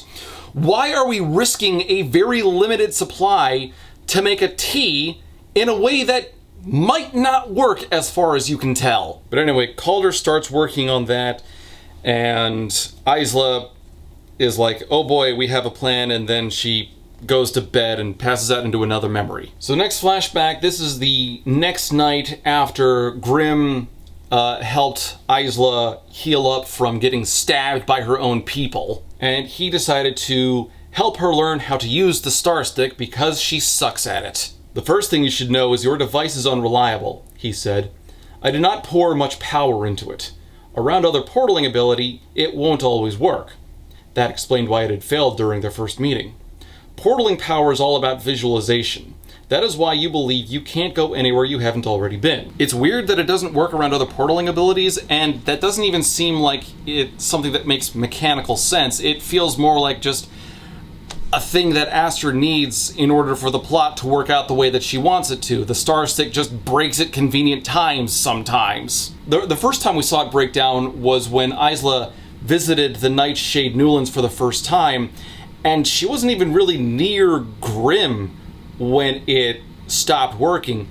And in fact, she was in the same room as Grim when it started working again. So, like, in terms of consistency, this doesn't make a lot of sense. And then, despite telling her that proximity to other portaling ability kind of makes the Star Stick act a little wonky, Grim spends the day practicing with Isla and was in close proximity to her the entire time. So, does the Star Stick malfunction near him or not? This just feels like Aster is trying to fix a problem from the last book because she never went into detail about how the Star Stick really works, and now she's trying to play with the mechanics, but she's not thinking through how the mechanics are supposed to actually manifest, and the entire thing looks like a mess. To reference an old phrase, this is a solution in search of a problem. And then there's a little bit of sparring practice mixed in with some very muted flirting, and then that's pretty much the whole scene. Isla wakes up, remembering that Grim had taught her to defend herself, and it was so nice of him to do, but it's so tragic that he kills her in the future. Oh no, whatever will she do? Anyway, there's a dead kid on Star Isle. What happened? Isla demanded. The creatures, Marin said. A little girl, about Cinder's age. Her voice cracked at the end. Leo was there, a reed sticking out of his mouth. He chewed it with nervous fervor. She went into the woods, and this is all we found. A cloak sat on the floor. It was soaked in blood. Someone cried out, a sister or a friend she didn't know. So, okay, I guess Isla just needs to go into the woods and find this monster, or the kid, or whatever. And she does have Ciel and Avel with her, and this will be the first scene where they actually do a thing. And by do a thing, I mean act useless. Isla goes deeper into the woods searching for the little girl when she comes across a giant 100-foot tall snake. Yes, it says tall, not long. And it attacks Isla, it knocks her into the water of a nearby lake. Ciel and Avel fly in to try to help, but one of them, Avel, gets backhanded across the lake. So, fat lot of good she was. And Ciel's not much better, who apparently abandons the fight to cradle Avel's head. You're a bodyguard, do your job. I've prepared my whole life for this. It's Thriller time! It's never gonna be a thing. And Isla uses a little bit of magic to try to attack the giant snake, and then it stops and becomes a woman. That's a woman? She easily walked through the tower of restraints Isla had made, tilted her head, and said, "Wildling?" Isla didn't breathe as the woman stepped forward. She was wearing a long dress that trailed along the floor, made up of the same scales she had just worn across her body. As a snake. "What are you?" Isla demanded. She had never heard of a person being able to change into an animal before. It was an impossible ability. The woman tilted her head at Isla, the movement purely serpentine.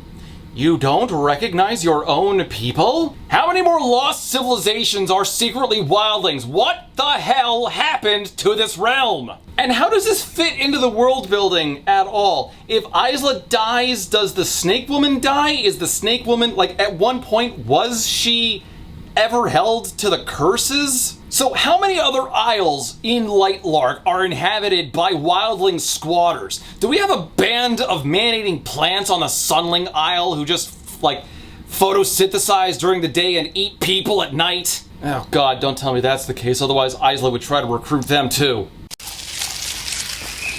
Wow, Dad, how did you do that? It's a flower.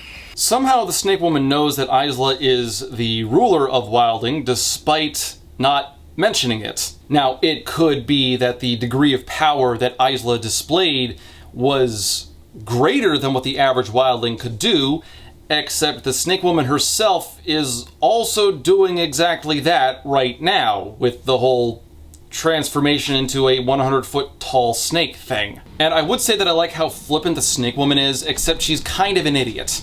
Isla puts her foot down and demands that the woman and her people stop killing children. The woman, of course, responds, and the other wildlings didn't? So there's at least some degree of knowledge of what the wildling curses were, so there must have been some cross-communication at some point, because all the wildlings had abandoned Lightlark 500 years ago. "It ends now," Isla said. "I rule Starling, and you will stop killing them." The woman just looked at her. "Tell them to stop coming to this part of the Isle," she said. "We never hunted, we simply took whatever came wandering in." Yeah, that's called hunting. If you have a particular section that you hunt on, a hunting ground, and you kill something that comes there, that's probably hunting. This is a game trail, Mr. Rudlow. Carnivores hunt on game trails. Do you want to set up base camp or a buffet? And because she just needs the bodies, Isla tries to recruit the snake woman, and the snake woman says no. And then Isla gives up and leaves, then goes to bed and has another flashback dream. Oh, and I forgot to mention it, but the little Starling girl is gone. Not by the snake woman, but somebody else, but gone all the same. So in the flashback, there's some nameless celebration in Cretan's Crag that the Nightshades are celebrating. It is to commemorate the longest night of the year, which is a weird thing for the Nightshades to celebrate because that will kill them. You know, you'd think they'd celebrate the shortest night of the year.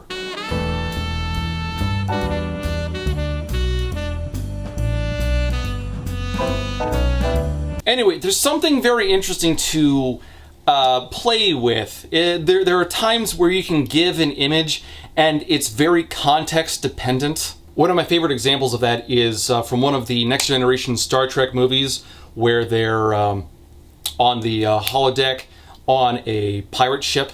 Computer, remove the plague!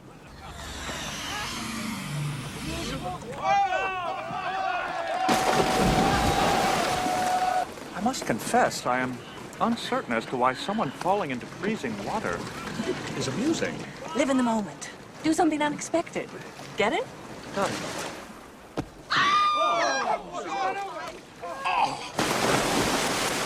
Dana, that was not funny. Now, it's a perfectly charming scene, and we can totally understand why it's funny when Worf falls into the water, but it's not funny when Dr. Crusher falls into the water.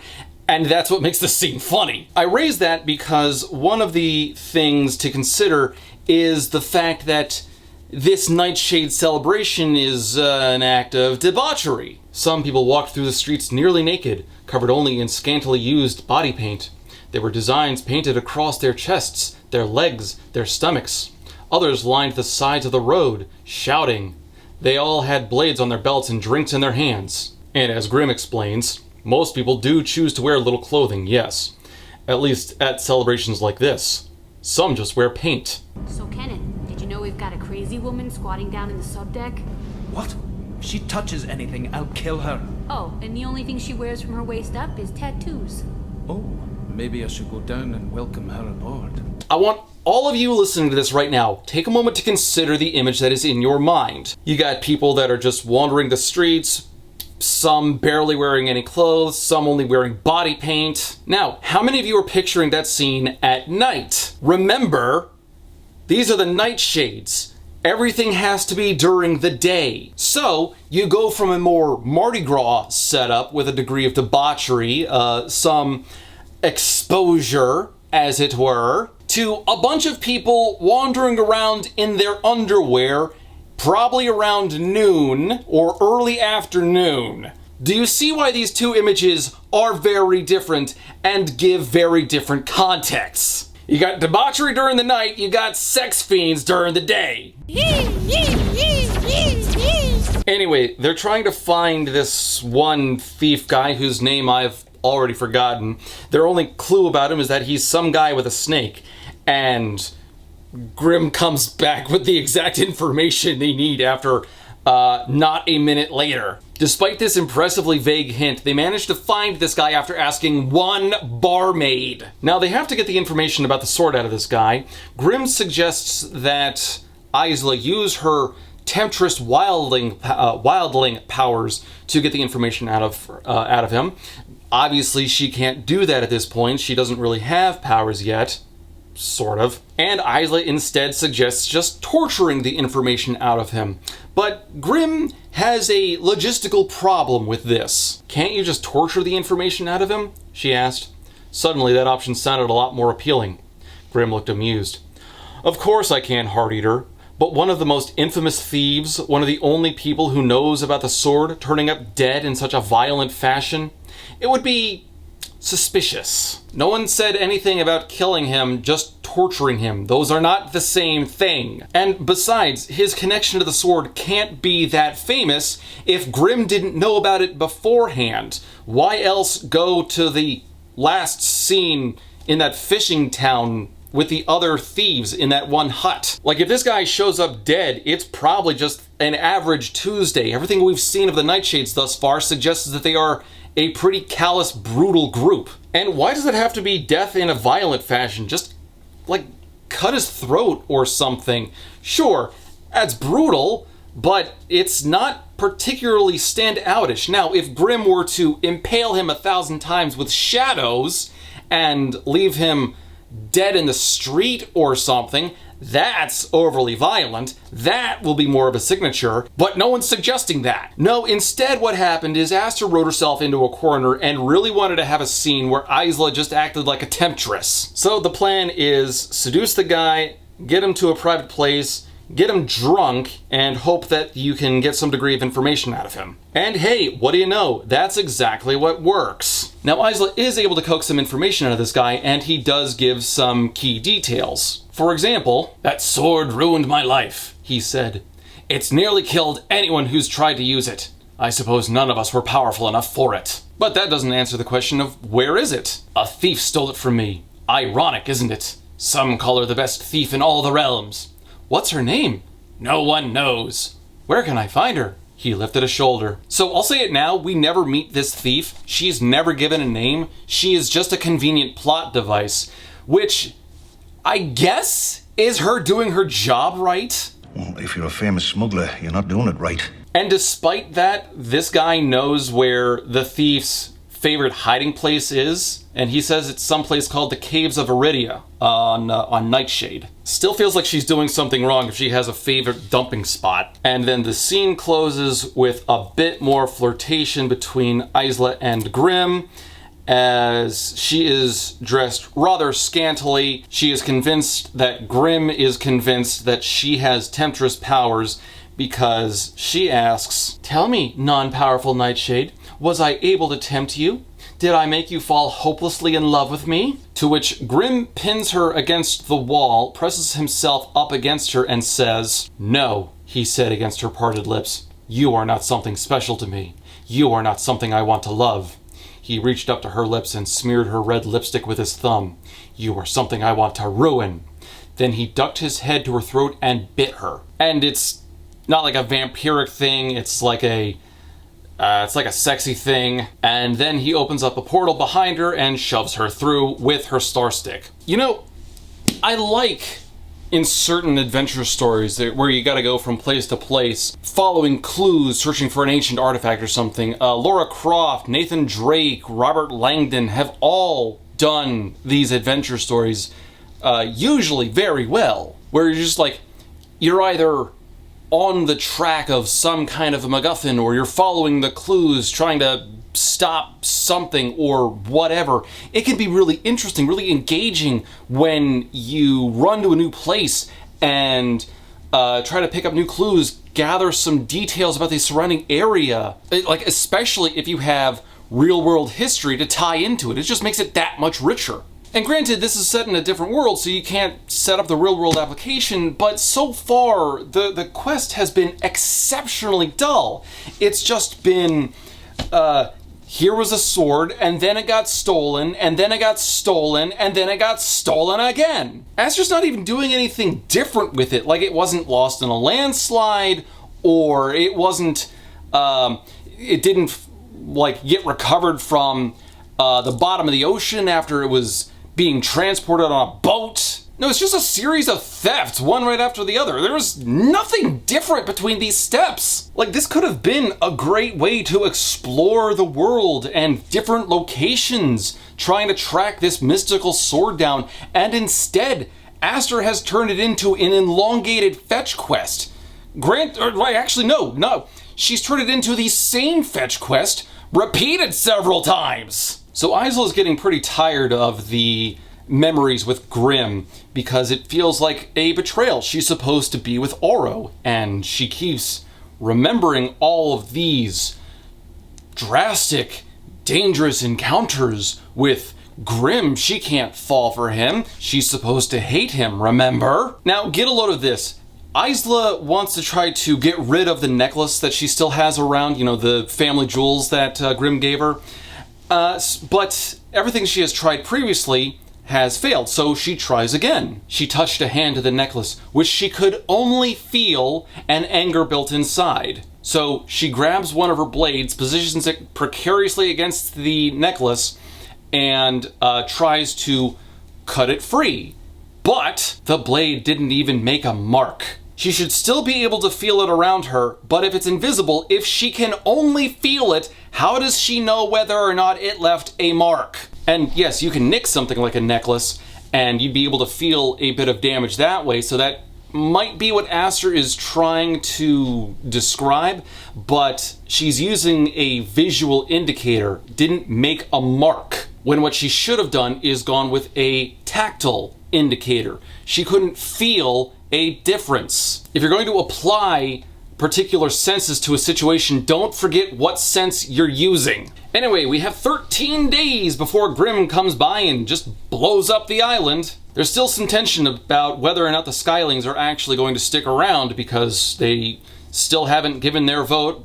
People on both sides of the issue have been debating for the last however long it's been, and Isla hopes that the Skylings choose to stick around, because the Skyling soldiers have been trained in a new flight force, and they're going to be important in countering the Drex. And that sounds good until you realize that If any of these soldiers actually have flown before, they are 5 centuries out of any real practice, and if they have never flown before, they have been flying for at most a couple of months. As opposed to the Drex, who probably never lost the ability to fly, so good luck up there, flyboys. I mean, it would be better to have them rather than not, but I'm not sure how much I would rely on them. Isla wants to try to sway the vote in order to get Skylings to stay and help fight.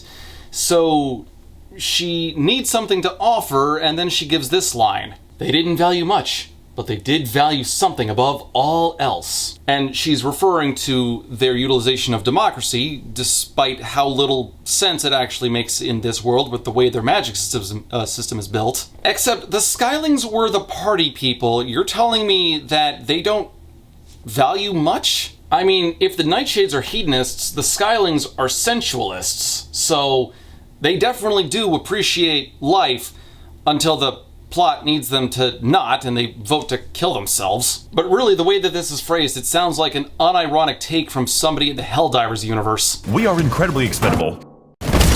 But that's not the direction Isla ends up going. She hesitated before saying, if we survive this attack, I plan on implementing a democracy for Starlings.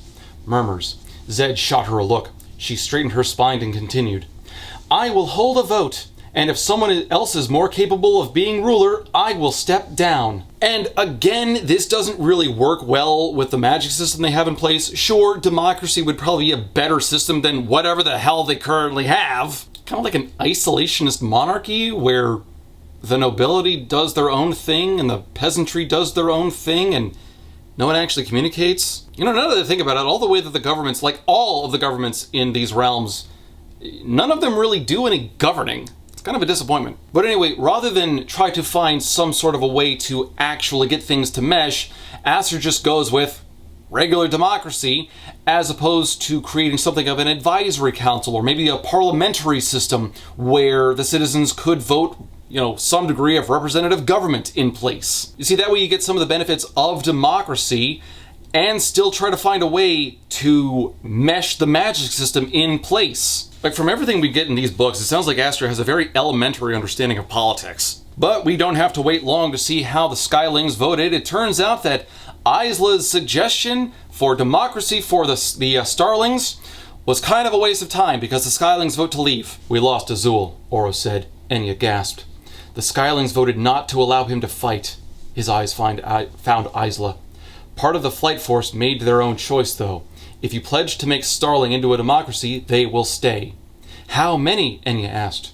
100. Look, I can understand not putting Azul in the middle of the fight because that sounds exceptionally dangerous. But if you're going to have everyone vote and then have a division of that group vote separately, what's the point of having a group vote in the first place? This is just individualism with extra steps. And Isla goes and gets pissed off in a deserted section of the Wildling Newlands, allows her shadows to rage across the dirt, allows her anger to scorch the world, until she collapsed into another flashback. So I hope by now you get an understanding of how disjointed this book feels between the constant swapping back and forth between the present day and the flashback storylines. It's not that it's particularly difficult to follow just because of how simplistic the writing style and the plot actually is, but it is kind of frustrating because you constantly have to keep adjusting things back and forth to remember different elements simultaneously as you're going through this. It reminds me of an anime that I watched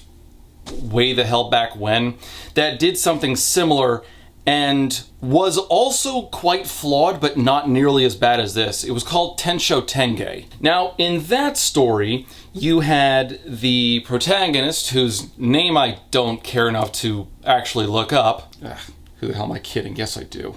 So, Tensho Tenge starts out following this delinquent called Nagi and his friend Bob, and the two of them will bounce from high school to high school, getting in trouble, picking fights with people, and just proving that they're stronger than others using their reckless style of street fighting, until eventually they get to the school that the story is set in, where it's actually kind of normal for students to have magic levels of martial arts understanding, and they start getting their asses handed to them. Like, it's been so long since I've actually seen the story, I don't remember precisely how the plot works, but eventually the protagonists need to start working with some of the other really strong martial artists in the school in order to fight off like the disciplinary squad or something. And he starts to, like, the protagonist, Nagi, starts to learn how to use some of this magic martial arts stuff.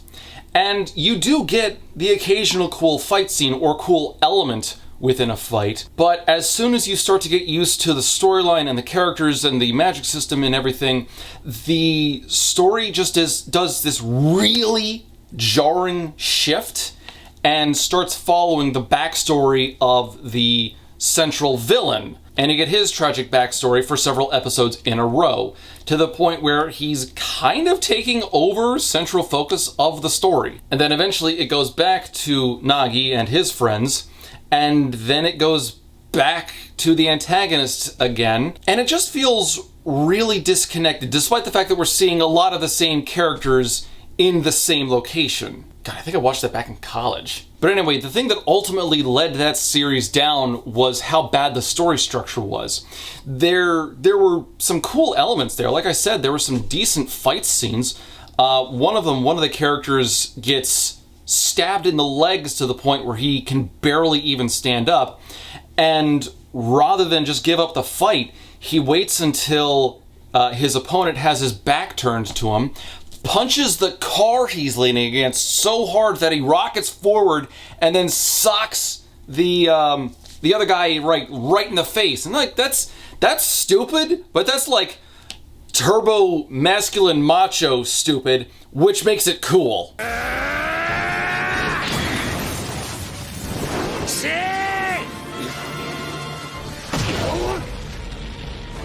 And sadly, we don't really get any elements, like we don't get that level of stupid cool anywhere in this book.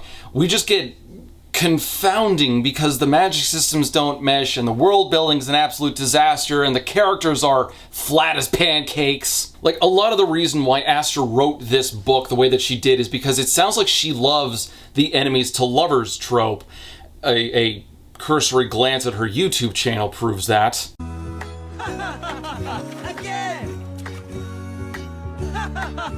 Again! But what sucks is that she sacrifices her story for the sake of that trope, even though it really, really, really doesn't work. Especially as we continue with flashback scenes like this. So after that very daring nibbling session, Isla is left a little wanting. Apparently it's been a month since Grimm had pushed her through the portal, so she decided to just visit him herself. So she portals to Grimm's room, but he's not there, and she doesn't want to start wandering around the Nightshade territory, considering that every time she does that, she gets in trouble. So she waits in his room for several hours until the door opens, and it's not Grimm, it's some woman. And this woman doesn't answer who she is or give any explanation for what's going on. She just leaves.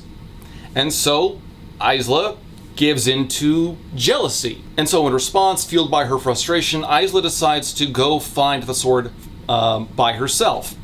Now, she's going to need a map because she knows about the cave of Aridia, but she doesn't know precisely where it is. So she's got to go visit the Nightshade night market and try to find a map. And this is, of course, totally irrational, but to a point, I actually kind of like it, because this is Isla giving into jealousy and frustration and acting out because of it. This is a character-driven moment, and God knows that we have been sorely missing elements like that. It'd be great if she wasn't acting stupid in the moment, perhaps, but I'll take it. She has an hour to sunset and wanders into the night market filled with, horrible psychotic people. Isla's plan is to hide inside of a building, wait for night, and then sneak around the market and hopefully find a map shop. completely ignoring that she could safely hide in her room on the Wildling Newlands away from all the weird, bloodthirsty psycho killers. She picks some random building to walk into, goes up the stairs, happens to find a large map against the back wall, and then gets jumped by about a dozen nightshades. Isla draws a sword to try to fight back, but these guys can wield shadows, so her sword gets swatted away, and she didn't bring any of her daggers or throwing stars with her, so they just start, for lack of a better word, smacking her around and trying to find out who she is. Isla pulls her star stick and tries to jump through it. She forms the puddle of stars portal thing, but before she can jump through, she gets stopped and held against the ground. You know, like I said, I can understand her jumping to conclusions about the woman in Grimm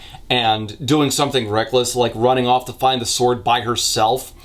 But what doesn't work is Isla acting stupid. Going to the night market while it was still day out, just walking into some random building in a place full of psychotic murderers. This is, she doesn't even bring a full armament of weaponry. This is weirdly stupid for her. But remember, in the last book, Celeste said that Isla strategizes like a general. General Mills, maybe. And it looks like Isla is actually in a lot of trouble. Now, the whoever this gaggle of bad guys is, one of them jumps through the portal to try to find out where Isla was running off to, and the rest gather around her to start torturing her when Grimm shows up, apparently wearing his crown and armor, and he just starts killing. And there's kind of an amusing moment as Grimm asks which one of them hurt her.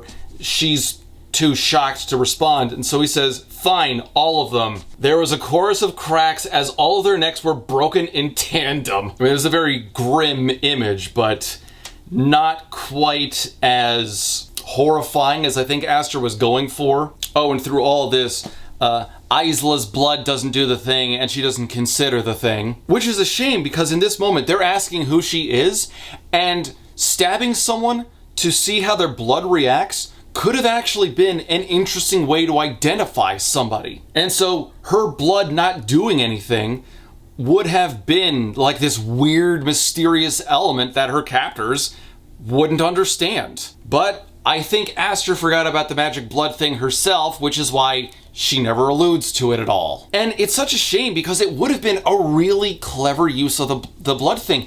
When you're constructing your magic systems, don't just think about them for whatever their baseline obvious use would be, typically, combat. Avatar: The Last Airbender does this several times in several different ways, like how Aang uses the air scooter for moving around. Bumi and everyone in the city of Omashu used earthbending to move commerce around. They do something similar for moving boats in the rivers in the North Pole for the Water Tribe. And there was that moment where Iroh not only heated up tea, but lit an incense for his son when we got Leaves of the Vine. We got a scene where Katara was making soup and was using waterbending to stir things around and also to feed Appa. So think of all the things that go outside of combat that the magic was used in Avatar. We had movement, commerce, cooking, ceremony. Magic was applied in all of these different ways, and yet Aster can barely be asked to come up with something outside of a combative use of things, other than a baseline flourish of power, like Isla just using shadows to burn things or grow a bunch of trees and flowers. It makes the world exceptionally dull when you do that.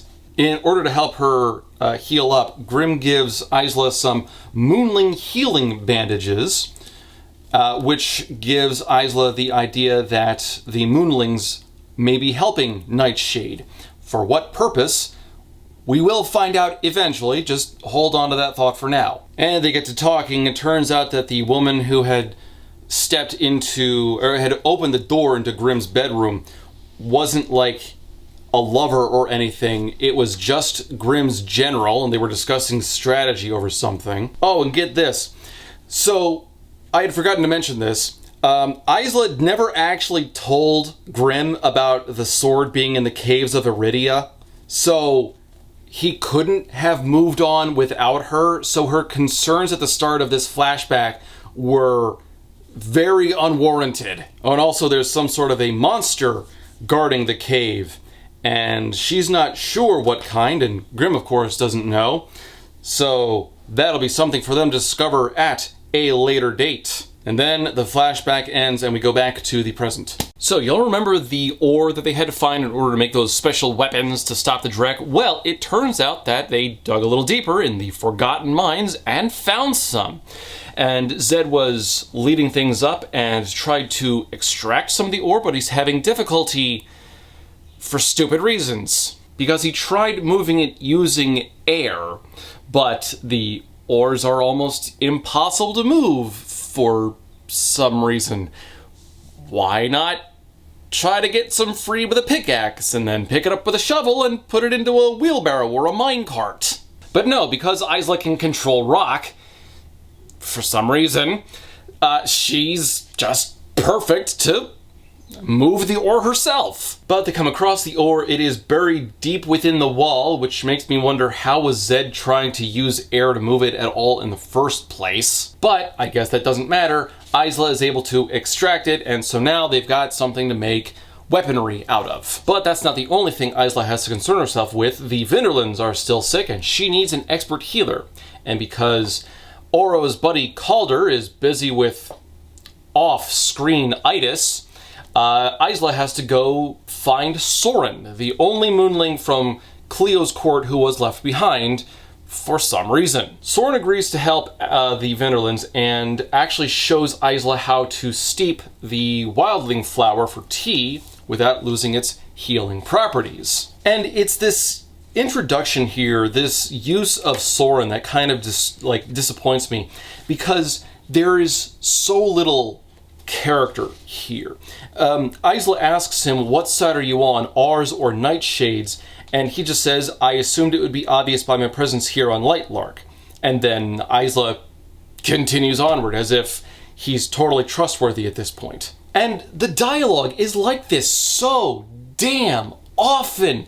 Just, it's so robotic. There is no niceties, no greetings, no back and forth at all. No character in any of these scenes. You know, while I was going through this scene, I was reminded of the game Killzone. It was a little bit overhyped as a Halo killer, but the story in the first game and the way the characters were presented so carefully was a lot of fun. And as a direct comparison, there was the character of Colonel Haka. So in Killzone, you have a war against the ISA and the invading Helghast with, let's just call it, very intentional character designs on the Helghast's part. And at one point, you have to go rescue a spy who has some vital intel in order to stop the Helghast's machinations. And it turns out the spy is actually part Helghast himself. And this is like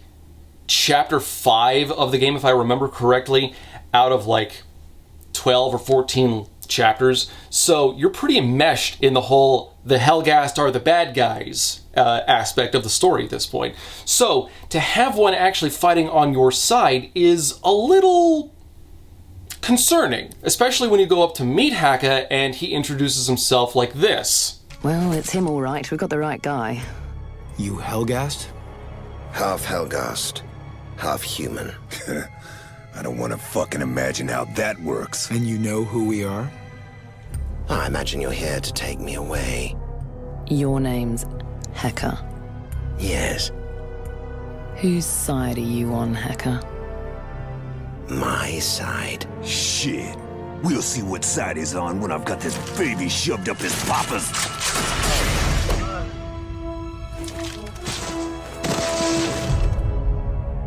Now, there's a bit of playful menace in the way that Haka gives that line, especially when he grabs a gun from Templar and shoots another Helghast, but the way the scene is cut, it looks like he was shooting at Sergeant Rico, at least at first. And that is a great opening, because by that point, you don't actually know whose side he's on, and there's a bit of distrust kind of built in for a good portion of the game as a result of that. Honestly, man, when are they going to make a remaster of that game? That is something I want to play again. Anyway, we get into the flashback, and this is outside the Cave of Aridia, where Isla and Grimm sees that it is being guarded by a dragon. And Isla says that the cave is not deep, keep that in mind, because it conflicts with something later. And apparently there is a sliver the dragon wasn't covering, and through that, they can see the sword that Grimm has been working towards. So, they finally spotted it. Woo. And just to narrow down its description, so try to remember the twin blade description that we had earlier.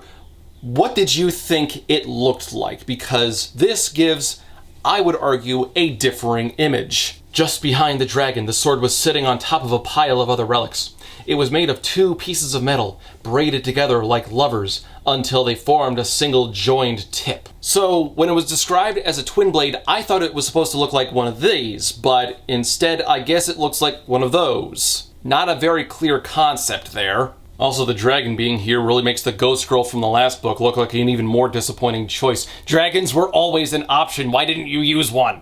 So because the sword is right there, Isla decides to just walk up and try to grab it, because the dragon's asleep. As long as she's quiet, she should be able to get through, right? Well, she goes and triggers a trap, obviously, and about a dozen arrows shoot out of a thing, and Grimm is able to tackle her and shield her from most of the damage. She still takes a 1 arrow to the shin, but Grimm takes the majority of the arrows himself. Now, remember, they can't use Grimm's portaling ability because once they do that, the sword disappears and teleports somewhere else, and then they have to start the search over from nothing. So they have to walk out of the cave and go some untold distance until it was safe enough, and then they portaled away. And that's when it's Isla's turn to try to heal Grimm. No time to wallow in the pain. She limped over to where Grimm had barely managed to set up and knelt before him. "I'm going to do it," he said, his breathing labored. She snapped the first arrow, and he swore. She slid the first arrow out, and when she poured healing elixir over the wound, he bellowed. "You have the sweetest scream, my lambkin." Hey, you remember that whole I used to get tortured as a 7-year-old thing so that I wouldn't show pain when I was a kid backstory? What happened to that? Why is Grimm responding to pain at this point? Really sends a contradicting image. But the reason why we have this moment, this wincing of pain, is so that Grimm can teach Isla something about how magic in this world works. "I'll tell you a secret, Heart Eater." He flinched as she removed the next arrow. "Pain makes you powerful." Isla let out a sound of disgust. "It does not," she said. "Though I suppose that's a very nightshade thing to believe." "No," he said, mouth curling in amusement even as he suffered. "It isn't an ideal, it's truth. Emotion feeds power, and pain is the strongest." Okay, emo boy. Also, pain's not an emotion, it's a sensation, so you're wrong. But it gets worse because he keeps going on. "It is true," he said, likely sensing her doubt. "If it was, have you ever purposefully—" "Yes," he said quickly. "I have purposefully caused myself pain to access deeper levels of power. That was a long time ago." Isla still couldn't believe it was real. Did every ruler know about it? Why wouldn't it be widely used then? So this is just another in a long list of ways that the Nightshades were supposed to look brutalistic and really dark, but of course we're talking really surface level, sophomoric levels of dark.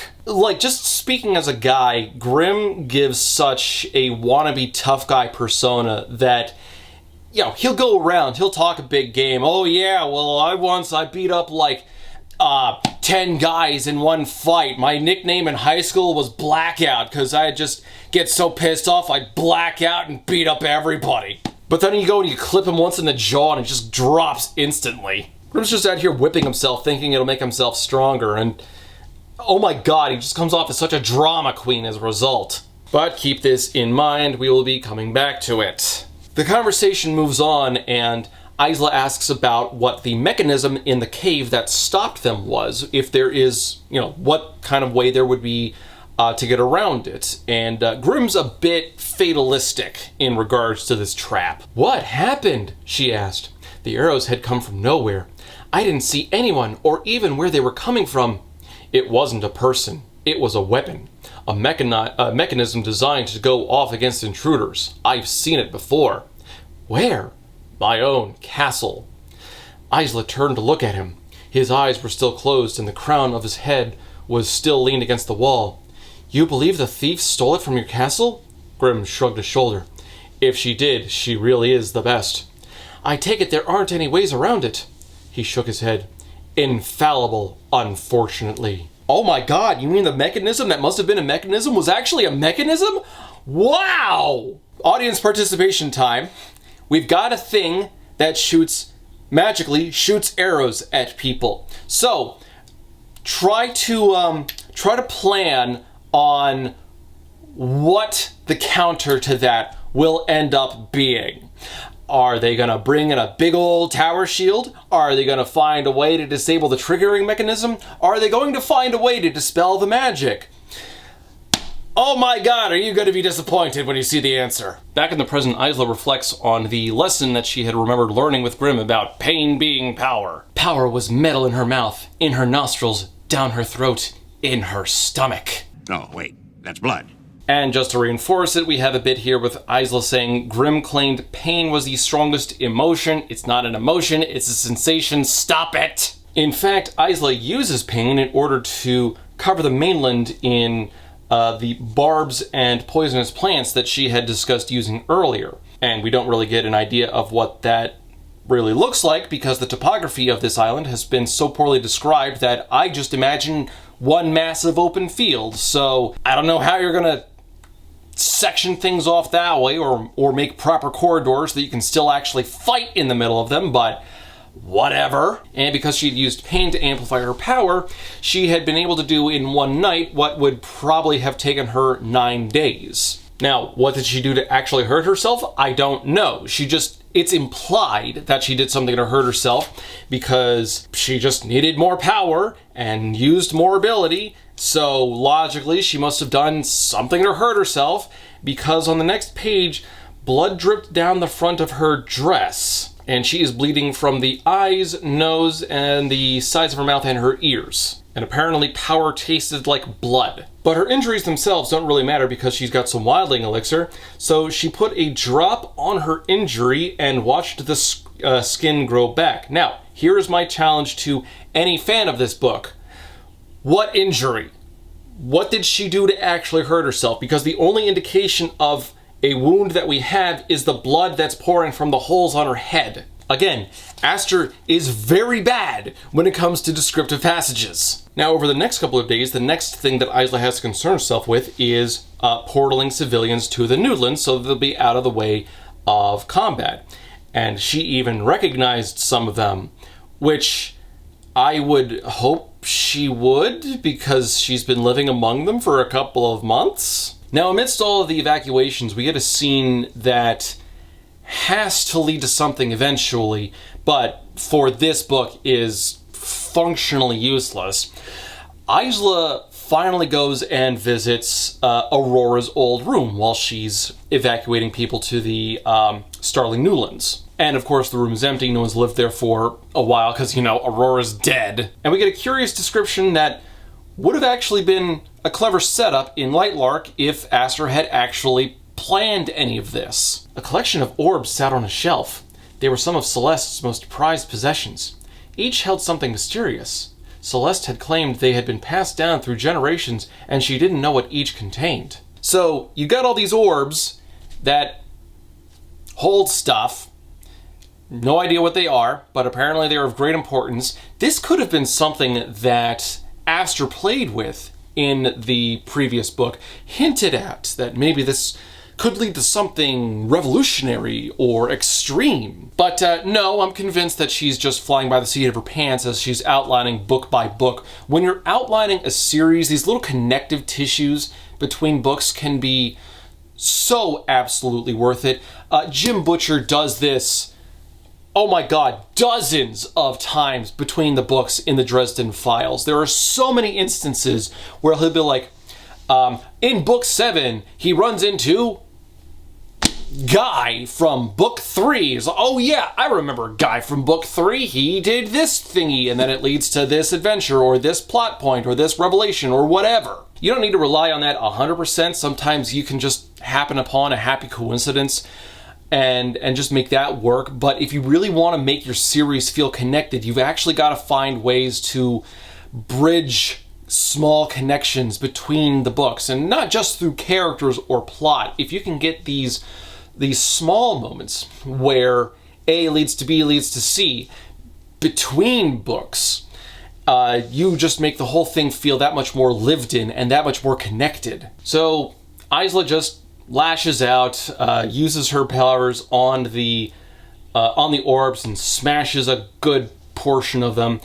And from one, a single silver feather falls, which Isla takes with her. Now, I don't know what the feather is. It's not referenced or hinted at for the rest of the book. This is actually so out of place that it's kind of distracting. The scene stands out for that reason, which you definitely want to avoid. You shouldn't say, wow, this is so obviously set up for something later on. But whatever. We'll find out what that means later, I guess. And then Isla goes back to training with Remar, and they have a conversation about how her powers are strengthening. Remar says that he and his people plan to fight, and there are other creatures on Lightlark touched by night that would join if she asked.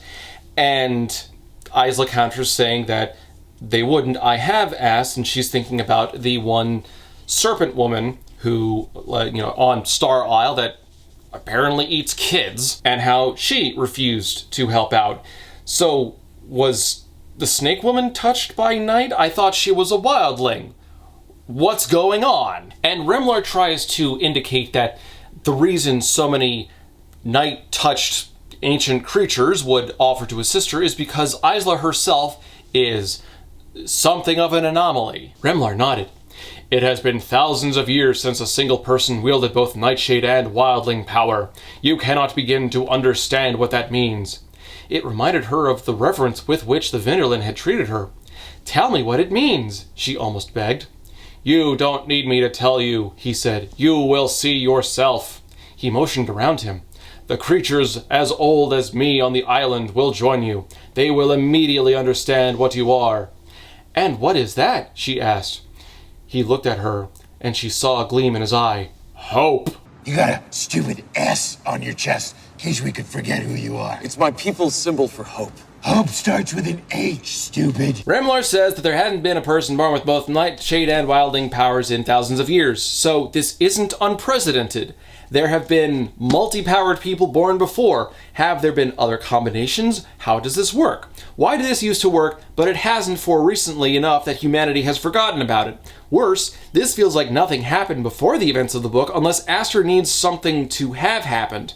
This makes the world building feel lifeless. You don't need to, and probably shouldn't, fill in every detail about your world's history, but you should at least have some sense of the advancement. And this is the problem that Aster has with the timeline of the world building of her story. There should feel like there's a degree of forward motion as things go on. Think about the only a few thousand years of recorded history that humanity in this world has. Think of how far we have gone from living in caves to we've got the internet now and we're starting like space exploration. Now think about the thousands of years that we've had in this world, and apparently they still haven't gone beyond rudimentary farming technology, I guess? I mean, even if you do have magic to supplement your technology, you'd still expect a degree of advancement, especially if some people cannot wield. I mean, hell, World of Warcraft had that all over the place. You've got tons of magic users and tons of tech users with the goblins and the gnomes. But the way that Aster has collated everything, it feels like time is stationary. There is no advancement as far as societal changes. Sure, the curses would have put some sort of a damper on that, but you'd still expect some degree of change. There's no technological advancement, no deeper understanding of magic. Events happen, but nothing adapts. Time in this world means stagnation, and there's definitely something you can do with that concept, but Aster only wrote it that way because she forgot to fill in the blanks. How can Aster have events in this world going back thousands of years, but somehow forget about humanity's need to adapt? This is basic. Also, what does Remar actually mean that Isla's presence means some degree of hope? Hope for what? Salvation? Change? Great big booty bitches. Again, I think this is setup that's supposed to happen later on in the third book because we don't see anything that actually happens now because of it. Nothing in this world makes sense. Nothing was thought out. So Isla and Grimm keep making visits to the Cave of Aridia. By this point with another flashback scene, they have made 5 attempts, and they have apparently uncovered another enhancement designed to keep thieves out. So that means they've gotten past the first one, which was supposed to be infallible. But if they got past it, it's not infallible. How did they get through it? Not revealed here. Somebody tell me! Do you hear me? Somebody tell me how he did it! I have to know! And Grimm tries to be sweet by saying that he takes back his win from the time that they dueled, and that Isla is welcome in every part of his palace, which sounds nice, and is also completely hollow because she has been back to the Nightshade Newlands several times by this point, and the condition of that win is that she never stepped foot in his lands again. Nice thought.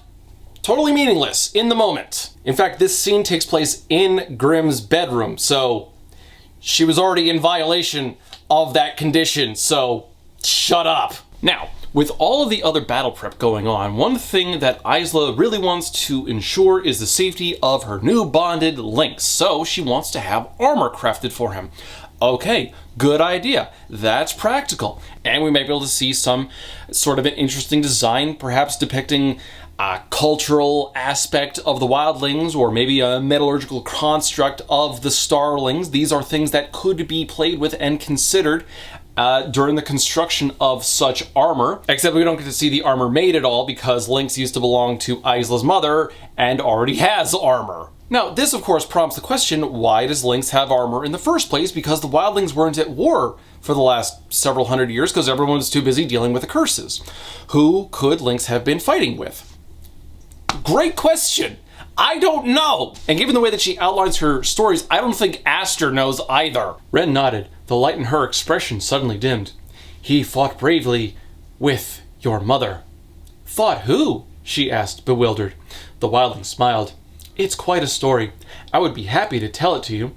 She wanted to hear it more than anything, but not now. I mean, there's apparently less than a week before the final battle, so why are you wondering about armor this late? But you seriously can't spare a few minutes to listen to a story to actually build some intrigue for the reader? More likely, it just sounds like Aster doesn't have something concrete in mind and doesn't want to bother filling in any gaps. Now, we do get a sort of description of the armor. Lynx's armor is supposed to include iron plates down his sides and around his front and neck. There are holes for his ears and a place for Isla to sit. And she's been training on and off with Lynx for a little bit, but she's been training with him without the armor. And she should have been training with him with the armor up until this point, because armor does a lot to like shift your weight and get you to force you to reevaluate your balance. Umber, did you want to come say hi? Let's show everyone how big you're getting. Look, he's a big panther. He's not crazy about being picked up, so he's gonna, there we go. He is actually a full year old as of 3 days ago, from as best as we can estimate anyway. And he is very much an independent cat. Certainly more personality than Lynx anyway. Now, 2 pages after we get the brush off, Isla saying that she doesn't have time to listen to stories about her mother, we get a story about her mother. We get some sort of a telepathic link between Lynx and Isla. It's not really clear what's going on. Some sort of magic, because now she can see the past, like a memory through Lynx's perspective, and she sees her parents and herself as a baby. Now, this scene isn't bad, but it also doesn't really advance anything. The only thing that this establishes is that Lynx knew Isla, like, for the few minutes before Tara and Poppy murdered Isla's parents, which then raises the question, did Lynx ever do anything to try to establish contact with Isla, watch over her at all? Because Lynx was a known bonded. The fact that Ren identified him instantly is kind of good proof that he would have been welcome in the Wildling society. So this is really just creating a tangled mess for Astra's world building right now. This timeline is fucked. And then we get another terrible cliffhanger, I guess, thing as we fade into another flashback. And this one, Grimm's busy. He can't hang out with Isla because he's got to attend some ball. And I guess Isla's got a break in all that constant training that she had to do because... Umbra, what are you doing? He's examining the wall at the moment. Because Isla just gets bored and decides to portal to the Nightshade Newlands and attend to this ball herself. Now, remember, this is being attended by Grimm, you know, the ruler of everything. So there's going to be a degree of nobility and presumably class or something. You're going to see the upper echelons of Nightshade society here. And then Astra describes it thusly. If the word debauchery had been a place, Isla was looking at it. The halls of the castle were filled with music so loud and fast it drowned out the moans she could hear when she passed by the dark halls. People moving furiously in the shadows inside the ballroom. All pretense of propriety was abandoned. People danced with long ribbons of black silk on platforms lining the room between full suits of armor. In the darker corners of the rooms, couples were coupling, not seeming to care in the slightest that they had hundreds of people as their witnesses. So it's a costume party at a frat house. Big deal. So Isla walks around the ball, sees Grimm, sees that he's like on a throne or something, and she starts flirting with some guy who offers her a drink. She takes it and they start to wander off. And Grimm gets a wee bit jealous. It wasn't like with Grimm at all. The man palmed her chest in a way that should have made her groan. She felt nothing. His hand started making its way down her stomach, and she watched it, knowing she could stop it, but wondering how it might feel. He was so close. Maybe if he touched her there. Just as he reached the bottom of her stomach, he froze. He did not blink. His shoulders were hiked up in shock. That was when they both looked down to see a sword sticking straight through his chest, its tip an inch from her own. Just the tip?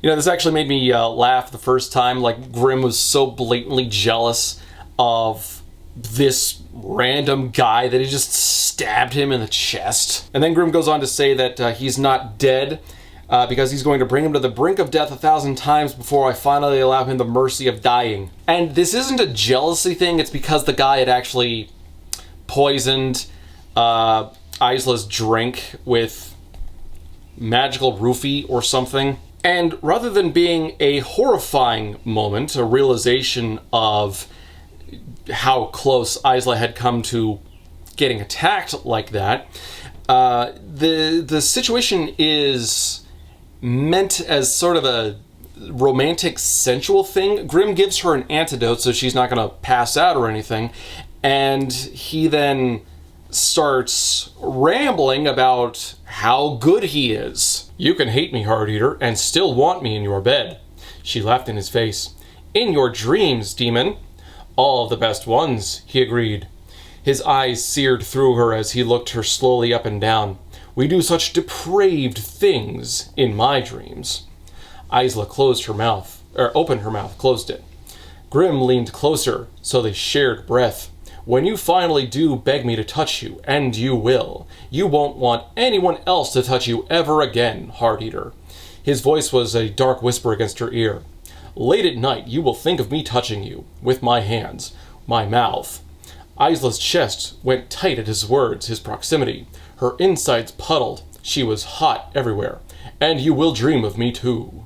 He is a turd sandwich.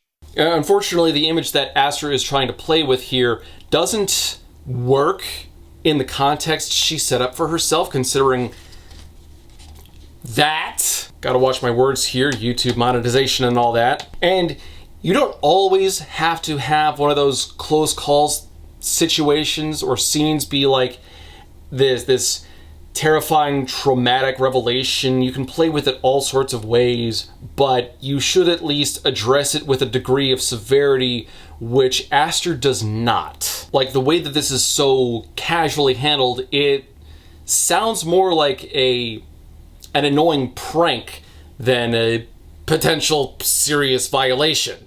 Back in the present, we get a reminder that there are 5 days left until Grimm's attack on Lightlark, and we get a bit of a counter to the love triangle. See, what Aster has been doing up to this point is she's been building up the romantic tension between Grimm and Isla through these flashbacks, and I think she imagines that there's some sort of a strong romantic bond between Isla and Oro. There isn't, but for the sake of argumentation, Aster is going to, I guess, claim that there is. Now, in order to play with the bond between Grimm and Isla, I think what Aster is trying to do is she's clearly chosen a side. She prefers Grimm over Oro herself, and she may be trying to drive the reader towards Grimm as opposed to Oro, which is why we get this little ramble from Enya regarding the concept of romance and the damage that it is inflicting upon Oro. Enya filed her fingernails against her pants. He loves you, and that love is making him weak. If he's not careful, it will be the death of Lightlark. Isla felt her face twist. How can you say that? How can you paint love as the enemy? Because I've watched thousands of people die. I've watched devastation for 5 centuries, all in the name of love. The curses. This is different, she said. Enya smiled, and it was sad. She didn't look cruel or mean, and that made her words sting even more. I believe those words have been spoken by every person in love since the beginning of time. You don't know anything about us, Isla thought. It would have been easy, so convenient to ignore Enya's words as jealousy or misguided advice. Deep inside, if she really thought about it, she knew Enya was right. And this cynical display is supposed to make Isla reflect on how Oro has been prioritizing her over his duties towards his people, the island, the citizenry of the planet. And it doesn't actually work. You see, Enya's wrong because she's looking at a single instance of romance going awry, 2 at most, and then she's just damning the entire concept of love as a whole. This mindset requires that you overlook the good that love has done in general for the world over the last 500 years. There are a lot of ways to really take this, and it's a mess. The attempt to link love to the curses, though, that this has somehow brought devastation for 5 centuries, is misguided as an interpretation because love didn't cause the curses in the first place. Jealousy did. Aurora utilized the heart egg thing initially as a way to lash out at her fiance for leaving her and to lash out at the woman he left her for. It's more accurate to say that it is envy, not love, that caused all of this, and Isla should be very well aware of this. Now, I think that what Aster is trying to do thematically within the series thus far is she's trying to play with the darker elements of love to see where people can go, the dark things people can do in the name of love. Except it doesn't work because every instance that she attempts to use this is either, as I've said, sophomoric or wrong, or in many cases just confusing. Let's not forget that one of the curses that the Wildlings had was that love made them kill people that loved them, I guess, except one, we never saw an instance of that ever, and two, mechanically, I don't know how any of it was supposed to work. I don't think anyone knows how it was supposed to work. What a sad state of affairs.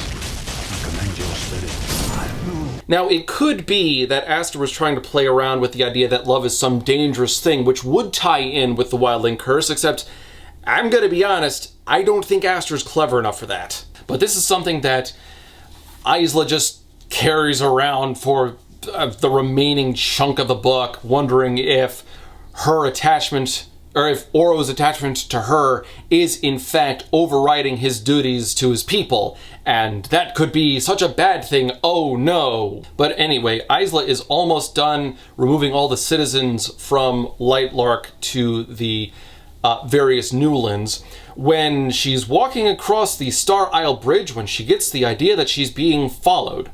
And she could tell that she was about to get ambushed, and despite the fact that she doesn't have a few minutes to spend listening to an old story about her mother, she does have time to allow them to capture her. What the hell? Now, the strings on one side of the bridge are snapped, and the whole thing swoops down, and she's like, a power pulls her into a cave on the mainland side.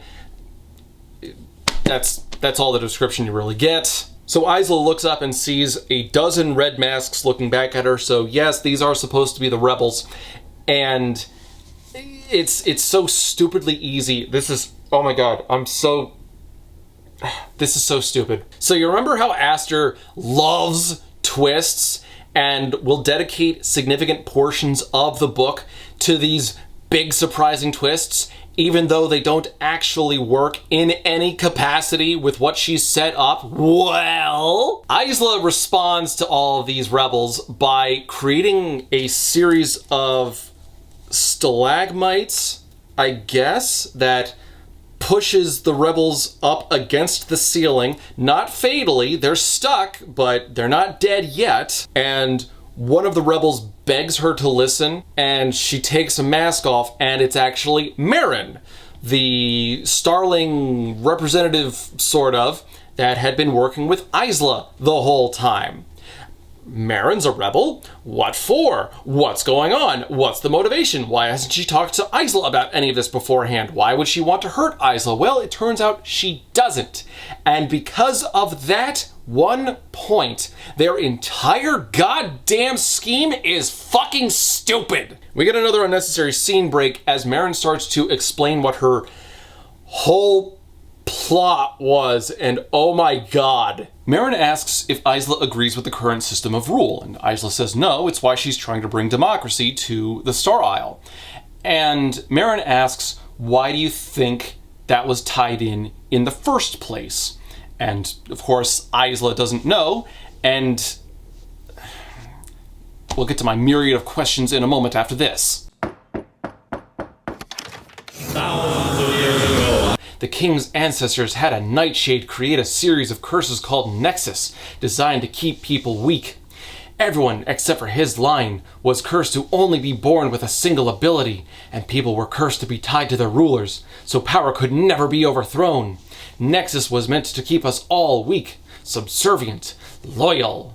Now, this is probably what created the realms, everyone differing in certain abilities, and this could explain the concept of an origin, except they all ran out, and Oro is the last one, and he doesn't even have all of the powers to begin with, so already we have several conflicting images. So what does that mean? Does that mean that we had a single ruling line who then had to divide power between 6 different realms, thus dividing his strength and separating the world a little bit into different factions? And the origins apparently ran out. We don't have any kind of a strong royal line anymore.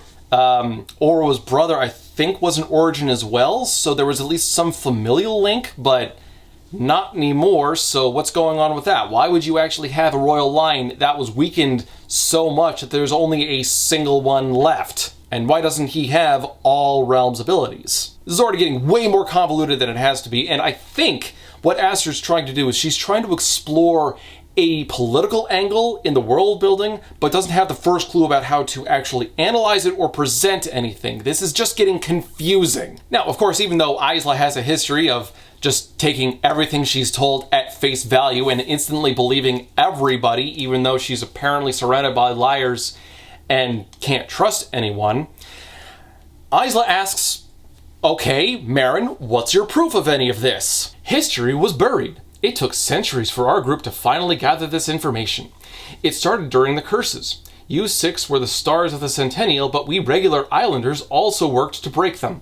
We learned that it used to be possible for a person to denounce their power and leave a realm. Her proof that any of this is reliable is shut up, we don't know. That sounds like a great notion to hinge the fate of a world on. Besides, Isla has fallen for this before. It was written down on an ancient piece of paper that we found in a library from 400 years ago or something. That's how she thought the bond breaker was a thing. Remember how that entire concept was actually a lie? Isla isn't asking for any sort of proof and isn't trying to examine this objectively in order to uncover whether or not she should actually alter her pursuit for saving the goddamn planet. And let's not forget that she barely knows Marin, or at least everything that we've seen presented means she barely knows Marin, so why even present it like this? And yeah, it's possible for people to denounce their power and leave a realm. We've known this since the last book. That's not a mystery or a surprise at this point. Now, mechanically, we don't know what that means. Abandoning power, sure, but then explain the Snake Woman. Did she fully denounce the Wildlings? Did she just denounce the government but kept the magic and, like, stayed within the realm's power line or something? The fact that there are no clear answers to this, it's such a problem. Now, the rebels attempted to find a way to denounce their powers and give up their magic so that they could get rid of the curses. But they couldn't figure out how to do that, even though the Vinderlands could. So how can it, like, it can't be that difficult. The Vinderlands don't seem that educated. But the reason why they've targeted Isla specifically is because they believe that she has a flare. Now remember, flares are supposed to be an ultra unique magic ability, usually held by rulers, although apparently they can be held by other people. And this is just, it's getting so convoluted to the point where none of it actually really works. We failed to figure out how to properly denounce our realms, but after you broke the curses, we realized you could be the answer to all our problems. You could break the current system of rule. Now Isla was lost. How could I possibly do that? We believe you have a flare, Isla. She didn't. If she did, she would have known it by now, wouldn't she? We believe you are immune to curses. What? You were not cursed, even though you did indeed have power. And you were born with two abilities, Wildling and Nightshade. And Isla takes a step back, wondering how they knew that, and I'm kind of surprised that this was supposed to be a secret, because Isla's been telling all sorts of people all over the place that she has Nightshade powers. Was that supposed to be a secret? Really didn't come off as such. So okay, she's got a flare that makes her immune to curses, supposedly. So her flare is now functionally useless. Unless she's supposed to have some way to negate the original Nexus curse, but how one would go about doing that when there's no evidence for anything that the rebels are claiming, it's just adding stuff upon stuff upon stuff, and nothing is being defined. This is so difficult to follow.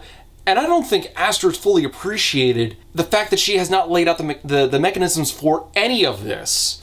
None of this makes much sense. Now, a similar example of something just getting increasingly convoluted over time is Ichigo from Bleach. Now, when we get far enough into the series, you actually find out that his lineage is very convoluted. He's got Shinigami and Quincy blood in him thanks to his parents, And because of the way that his powers have been played with, he also has visored powers. He is a bizarre mishmash of multiple magic systems, but because of the way that everything was introduced slowly over time, and with definition, we actually get an understanding of what his powers really look like and how they manifest. We don't get that with Isla or any of the magic here because everything has been ill-defined and everything has been so rushed that we don't actually have the time to appreciate what anything fucking means. And while I'm ranting about it, what happened to the heart egg thing? I know that she was supposed to have absorbed it or something in order to survive. Like, is that part of her now? It never gets mentioned anywhere in this book. Like, not significantly, it's never utilized. I don't know what it's supposed to amount to. Maybe it's supposed to lead to something in the next book, but it just feels like such an absence in the story. She's supposed to have been imbued with this incredible nugget of power and never addresses it. Shouldn't that be like a focal point? But then there's the reason why all of this is happening in the first place. Shouldn't Marin or any of the rebels, whoever they are, have been able to just come up and talk to Isla directly? She shook her head. She wished more than anything that it was true, but none of this made any sense. Why wouldn't you just tell me then? Why kidnap me? Why be so secretive? Marin glanced at the others. They were all still crushed against the rocks, and Isla had loosed her hold on them just a little. Because to free all the realms from Nexus would require the death of the king. We needed to talk to you without him finding out. Except if her ability is to negate curses, then why would she need to kill Oro in the first place? Doesn't sound like much of a flare if it requires death. Shouldn't she just be able to use her magic to stop it in the first place? Especially because this is something that could have been held back from Isla beforehand, ignoring the fact for the moment that Marin doesn't present an ounce of proof for anything that she's talking about. Not that that seems to matter, but however you want to cut it, the rebels needed Isla. Needed her to eventually work with her, so the whole kidnapping angle was actually a mistake because now they look antagonistic. Isla at this point has no reason to trust any of them. She does, but she's an idiot and the plot needs her to. So really, this evil plot could have been an email. I am shocked at just how stupid this is. You've got an entire subplot about rebels fighting against the system that they have decided is just oppressing them. No evidence for anything that they're talking about, but whatever. And if they're wrong, it could lead to the death of magic, if not everyone on the planet. So you kind of got to talk all this stuff out. Yeah, part of their plan apparently involves killing Oro, so that would be bad. Maybe hold that back and research a little bit more until you've actually got a concrete plan in place. Like, oh my god, this is... This is so stupid. And it's supposed to be this huge twist. It's not even the final twist that we've got going on. There are so many more that Aster is lining up for us. But the problem with this is there's no setup in the twist. A good twist relies on logic and setup, and we have had neither in this book so far. This is just some ass pull out of left field that we're supposed to be surprised and care about. We don't care because we don't know how the magic works. And we don't know how the magic works because Aster isn't interested in actually revealing any of that. She's interested in futzing around with these big twists. It doesn't work. You need to set up a degree of balance in order for your story to function properly. I guess I'm just having one of those manic Mondays. Anyway, Isla releases the other rebels and says that she doesn't like the plan. She's not going to do anything that requires the king dying, even if it means potentially saving thousands. Because it's a stupid plan. Actually, no, scratch that. You'd have to have steps for it to be a plan. This is a stupid idea. And later that night, Isla's just laying in bed wondering if she should tell Oro about the rebels or the Nexus. Like, yes! What if the rebels decide to take action without you and, like, shoot Oro in the head? And you're supposed to be in love with this guy? Gee, I wonder if I should tell my husband about the potential assassins hunting him down. I mean, what sort of romance is this where you could possibly be waffling over the idea of informing a romantic partner about a potential plot to murder them? I mean, at this point, you've got a group that has been called out for treason, has kidnapped Isla twice, and you're about to be invaded by a major faction in a war effort, and you've got this major security hole because you don't know who the rebels all are. The 12 that were in the cave, that might not be all of them. We shouldn't assume that that is. So for Isla to not even address the idea that Oro could still be at risk by these potential assassins is such an incredible plot hole, and instead Astra's treating it like some sort of a serious moral quandary. Oh, what should Isla do?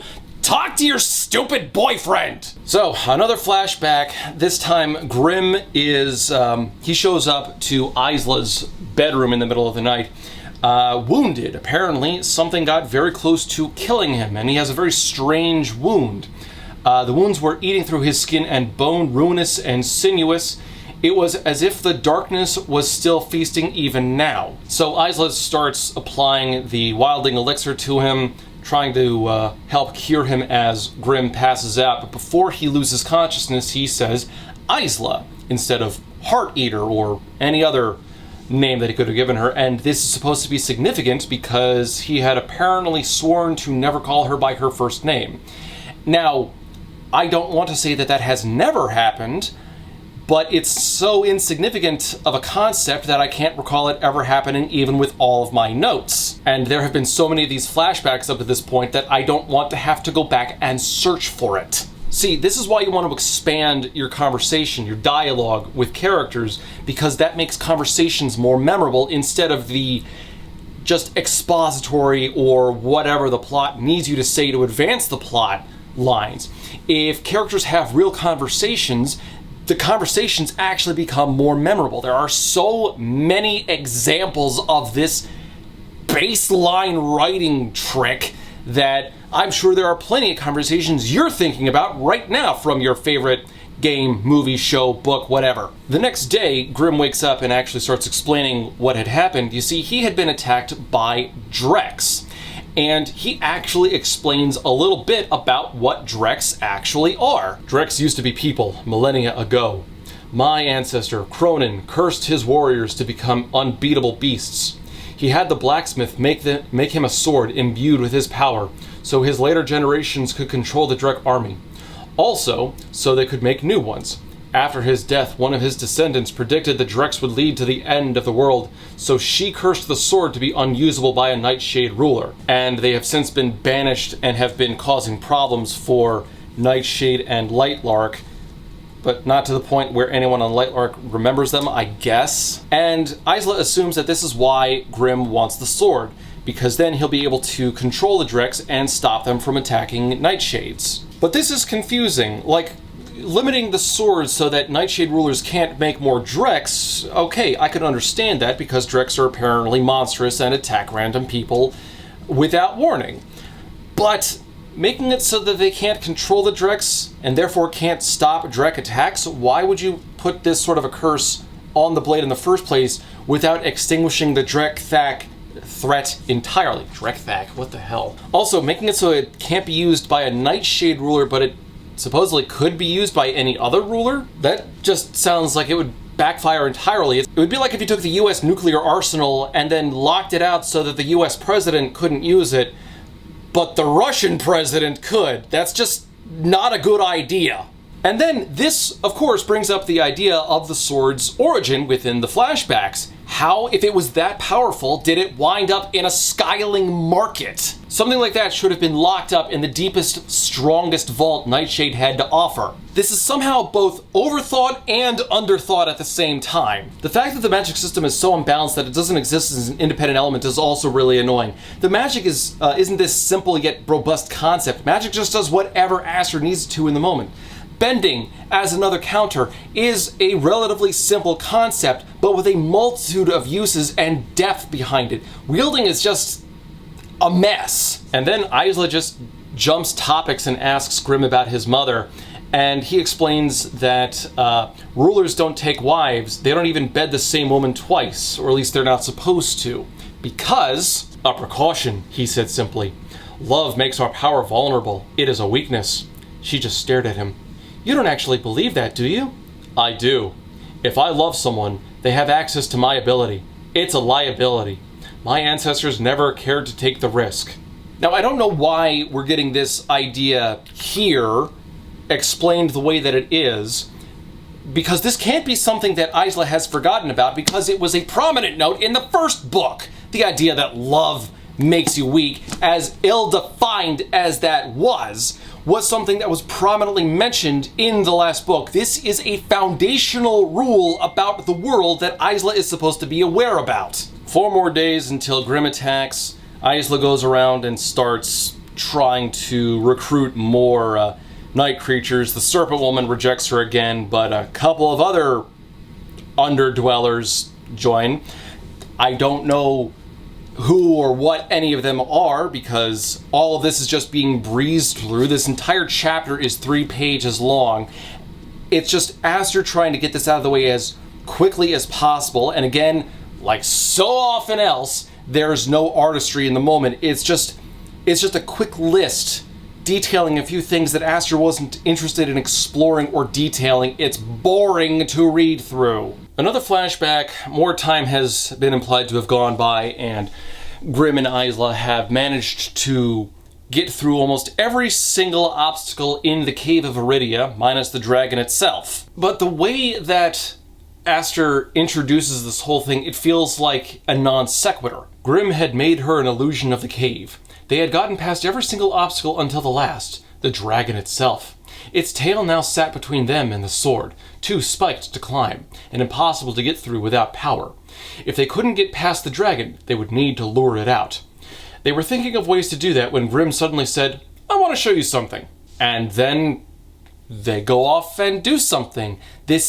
It just feels like such a sharp non sequitur. Like, why would you open your chapter like this? What Aster was trying to get across was the idea that they had been able to complete most of the cave, somehow. But the real point of the scene is what Grimm wants to go show her. So Aster needed to find a way to combine both ideas, and she did it in the clumsiest way possible. Especially because the thing that he goes to show her, we'll get to that in a moment, has nothing to do with the cave or the sword or the dragon at all. Now, if they had been discussing tactics or something, sitting around a table with Grimm pointing out various things via an illusion, you could have gotten a little bit more dialogue into the scene and a little bit more character, and therefore they could have eventually molded the conversation from point A to point B or C or however you needed to do it, and then eventually get them to go off and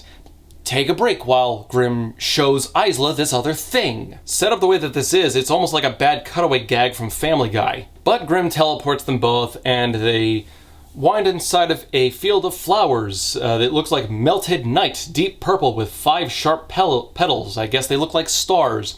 And they even smell sweet and syrupy. And Isla notices that it's actually, it has the same scent as the Wildling healing elixir. So when she asks, what is it? Grimm reveals it's Nightbane. You remember that previously largely irrelevant thing from, I don't know, like 150, 200 pages ago when Isla first landed in the night market? Well, here it is again. And it's supposed to make people endlessly happy while killing them from the inside out. And Isla says it's weird. How can it be the same flower when yours is a terrible drug and ours heals people? And Grim says that the extraction process is different. She stared down at the flower Grim had given her. Her fingers ran across its petals. They were as soft as velvet and didn't fold beneath her touch. Both poison and remedy. Opposites like her and Grim, the ruler of life and the ruler of shadows. The flower connected them. So the flower both heals as an elixir and kills as a drug. So Nightbane is opium. Now, Isla proposes a one-sided deal. If Grim gives her some of the flowers, some of the Nightbane, the Wildlings will be able to produce healing elixirs. In exchange, they need hearts from the people that the Nightshades were gonna kill anyway. So the Wildlings get flowers and hearts, and in exchange, the Nightshades get Wildling healing elixir that they might not really need anyway because they already have some sort of a deal with the Moonlings and healing bandages from them. So even though they don't get much out of it, Grim agrees on this stupid deal, and he locks eyes with Isla, and we get like some quasi-romantic prose back and forth, and he eventually starts pleading with her, asking if she wants this, you know, the two of them to be an item. And I'm reminded of every single romantic anime ever created where you've got, you know, the romantic couple and there's some sort of an awkward moment where they're about to kiss or they're in a compromising position, and you got the romantic build-up and tension intensifying in the scene, and then they get interrupted. Like, it's almost a mandatory trope the way that it appears in almost every single romantic anime out there, or in every single anime with a romantic subplot. But, you know, the thing about all those scenes is that there's at least build-up beforehand. We still don't have a very good grasp on the chemistry between Grim and Isla. There's so little there. It's so watery thin because Aster never takes the moment to never takes the time to develop her characters and actually utilize dialogue between them. And so we don't actually feel this pained longing between the two of them when Grim realizes that there's some sort of a thing going on and they've been comedically interrupted because there's been a breach in the scar and he's gotta run off somewhere. This is just here because it fits the pacing of the template that Aster is using for her book, not because it fits the characters. So Isla wakes up the next morning and receives a vision from Lynx. Grim has come to the Wildling Newlands. He's right outside Ren's village, and Isla has to race there to stop him, whatever he's doing, and Oro joins as they both portal over, and they don't go to the right village at first. They just show up to some random village and it's empty. And then they go to another smaller village and it's empty. And then finally they go to Ren's village, where the vision originated as indicated by the text, and it's empty. But if she knew where to go, why didn't she teleport to Ren's village first? It feels like this was built up for dramatic tension. Like, Ren's village being empty was supposed to be the final moment that Aster realized everyone was gone, when you could have just as easily done that with all of the other villages in any order, except at Ren's village, she found a note from Grim stating, "I've brought them to Nightshade," it said. "They're waiting for you, Heart. We're all waiting for you." And the only thing that's left after all of this is Lynx. So evidently, Grim has kidnapped the entire Wildling population. God only knows what he's actually going to do with them when the fighting starts. Another flashback which takes place moments after the last flashback. Isla goes back to the Wildling Newlands to grab some healing elixir, portals back to Grim's room, waits there, and he shows up in armor and starts taking his armor off, where we get this stupid description. "But when the demon shed his layers, there was a man beneath. His helmet cracked against the floor when he dropped it. He stripped the armor off with the tiredness of someone who felt suffocated, who wished to be free."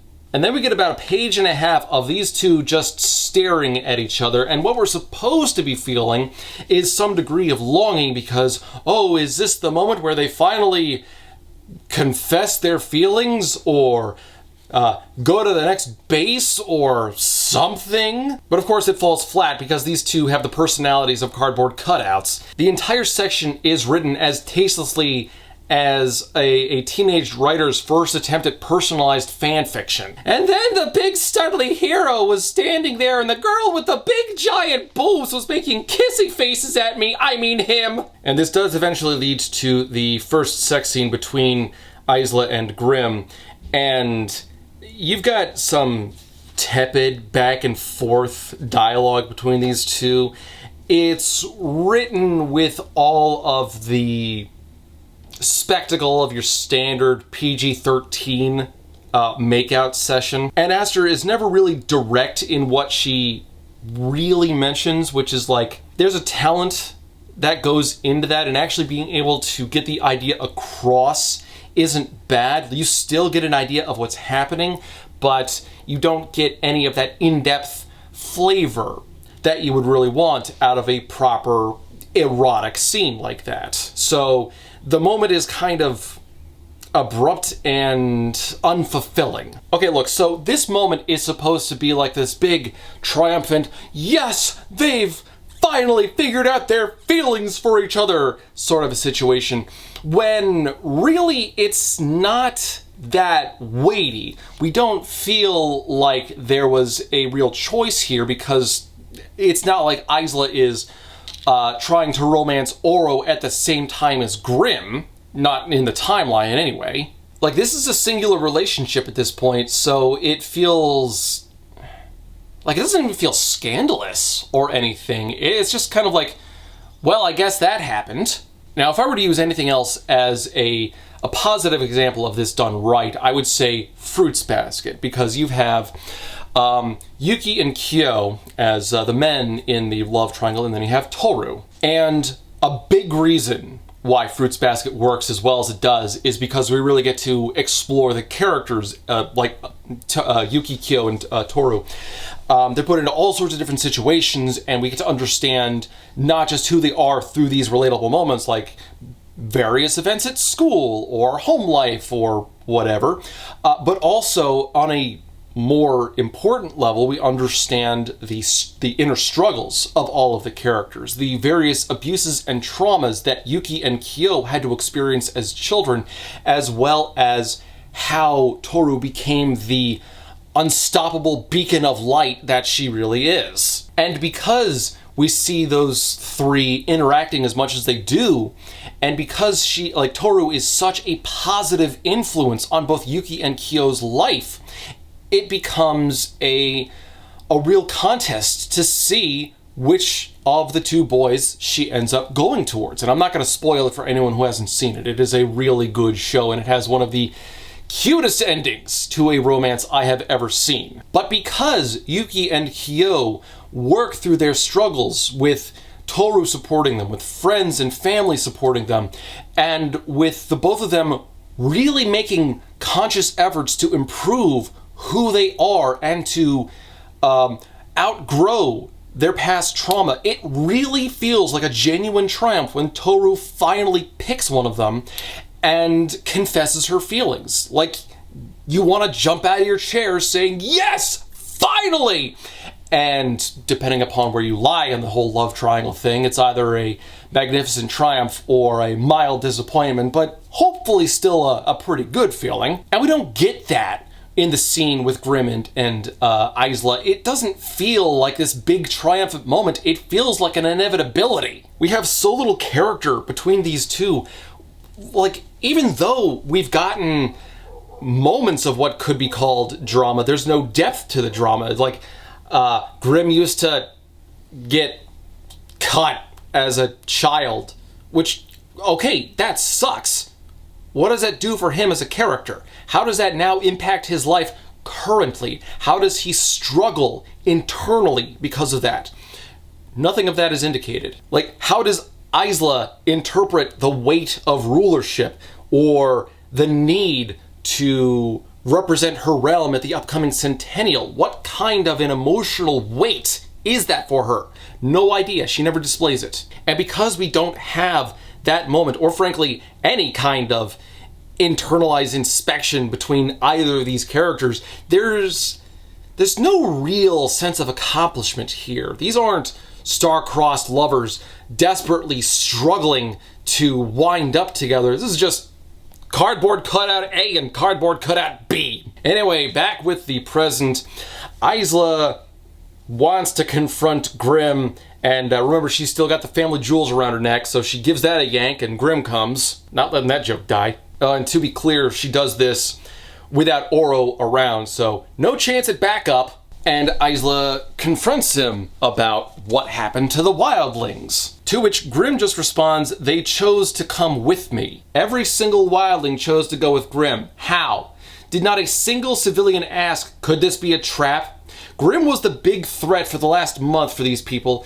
Even if he's not the big bad in the end, and I'm pretty sure he won't be, they have no reason to trust him and have had a month of dread poured into them. Isla lashes out at Grimm, calling him a monster, and Grimm tries to defend his decision to abduct all of the Wildlings by saying, "Tell me why I'm a monster. Because I brought your people to a place with more comfort, more options, more chances of survival? Because I have them all waiting for your return?" Now, of everything we have seen the Nightshade Newlands described as a place of comfort, options, and chances of survival, don't line up at all. In fact, the whole chances of survival thing is kind of a misnomer because Grimm was the threat in the first place. The Nightshade Newlands have been presented as grim, gross, violent, uncomfortable, and every iteration of horrid that Aster could fit in. How are we, the reader, supposed to take this when Grimm says he's taken the Wildlings to the place that sells boiled blood and skin? This isn't a real choice. This is coercion. It's blackmail. Do what I say or die. Grimm is by definition the bad guy here. There's no moral grayness about this if he's willing to kill innocent people to get what he wants. Not to mention, when you finally get the full scope of his plan, it is so much worse than what you think. Grimm continues and actually explains that he helped them forget what they did. He apparently took away their memories of the actions they committed during the curses. And apparently they had asked him to, and Grimm tries to push back at Isla by saying, "Are you denying your people their own choices?" And this is, again, an extremely shallow take on the entire situation. Among the many generosities that Grimm bestowed upon the civilians, he offered to help them forget the things they did during the curses, probably things like murder and eating hearts. Grimm claims that this is letting people choose for themselves, which he will counteract in a page, by taking away their pain. This is bad because without understanding what happened to them or what their choices were, people cannot grow.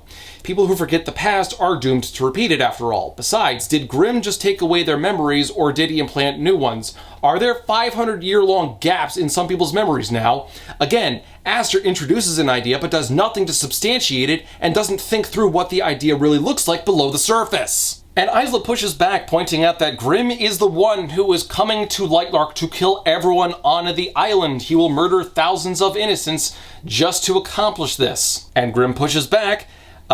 He warned everyone, which is more than they deserve. They can either leave or join us. It's their choice. And that's not a real choice. It helps no one to be reductive. See, the real core of what Grimm is doing here, like the offer of erasing people's memories, as stupid as that is, it's not clever. It's do what I am saying or else I'll kill you. And it's not an interesting writing scheme, especially not the way that he's trying to justify it.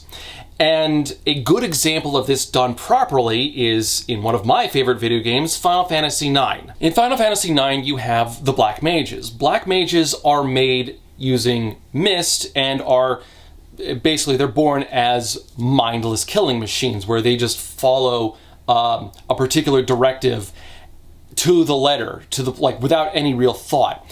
But after a while, they wake up. They suddenly gain consciousness and sentience, and they realize they don't want to follow these orders. They want to live their own lives. They want to have proper society, like some of the lands they've been forced to conquer. And so a significant portion of them escape, go to another land, and create the Black Mage Village. And it's a cute idea. You've got all these little ideas of what society is supposed to be. They're not doing a great job, but that's because they've largely cut themselves off from everything except for a nearby dwarven village. And, you know, they're trying to do various things of society. There's an inn, there's a shop, there's a blacksmith. They have no customers because they're in the middle of butt-fuck nowhere in the woods. But they're trying to establish a village. And one aspect of life that they don't really understand is the concept of death. You know, see, they've seen people die in combat, so they understand that portion. You know, you sustain enough wounds and you fall over and you don't get back up. But the idea of old age terrifies them because they have a preset limit to what their lives are supposed to be. I mean, humans kind of have the same thing as well. So they don't really understand the idea that someday you will just stop and you won't get back up. In fact, they don't call it death, they call it stopping. There's a scene in a graveyard where, I forget what his number was, but one of the other black mages tries to explain that his buddy is buried in this hill, and he doesn't really understand why. It was just something they saw humans do, so they figured they're supposed to do it as well. But, you know, his buddy is buried underneath all that dirt, so, you know, one day he's probably gonna wake up and, you know, gonna have to go wash off in the nearby stream. But the longer the game goes on, the more of reality they understand, to the point where the game's central antagonist, Kuja, is able to use that to his advantage. Kuja's magic was what created them in the first place, and he says that he can extend their lives. And the black mages don't want to stop. They don't like Kuja. They know he's evil. They know for a fact he's manipulative and he would just be using them. But the idea of stopping terrifies them more, and so they reluctantly join up to help him. But because the writers of Final Fantasy IX put so much care and effort into exploring the childlike view of the world that the black mages have, we have a firm understanding of why they would side with Kuja in this moment. We don't really have that kind of depth with the Wildlings. Sure, we've got a section of them that apparently feel so much shame that they've ostracized themselves from the rest of the Wildlings, but I don't know what they did as opposed to anybody else. And there's probably a degree of guilt or shame or maybe even trauma over the idea of having to eat other people's hearts in order to survive, as little sense as that makes. But because we don't have that developed character, that societal characterization that we would need for the Wildlings, this moment seems more like arbitrary bullying. Do what I say or you're going to die. So again, in Final Fantasy IX, when it's revealed that, yeah, Kuja really never had any way to extend the black mages' lives, they all just kind of like sit down, like deep down they knew it was a lie, but they were so desperate to hope that there was a way to stop stopping, or at least delay it. You're not mad at them. At least I wasn't mad at them. There's an understandable goal that they were after. It was relatable. But again, we don't have that relatable goal with the Wildlings. Just why are they going along with this? Because they had to do bad things during the curses? Okay, that sucks. Would have been nice if we had actually seen some of the guilt or horror that some of them had to endure. And hell, even then, Kuja couldn't even get all the black mages to go with him. You had the two that were staying in the hut watching over the Chocobo baby, Bobby Corwin, and then he had Mr. 288, who was effectively the village elder and realized that Kuja was full of shit, but didn't want to stop any of the others because he didn't want to, like... I'm getting way too animated for this. Oh yeah, and I forgot, Grim also has the Drex sword, so there was a way to recover it somehow. He did not order the Drex to attack Lightlark in that one initial scene where they tore open the ground and started slaughtering people. So Grim leaves, and Isla goes to Remar asking if there was a way to cut off someone's powers through a love bond. Now, this is something that we have seen not taken to the full extent, but there was that earlier scene where Oro and Isla were rebuilding the Wild Isle together, and he had used some of her power apparently through the love bond. Now, I don't know how all of this is supposed to work because the love bond apparently requires conscious effort on your part to draw power away from somebody, which Isla never did in Lightlark when Celeste Aurora had taken her powers via the Bondmaker. And the only reason why Aurora was able to get the powers of Moonling, Skyling, Sunling, and Nightling was because of Grimm and Oro being in love with Isla, who at no point had any conscious effort to pull their powers away, which would have allowed Celeste to pull them away herself. Just this... the absolute shit show of this magic system. If that sounds confusing, try reading this book. I'm translating this for you. So there's concern that Isla would be sentencing all of Nightshade to death, but if Isla took all of the power, she could spare people. Sure, fine, whatever. So the plan is Isla is going to pull at Grimm's heartstrings or whatever to the point where it's actually fatal. So there are 2 days left until the attack, and Isla decides that Grimm needs something on Lightlark, and if she can remember what it was, then they can coordinate the defense plans to stop him from getting it. Now we actually get something of a philosophical discussion here between Remar and Isla as he asks what is the opposite of night, and she shrugs, of course, it's day. And he says, if you say so, and then explains, very few questions in this world have only one answer, which is a fine lesson to try to teach, and I would argue a very good lesson to try to teach. Except, what else could the answer really be? You're asking a question with a finite number of possibilities here. What else would the opposite of night possibly be? The opposite of night is catfish. And through the vagueness of the conversation, Isla eventually asks if Remar is truly Nightshade, and he says, I suppose you could call me a Nightshade in terms of power. And this is strange. Like, how have the Islanders not banished him?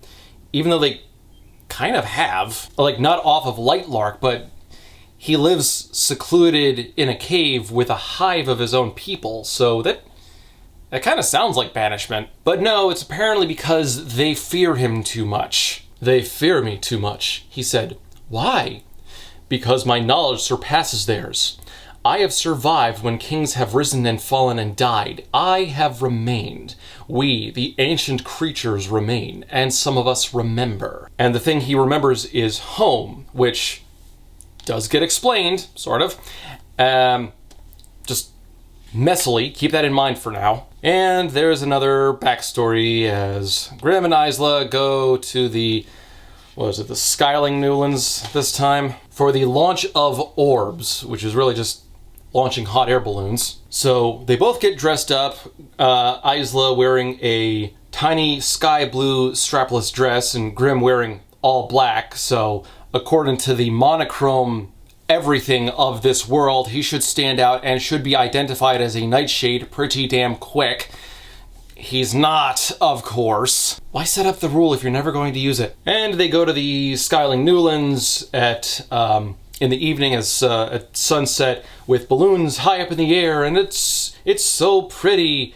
And Grimm says, no, it's not. When you've seen something truly beautiful, everything else starts to look painfully ordinary. And it's meant as a compliment towards Isla's beauty, but it's, the other issue is that this is a problem that's become stupidly common among writers, is the idea that you need to tear something down in order to prop something else up. You don't. That's lazy.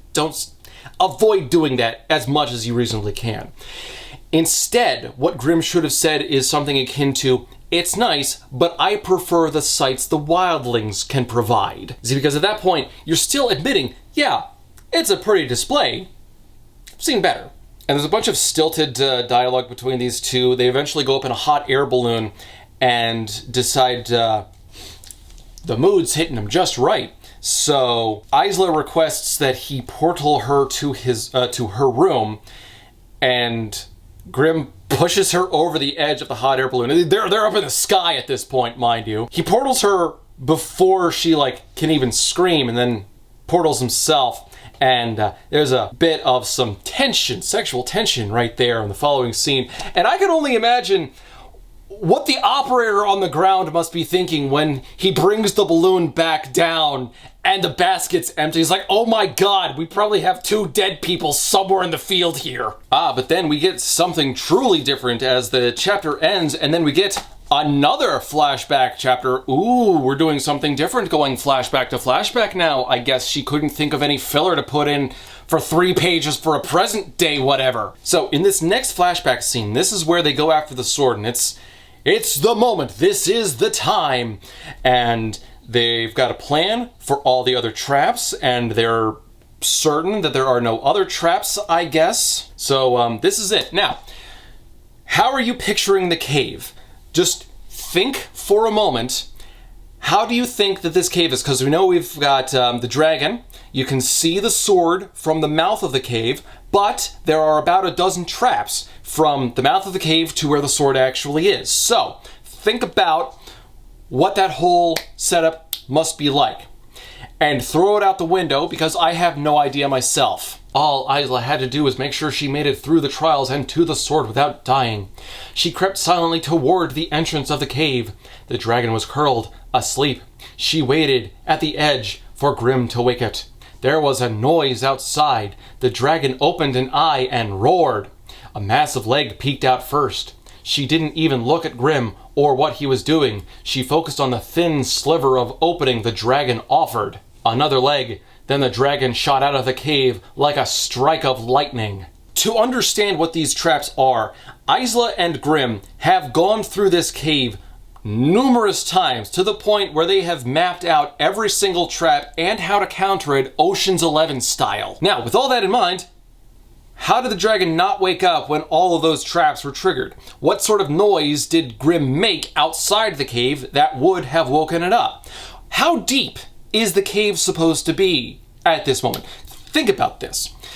The cave should be shallow enough that they can see the sword from the entrance, but deep enough that it can still fit a dozen traps, but shallow enough that an indistinct noise from outside can wake the dragon, but deep enough that the sound of all of those traps going off doesn't wake the dragon. What kind of a cave system is this? And I hope you have your guesses about how she stops the first trap. Do you remember the unstoppable arrow thingy that was so effective even Grim had it in his castle? Well, final time to place your bets about how Isla beats it. First, the arrows, the ones that had wounded Grim in a dozen places. As soon as she triggered the trap, she moved, hurtling for the opposite side. She watched arrows pierce the ground exactly where she had been. Just dodged it! The unstoppable, infallible arrow trap. She just dodged them. That's it! You must be so proud. This was so built up earlier. This was supposed to be some unstoppable barrage of arrows, and like the way that she defeats it so easily, it comes off as a joke. If you can dodge a wrench, you can dodge our arrows. And then there are all of the other traps that she has to contend with. Boulders fell from above, and Isla rolled out of their path. 1,000 shards of ice were next, too many to miss, so she lifted the metal shield she had brought with her over her head. It made a torrential sound, and Isla winced, knowing the dragon would hear it. Then there's a spear that flies out. There's a tunnel of wind, so she just puts the tower shield down and uses that to redirect the wind. And the plan is for her to walk up, grab the sword, and then use the star stick to portal away. Except the star stick was made using Grim's power, and if the sword senses the power of a Nightling ruler, won't it vanish? Why the contradiction here? Is it because it doesn't immediately come from Grim?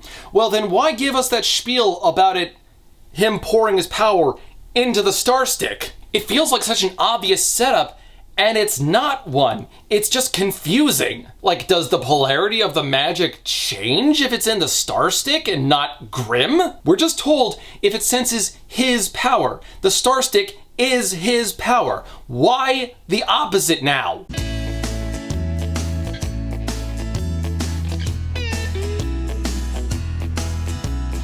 Also, I'm tremendously disappointed that she brought a tower shield and doesn't use it to dodge the air or block the arrows, but she uses it to block a bunch of shards of ice. Like, this is impressively disappointing. But just as Isla is about to grab the sword, the dragon comes back. I guess Grimm can't take on a dragon, apparently. And it shoots a blast of fire down the shallow, deep cave towards her. And right before she can grab the sword, a bunch of shadows fill the cave, shielding her from the fire. And as it clears, the shadows fall away.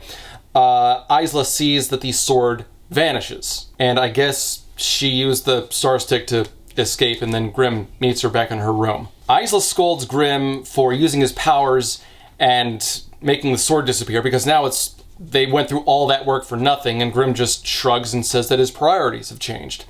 And they get a little bit more back and forth.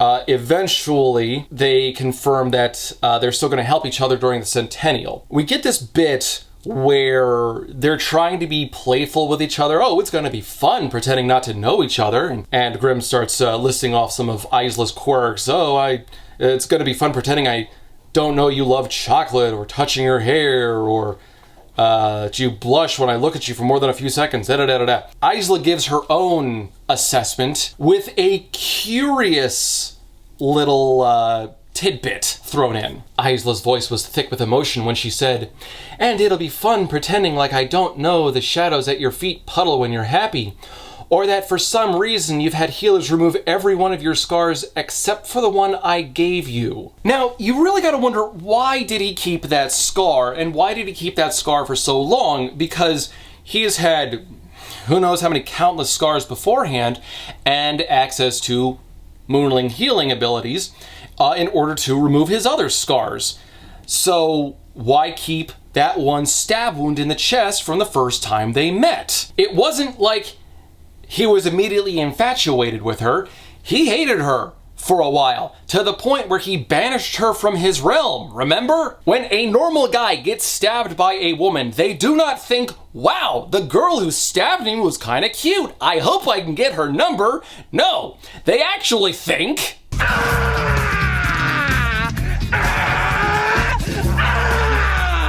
and then we get another bit of back and forth cutesy talk, which might lead into a sex scene or their first time together. I'm gonna be perfectly honest, I don't know if this is like Isla's second first time with Grimm or something. No, you are.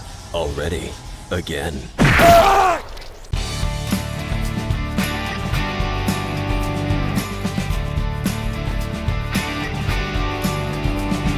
And then the scene closes, and Grimm tries to give a little bit of pillow talk and gives such a shallow line that's meant to be adorable. Heart Eater, he leaned down and pressed a kiss to her lips.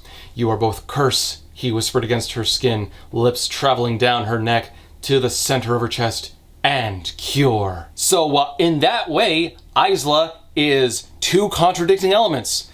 Kind of like the Nightbane flower, except that image doesn't work because it's a matter of the extraction process that determines on what the flower actually is. It's not two things simultaneously. And that's without talking about how she hasn't really been much of a curse.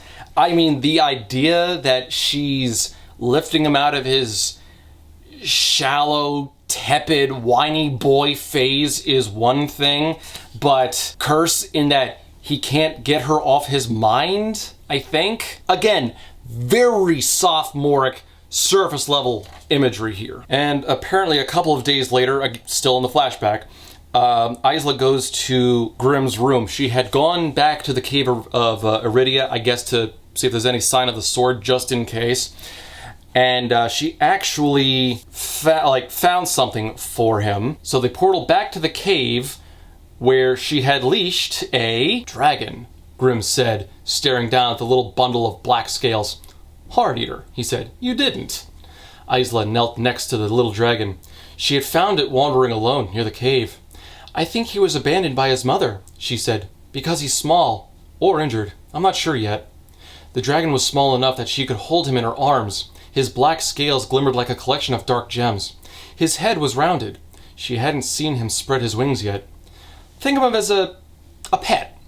Her eyes darted to him and back to the dragon again. For you. And we do get some very brief scenes with this little dragon. I don't think it gets a name. One bit I do like is that Grimm was complaining that this thing keeps flying into his bed at night, which is just a cute image. And we will never see this dragon for the rest of the book. Again, probably set up for the next book, but we'll have to see. Back in the present, Isla is talking with Oro, and he confirms that it'll only take a moment for him to kill Grimm, so Isla won't need to hold him via the love tug or whatever for too terribly long. And Isla starts doing what Isla does, beating herself up, because it was so reckless that she summoned Grimm, and Oro immediately comforts her because it helped you come up with your plan. Oh boy. And Isla just reflects that Enya was right. Oro deserved better than her. She wasn't good for him. Shut up! The whinging is getting annoying. But Oro tries reassuring her by saying, I have waited hundreds of years for you. You have no idea how patient I can be. Which immediately falls flat upon any kind of inspection when you realize, no he hasn't. It wasn't like the prophecy named Isla or some destined savior. It was just a vague notion of events that eventually happened. Saying he waited hundreds of years for Isla is less honest than saying he waited hundreds of years to get laid. It also doesn't help that there isn't an ounce of chemistry between Oro and Isla. These two are about as well connected as the Codex Astartes and the Care Bears. But no, Isla keeps whinging because inside her mind is a mess, and she asks, why do you love me? For hundreds of years before I met you, I don't think I smiled or joked or laughed more than a handful of times. Nothing excited me. Nothing made me feel anything anymore. He took her hand. Meeting you was like remembering what I was like before the curses, he said. Loving you is remembering what I once loved about me. He leaned in closer. You feel so strongly. You care. I went centuries without feeling a single thing until you. Don't you see? You brought me to life. So hundreds of years, and he only laughed or smiled a handful of times. His friends suck. You know, I bet Sunlings had a killer nightlife during the curses. Yeah, they couldn't see the sun, but they could still go outside at night and still enjoy, all the stars or festivities. Fireworks shows would have been amazing. Every single weekend they could have all sorts of new different things. But instead, Sunling society sounds bland as hell. So Isla was what gave him life in the end. How? They barely interact, and when they do, he only seems casually happy, not excited or beaming or anything. In fact, I'm not even sure we've really seen him smile that much in the story so far. And we desperately need more definition between the two of them, but this ain't it. We don't have a sense of what his life really was like beforehand. Yes, he's outlined it very briefly, but we need to actually see the memories, the flashbacks, actually get into the moment. Give the reader something to feel. Don't just assume that they're going to go off and picture exactly what the author wants them to picture. If you don't give them the information, if you don't give them the emotions and the images aren't going to be there. So the battle is happening, I guess, the next day, and Isla decides that enough is enough. She needs to find out what is inside the vault at the Place of Mirrors. So, against Oro's wishes, she goes there by herself, cuts open her skin, on her palm, to use pain for power. Please grant the strength you promised. Moves the crown into the lock and turns it and opens it up. The vault finally opens, and so at long last we get to find out finally what is inside the vault. Could it be a super secret weapon? Could it be a potion that would help amplify magic? Could it be a long-lost tome that told ancient secrets that could get Grimm to back off? Could it be any number of other things? What do you suspect that it is? Place your bets now, because the answer is... The vault was starless black, and it was empty. No, that was impossible. She could feel the power everywhere, metal in her mouth, enough to nearly bring her to her knees. Where was it coming from? Blood from her hand dripped on the smooth stone floor. Her bare feet slid across it as she desperately searched every corner. Nothing. Nothing! Absolutely nothing! Roaring filled her ears. The world seemed to tip to the side. There were footsteps behind her. Isla whipped around and nearly dropped to the floor. Tara said, "Hello, little bird." Stupid! You're so stupid!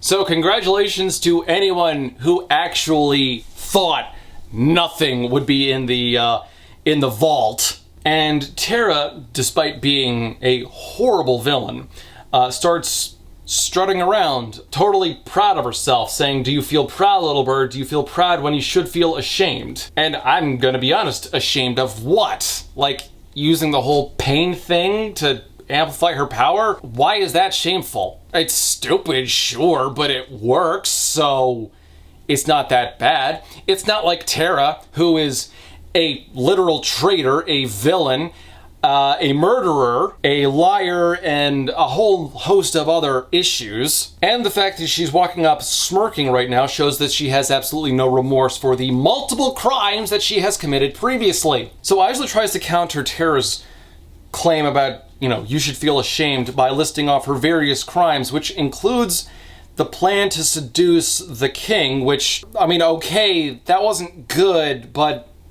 compared to, the murders and the deceptions, it's so far down on the list of crimes that it's not even worth mentioning. And Tara tries to get Isla to come with her, which, why would she? You've been taunting her, and you're kind of a monster. And this leads into a fight scene, not a terribly interesting one. This one line where I am going to be honest, I'm not sure what's going on.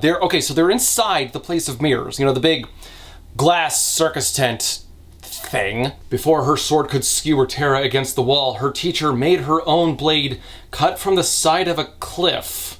According to the map, the Place of Mirrors is kind of in the middle of the Wild Isle, so you're not really close to a cliff, so why is it described like that? And the fight scene doesn't last long. It's like a full page, and Isla loses. Tara taunts her some more, saying, "You were still so foolish, have it your way," and then thanks her for opening the portal. Now you're thinking with portals. And then we get another flashback. And I've got a whole host of questions about what's going on with this vault portal thing, but we're going to have to hold off on that because we get something of an explanation that raises even more questions later on. By this point in the book, I actually had to really pace myself, not because what was going on in the story was so intense that I needed a breather every now and then. It was because this is so fucking stupid that I need to take breaks so that I don't overload my head. So in the flashback, God, get ready for disappointment here. In the flashback, Isla feels something beckoning her into the woods on the Wildling Newlands. So she goes out after training one day in the evening. Still, she followed the call. She followed it until she reached a spot the Eldris had shown her before she died. A river framed by cliffs and waterfalls that fell in transparent sweeps. Stones larger than her skull lined the edge, smoothed over time. And sticking out of the dirt, as if thrown down from the heavens, was the sword. That is so lazy.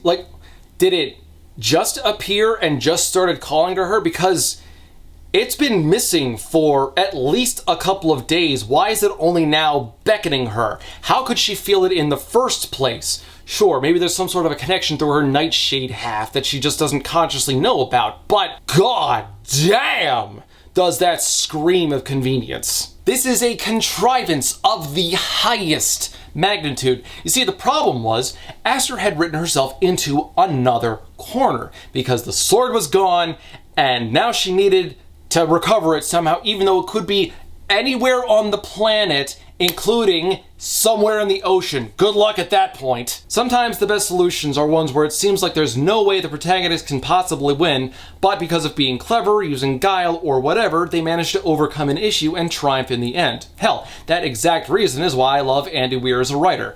His stories aren't perfect, but his characters end up in such hopeless situations that half the fun is watching them science their way out. I'm gonna have to science the shit out of this.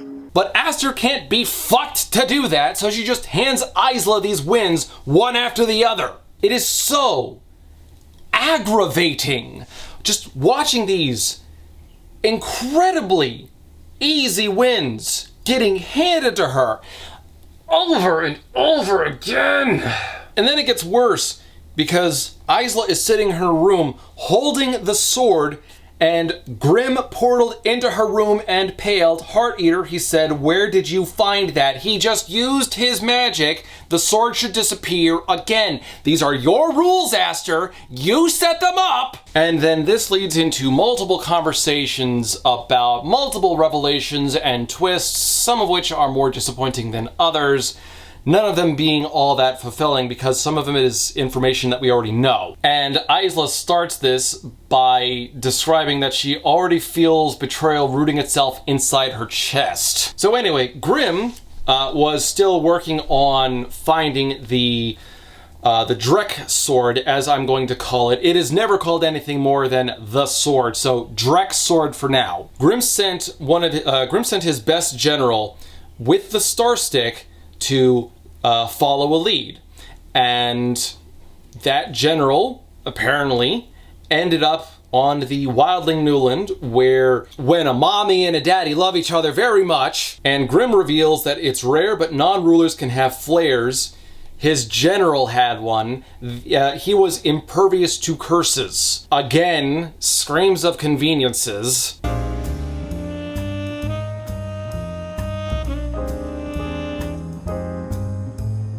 And I guess Isla somehow inherited that exact flare. And Grim says that he thinks that his general did find the sword, but perhaps feared that he would one day share Grim's father's ambitions and use the Drex to conquer Lightlark. Like, did he eventually track it down to the cave of Aridia? Why would you ever do that when the, path of clues never went anywhere near Wildling? Also, side note, but why does this best general not have a name?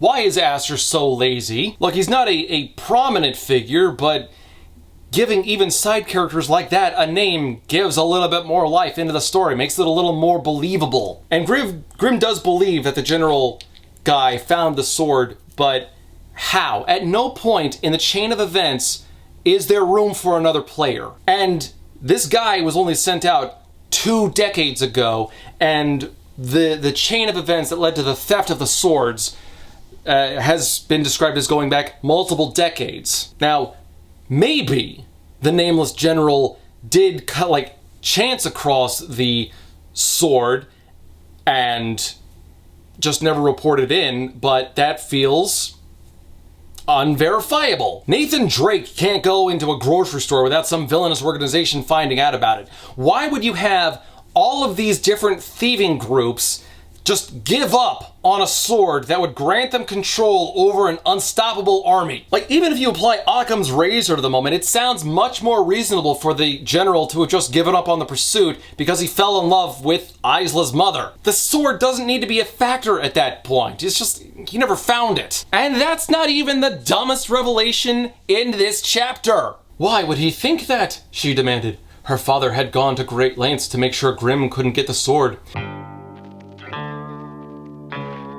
He must have had a good reason. She remembered what Grim had told her. Why did your father want Lightlark so badly? Lightlark is a miniature, Grim said. The creators of the island fled a world made up of different countries. Moonling to the north, buried in the ice. Sunling at the center, where the sun shined brightest. Wildling close by. Skyling, then Starling, then Nightshade at the opposite end, where it was darkest and coldest. They took thousands here to another world and created a smaller version of the one they left behind. Oh my god, this is almost overwhelming in just how convoluted, how poorly thought out all of this was. This is not a twist. This is a gotcha for the sake of a gotcha. There's nothing really revealing about this. It's just, I don't care at this point.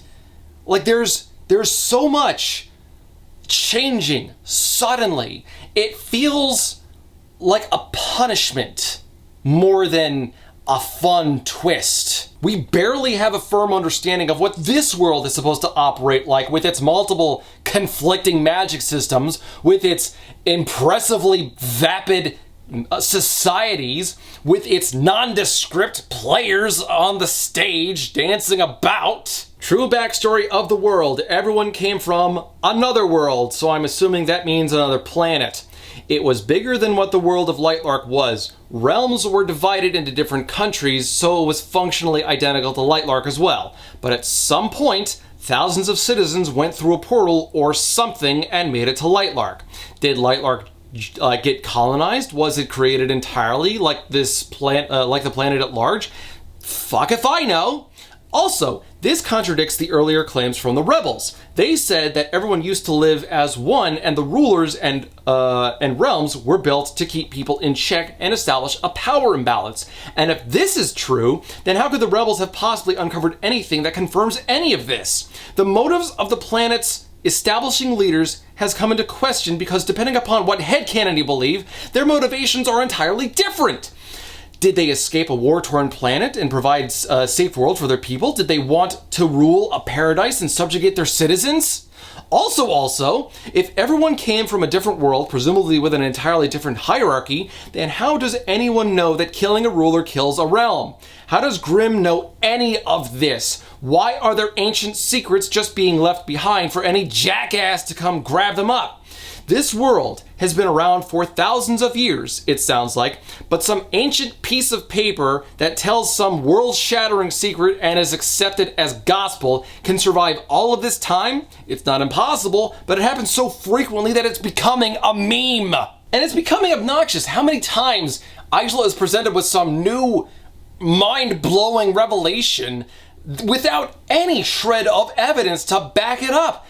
Take a shot every single time you scream, "Why do you know that?" Oh, and I'm sorry, did you think we were done with the twists? Cronin, my own ancestor, wanted to go back after he was cast out from Lightlark, but the portal is built into its foundation. Using it successfully would mean destroying the island. Why doesn't anyone know about this? She demanded. Poppy and Tara had never mentioned any of it in her history lessons. Only the ancient creatures remain from that world. Over time, the information was lost, but not by Nightshade. Though, my people never attempted to try to seek out the portal again until I was born. Why? I have the same flair as Cronin. Portaling. The portal doesn't work on its own. It requires someone with my skill. Why would you build that? Why does the portal operate like that? Portals have become such a mainstay in this story, considering the literal dozens of times Isla and Grimm have portaled, that making something that could destroy an island like Lightlark defies explanation. And someone with Grimm's exact power set is the only thing that allows it to work. That is such a stupid idea. If the original portal from the other world was built to function one way, that could be one thing, since they would need to build a second portal to open a new gate to return. However, if it was built as a two-way function like a Stargate, then you're seriously hindering yourself by making the key such a rarity. That would be like making a space shuttle that could only be powered by authentic Greek fire or real Damascus steel. Also, the destruction of Lightlark means the loss of power, as we've been told.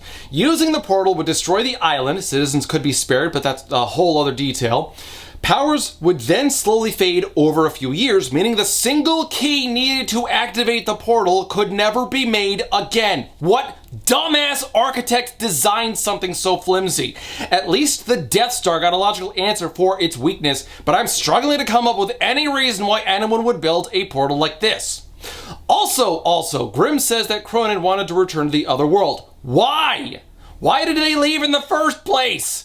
If he wasn't one of the originators who fled to the other world, how did he find out about it, and why did he want to return? This was important enough that Cronin went to war over the portal, and that was the real reason why Nightshade went to war with Lightlark. Kinda makes me wonder why his soldiers went along with him, but that's less important. With a relatively small amount of space, Aster has shattered so much understanding about the history of the world, and the history of Lightlark was already one of the largest world building problems that she had. You've got an extensive history that goes back I don't know how many thousands of years. I couldn't tell you. I don't think Aster could tell you. And now we've got this new other world that they all came from? A world that must have been technically, I'm just getting tired. Technologically advanced enough and magically powerful enough to conjure the portals, stupidly designed as they are or not, enough to create a gateway into this new world. Which means we have an equivalent technological state for the present day. There has been nothing but stagnation, apparently, for the last several thousand years. But no, this is just...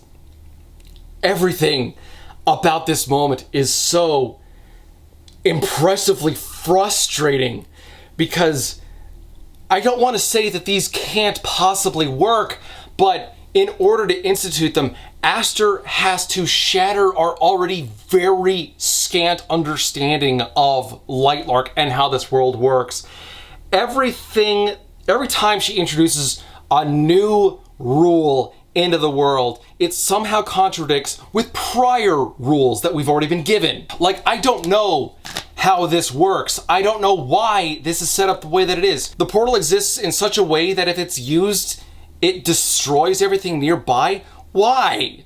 Why would you do that? Why would you build that? Is it some sort of a power flux? Why was it built on the Wild Isle? How come it's locked inside of a vault that only wildlings can access? Is it the portal itself that causes powers except for wildlings to be muted? And if that's the case, why is that the case? Why does the portal function that way? And if it's not the portal, what does cause other powers to be muted? And the mainland was divided originally so that all of the different realms would get their own isle.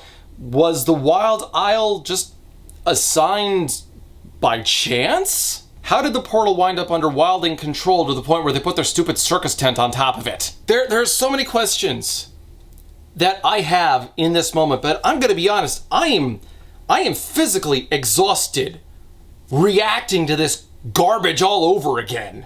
There was no attempt to make anything fit. This is a cataclysm of a book. This is, oh my god, it's such a disaster. And the only other person that Grimm knows who knows about the portal is Cleo. She is apparently very interested in using it, and we will get into that reason why later. No, it's not satisfying. And Grimm says that he only needed the sword after the Drex became a problem in order to stop them, and then later on the same page says that he doesn't want to use it anymore. And the reason for that, and the reason that's not actually a contradiction, is because of what the cost was. The cost is too high. Tell me the truth right now, she demanded. What was the cost? Your life. He said it so matter-of-factly. All she could do was stare at him as tears slowly fell down her cheeks. My life? Her voice broke on the last word. I needed you to use your flare to break the curse on the sword, he said. It was an ancient curse. Breaking it would have either killed you on the spot or significantly shortened your life. So should I point out that Grimm actually doesn't know for a fact that she has a flare because he can't sense that? He can sense that she doesn't have a curse, that's fine, except this whole you don't have a curse, therefore you must have a flare is really flimsy logic. Like, just jumping into that assumption is risky. Anyway, Isla tells Grimm to leave, and he does so, but not before delivering some cringe. I've been stabbed 1,000 times, but none of that hurts more than hearing you say goodbye. Get the fuck out. Also, side note, but if Isla had a flare that canceled out her curses, why did she never try to use powers at all? She was never taught how to use powers. She was always told that they were sealed. That's fine. Except I refuse to believe that she never even attempted to use wildling magic. There are thousands, if not millions, of Dragon Ball fans out there who have attempted to fly or use a solar flare or shoot a Kamehameha, myself included. There is no way that Isla, a girl living in a world full of magic, provable, visual tangible magic that she never once attempted to use it herself. So, on the morning of the actual battle, Isla goes to see the Oracle one last time, as the Oracle predicted. "Wildling," she said, "you need to understand, the future is split in half. There are two possibilities, not one greater than the other. I see you choosing each path. It changes almost every minute." "What paths?" Isla asked. "Your heart decides the future of the world," she said. "Your choice decides." "What choice?" she practically screamed. "Oro and Grim." Isla froze at the mention. "You will kill one of them. That much is certain. Which one lives and which one dies, that has not yet been decided." She planned to kill Grim that very day, but the Oracle said it was just as likely she would end up killing Oro.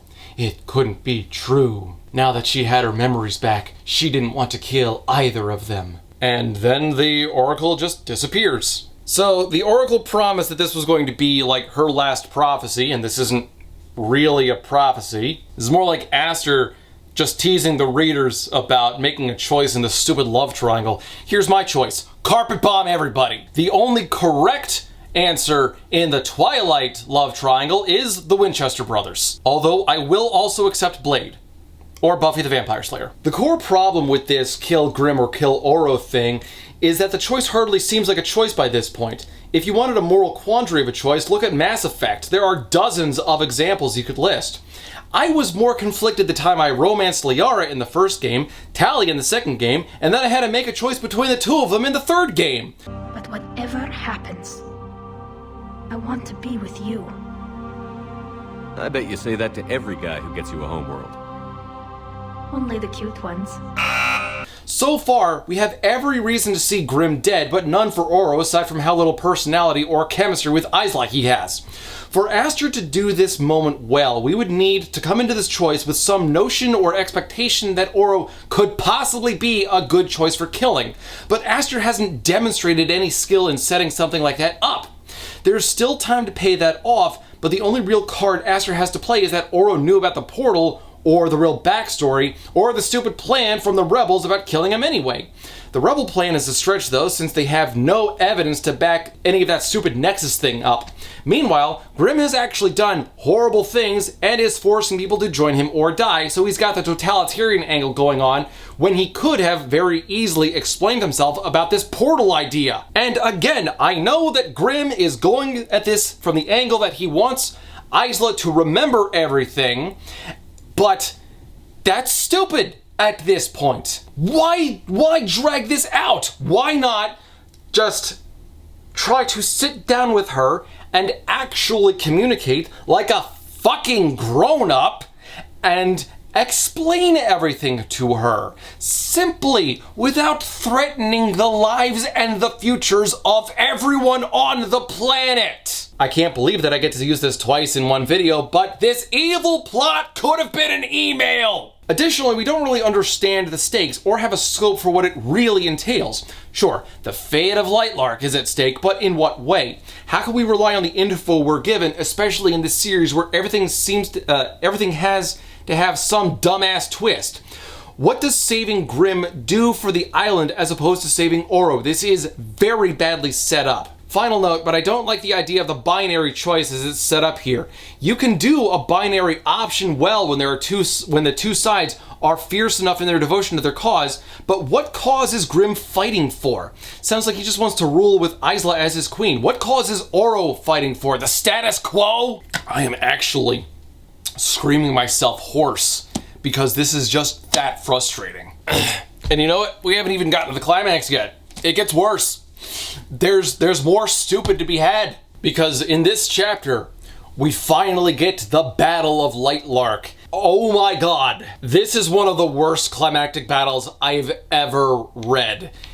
Aster gets so lazy with this. So it's the day of the battle and Isla is racing across the mainland on Lynx's back, apparently weaving in and out of all the brambles and stuff that she set up that won't actually do any good, but who cares? And she's assessing all of the other battle prep that's going on, like what the Skylings had set up before they left. Before Azul had left, hours before, he had given them a gift. A violent storm raged high above the island, contained between rows of clouds as a fence to keep the Drex from being able to escape once the Skylings began using their special weapons. So, we've got the Skylings flying above. They've all been given dozens of metal-tipped arrows made from the special ore that Zed had been working on processing, and they're going to be ready to, I guess, start plucking the Drex out of the sky once they arrive. The problem comes down from the idea of trying to contain them, not in order to funnel them down a certain way, but to stop them from escaping, and this could be tactically very, very risky. Sometimes you don't actually want to kill your opponents down to a man. You want to force a retreat. But if they don't have an option to retreat, they have to stay and fight to the last. But evidently, that's not an option here, thanks to the storm these Skylings have created, which I don't really understand how they could create a storm that the Drex could enter one way and not exit from, but that's a whatever sort of problem. And we're also said that there is, I guess, only one clearing left on the mainland, which would be astonishing considering how much space that would require. And it would also be kind of a waste because now you know what Grimm's endpoint is on the Wild Isle, so you should be focusing a significant portion of your forces in defending the portal. Now, Isla has considered this option, knowing that the Place of Mirrors would have to be Grimm's logical option to aim towards, and she thinks that she has her bases covered. She doesn't. Their plan had slightly shifted now that they knew Grimm was targeting the portal in the Place of Mirrors. Nightshade power didn't work there, which meant Grimm couldn't portal directly inside. Isla had covered every inch of the isle in poisonous plants. The closest he could get was the bridge, where she would be waiting. That was where they would battle. This, of course, completely forgets that Cleo has joined forces, and I guess she could just conjure a wave that washed people up on shore. Yeah, poisonous plants would be mildly annoying, assuming that they're like poison ivy, but they'd ultimately be pointless in actually stopping anybody from advancing on the island. And let's not forget that they've got Drex, so the Drex could fly people directly to the Place of Mirrors. There are so many holes in this plan, it's kind of impressive. And then the battle begins properly. All of a sudden, Grimm's army is everywhere. Grimm had portaled them all, thousands at once, onto the mainland in the single corridor where I guess was the only place for them to arrive, in the most tactically confusing area. Okay, when you are writing a fight scene, you actually have to step into your bad guy's shoes. You have to think, how is he actually, like, how is Grimm in this situation actually going to react to any of this? If he has any sort of intel on what anything is, which I guess he does because he teleported all of his guys in exactly the only safe areas they could be. There is no indication that the Nightshade soldiers are like just suddenly appear, but they're all stuck in the barbs or the poisonous plants or the bog sand or anything like that. They just, I guess, show up in the clearing, which seems to suggest that Grimm has some understanding of what the layout of the battle is going to be, so why play according to what the enemy wants you to play as? Don't try to thwart their trap by falling directly into it! And you're gonna have to forgive me for a lot of these descriptions. I'm gonna give you what I can, but this is awful. This is really, really bad. A group of Nightshades stepped into their path, but before they could draw a single shadow, Lynx plowed through most of them and tore the rest apart with his mighty fangs. From his back, Isla had the perfect vantage point. She turned in both directions, her arms moving wildly, burying some nightshades in the ground and covering others in a sea of poisonous plants. The flora she had created previously also fought back, almost extensions of herself, stabbing with their barbs and thorns. And you've got Oro's fire killing dozens of nightshade soldiers. You've got Calder, Oro's moonling friend, who's drowning nightshades. Eventually, you have a couple of nightshades that are actually fighting back, mostly against sunlings. One sunling's turned to ash, a skyling sliced in half. But the battle is too massive in scale for Aster to be able to actually do anything with it. Granted, every single combat scene that she's written up to this point has been extremely unfulfilling and nondescript, so having that on a massive scale just makes all of the problems all that more evident. Okay, so take this moment, for example. Isla is riding Lynx when all of a sudden he gets hit, and just try to picture what this is supposed to sound like. In a flash, the world went sideways as Lynx was struck. Isla just managed to encase them both in a shield of energy, and together they slid across the mainland, raking through all the plants in their path. Lynx, she yelled as soon as she was on her feet. She raced to the leopard. He was on his side. He wasn't moving. So it sounds like they're supposed to be close together. That's why Isla was able to encase them both in a shield of energy.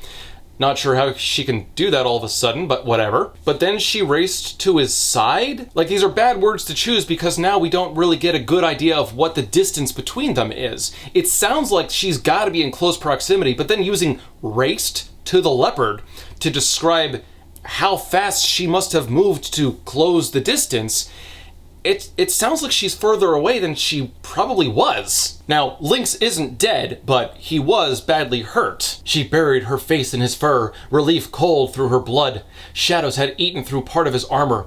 If he hadn't been wearing that, it would have been his skin. They could have killed him. And suddenly, I am reminded about the entire Sunling army that isn't wearing armor. Aster's just fighting against herself at this point. Her descriptions are fighting themselves. That's the best way I can put it. And then Isla tries counterattacking against the nightshades that just hurt her pet leopard. Before she could stop herself, her hand struck the ground before her, and the island shattered. Its terrain rippled, swallowing any nightshade in its path, until they were buried beneath rock. Hey, you remember that scene when the Drex first appeared and they had that big fissure and doing that hurt Oro? You think that what Isla just did hurt Oro as well? No, of course not, because that would be bad. And then Isla decides to use her nightshade powers against the surrounding nightshades. Get down, she told Lynx, and he ducked just as she turned her stream of shadows into a scythe that cut all the nightshades around her down. But Lynx was already down.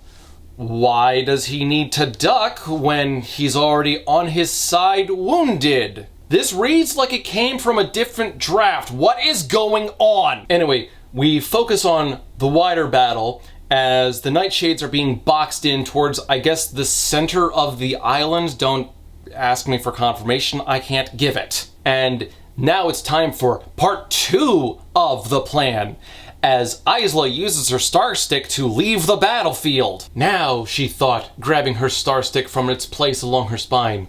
I'll be right back, she told Lynx, who bowed his head before she portaled to Sky Isle, where her own legion was waiting. It's time, Singrid asked as soon as he saw her, grinning, clearly eager to join the battle. The Vinderland stood ready behind him, hundreds of warriors clattering their weapons together. Nearby, Remar watched with curiosity along with his people and the other night creatures she had recruited. Their plan was simple. Oro's armies would surround the Nightshade forces, trap them, keep moving them to the center of their battlefield. Then, Isla would portal the second wave of warriors right into the middle, so Grimm's forces would be enclosed in all directions. Okay, she's using too many similar things.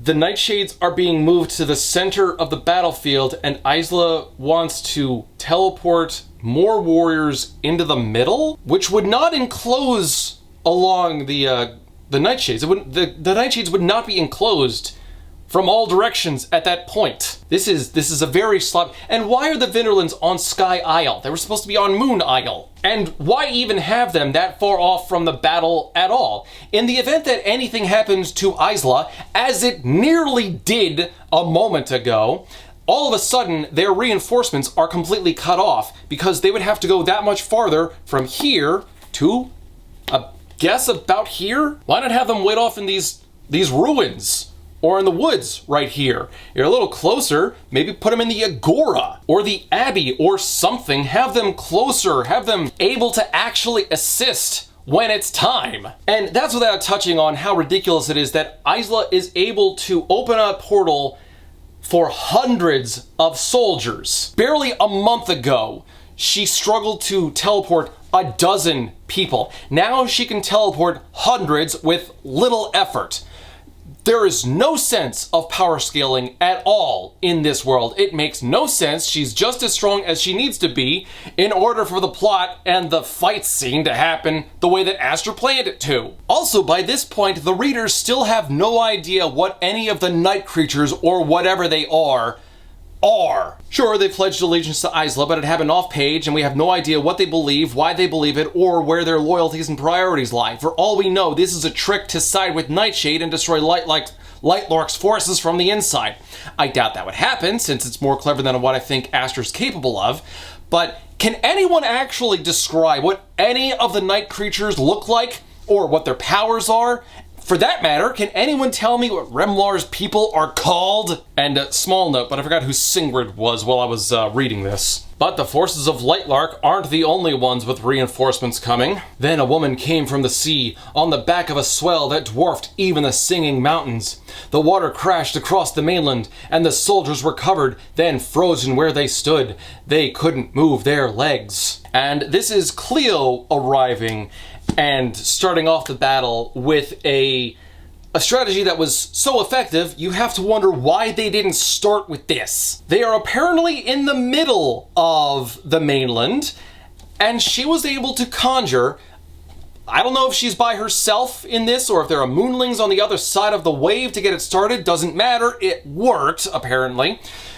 She conjured a wave that was so massive, it spread across the island and then froze everything in place.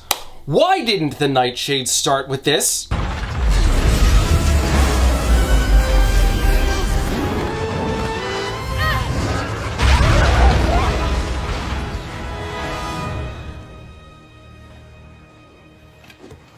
Why was she up there all this time?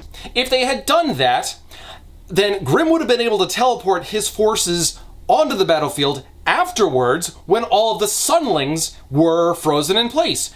Maybe the Skylings could have avoided it. We'll just assume for now that they did, but the Sunlings would have been frozen momentarily, but long enough that Nightshade could have teleported in just like that and started slaughtering them. There would have been so many lives saved at that point, at least Nightshade lives. But instead, Aster isn't really executing a plan for the Nightshade forces. They exist only as a prop. The Nightshades, all of their strategies, there is no agency whatsoever there. They are not planning in accordance to any way that would allow them to actually fucking win. They are fighting only in accordance that would give Isla the best show and make her look impressive through all of this. By doing that, by writing in that style, everything, as is customary with Aster's writing style, everything falls flat. Because the Nightshades clearly have no agency, they are not really a threat. There's just...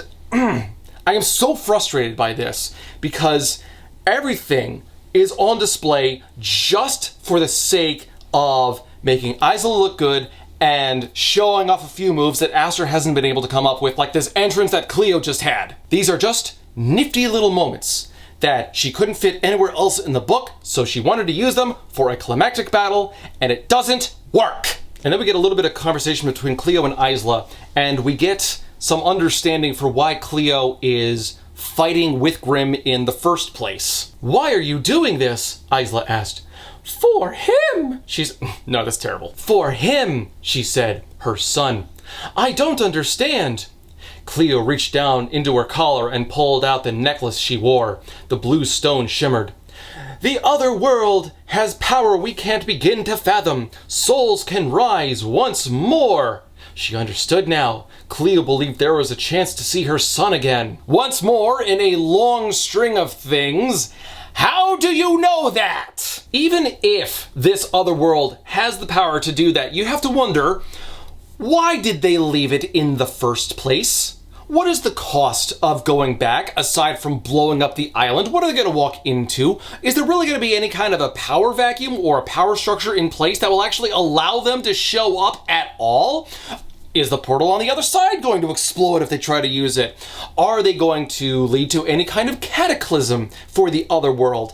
Does any of this magic actually exist? If so, why don't they have access to this magic in this world? There are so many questions. All of that was just off the top of my head right now. There are a myriad of others that I'm sure you can think of. Cleo tries to get Isla to see reason, but obviously it doesn't work, and the two of them have a fight scene, which doesn't start well. Isla rose. She took a step, and the ice broke. Flowers sprouted in her wake. Vines formed down her arms, long thorns growing against her knuckles. She had been watching the moonling fight. She used her hands. She needed them to wield water. Now, this is a basic mistake, but when you're describing things like this, you want to watch your pronouns, because she, in this paragraph, refers to two different people. Like, you still understand what's going on, but it's very sloppy writing. And I think that's pretty obvious by this point. Aster didn't care while she was writing the climax. She wanted to get through it, but was obligated to write something. Also, no shit she needed to use her hands. Apparently that's how wielding works now. So Enya shows up with wings made of fire. I guess she can fly now? They fly now? But Enya does create a distraction for Cleo, which gives Isla an opening. It was all Isla needed. Roots flew up from the ground and tied around the moonling's wrists in seconds. They trapped her legs next.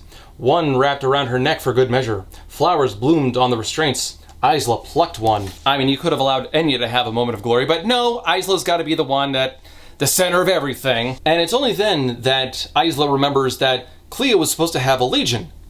Where are they?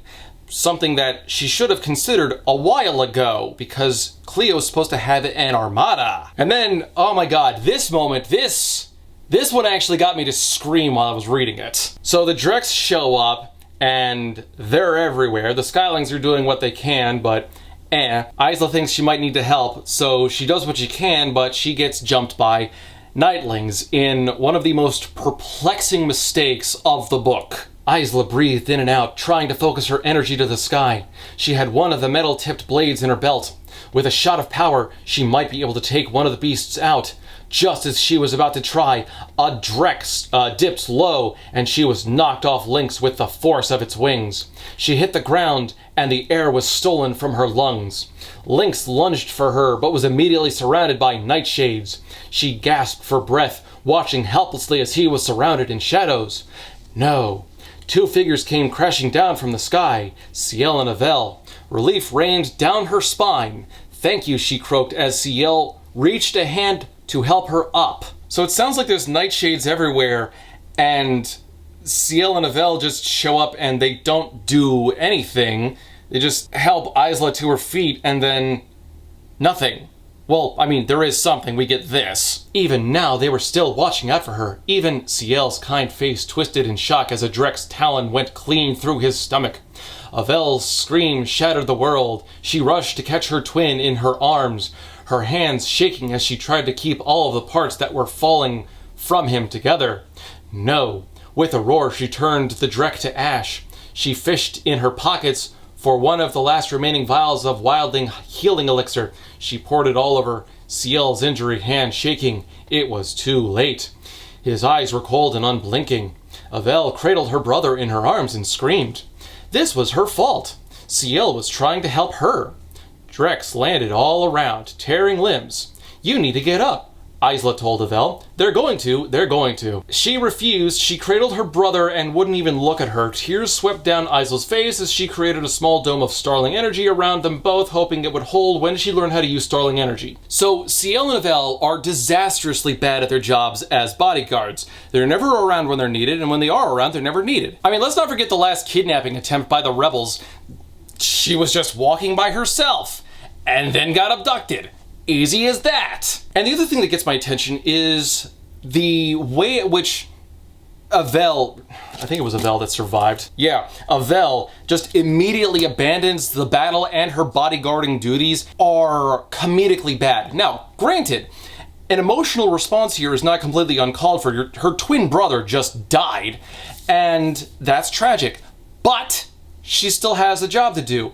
And you'd think that with 500 years-ish experience that she would actually be able to muster up a degree of professionalism. Now, at the same time I was reading this, I was also going through The Terminal List by Jack Carr. And this book opens up with a mission from the perspective of some Navy SEALs going disastrously as the protagonist is nearby an explosion that takes out a majority of his SEAL troop, one of whom his head is detached from his body and lands on the protagonist, James Reese, and he just was like, shit, puts the head down and starts reassessing his situation, because yeah, he's devastated. He spends the rest of this book mourning the loss of everyone who died in this night, on that night, and still has the professionalism and the wherewithal to understand he's in the middle of a combat situation. He can't stop and be mournful right now. Instead, Avel would rather just cradle her brother, completely abandoning her job as a bodyguard. Yeah, Isla's at risk. Oh well. And to add to the drama, it looks like some of the Drex are really advancing, and the Nightshades are doing a great job tearing people to shreds, and it looks like things are going badly, so they stop going badly all of a sudden when the Serpent Woman shows up and starts stabbing people with her fangs. That is a weird way to describe that. Can I also add the Serpent Woman is never given a name or title? Again, Aster is very lazy as an author.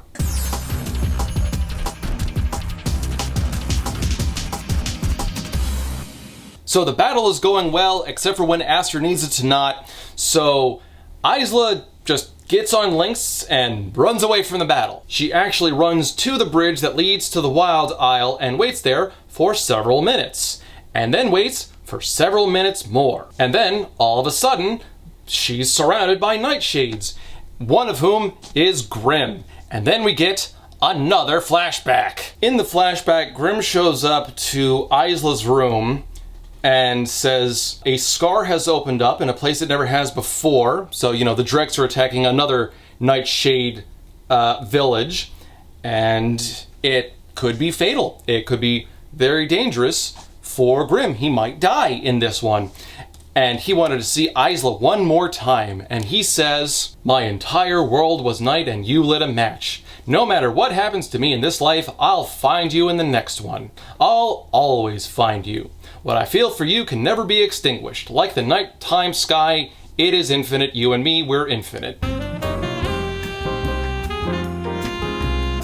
And then to make sure that she can't follow, Grim steals her star stick. I'm just perplexed by the idea of reincarnation or finding people in the next life when you've got a world where people, like, it's not unusual for people to live a millennium.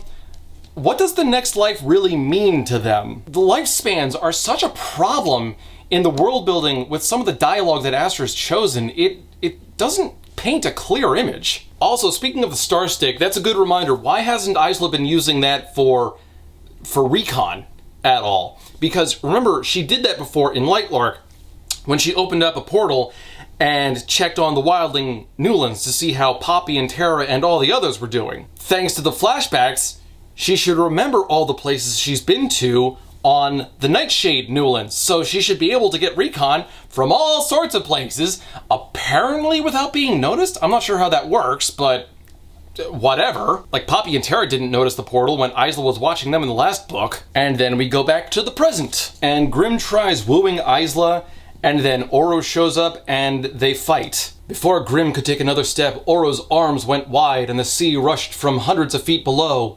It hit Grim, then hardened, then cracked as he fought to melt it through with his shadows. He couldn't move his arms. Oro shot enough fire to char Grim through the ice, but at the last moment he portaled away, leaving the frost behind. It fell back onto the bridge and shattered. Like, how big was the ice? Like, this is what I'm talking about when I say that Aster doesn't describe things well. How much ice surrounded Grim? Was it like his hands were just frozen in place, his arms? Or was it his entire body? It must have been his entire body, because Oro shot enough fire to char Grim through the ice, so if anything was exposed, it would have been stupid not to aim for that. If the ice, like, for the ice to encompass him, let's assume that Grim is about 6 feet. That's, I'm just gonna say, 7 feet tall chunk of ice, big, massive thing. That amount of ice to completely surround an adult male's body. How does the bridge survive having that much ice drop on it all at once? Because these are always described as very rickety rope bridges. This is a confounding mess. And after a while, Aster just gives up on trying to make any of this make sense. We have no idea what the limits of these powers are, or how much energy is being expended. This is being written by the rule of cool, except it doesn't work. A rumble sounded before the sea below spiraled up, becoming a massive snake that lunged at Grim. In response, he spun a wolf formed of shadows. The creatures battled, mauling each other, protecting their creators. Oro shot out his hand, releasing a dozen throwing blades made from flames. Grim blocked them with a dark curl of smoke. Before that, shield became a dozen arrows, all aimed at Oro's chest. They ricocheted against Starling's sparks, and both of their attacks quickened. Grim was portaling so fast she could barely track him in the sky, and Oro was creating so many weapons she missed half of them by blinking. And then the battle culminates as Oro gathers his energy and prepares to use a strike of lightning, launches it, then Grim teleports, replaces himself with Oro, portals away, and Oro is hit with his own lightning. So that means Grim is able to outthink and outportal lightning. I don't believe you for a second.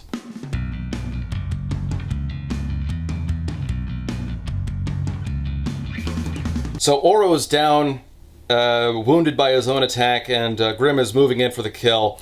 And, like, even though that would probably destroy everything, but whatever at this point. Isla decides that she needs to make a choice, even though she really doesn't want to, which comes off as needlessly fatalistic, but again, whatever, the book is almost done, I don't care. So she reaches out and gives Grim a love tug to try to, like, pull at all of his energy away from...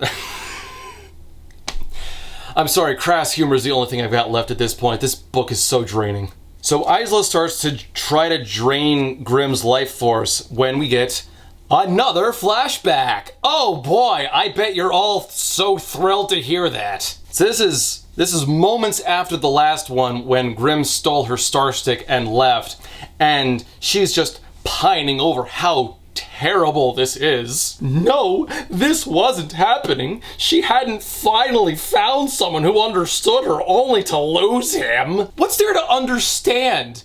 What has he done to display any understanding of Isla? The fact that she likes chocolate? Oh my god, that's such a rare affinity. Who else could possibly like chocolate? This entire relationship is based on telling, not showing. We haven't gotten any display of any real chemistry between these two.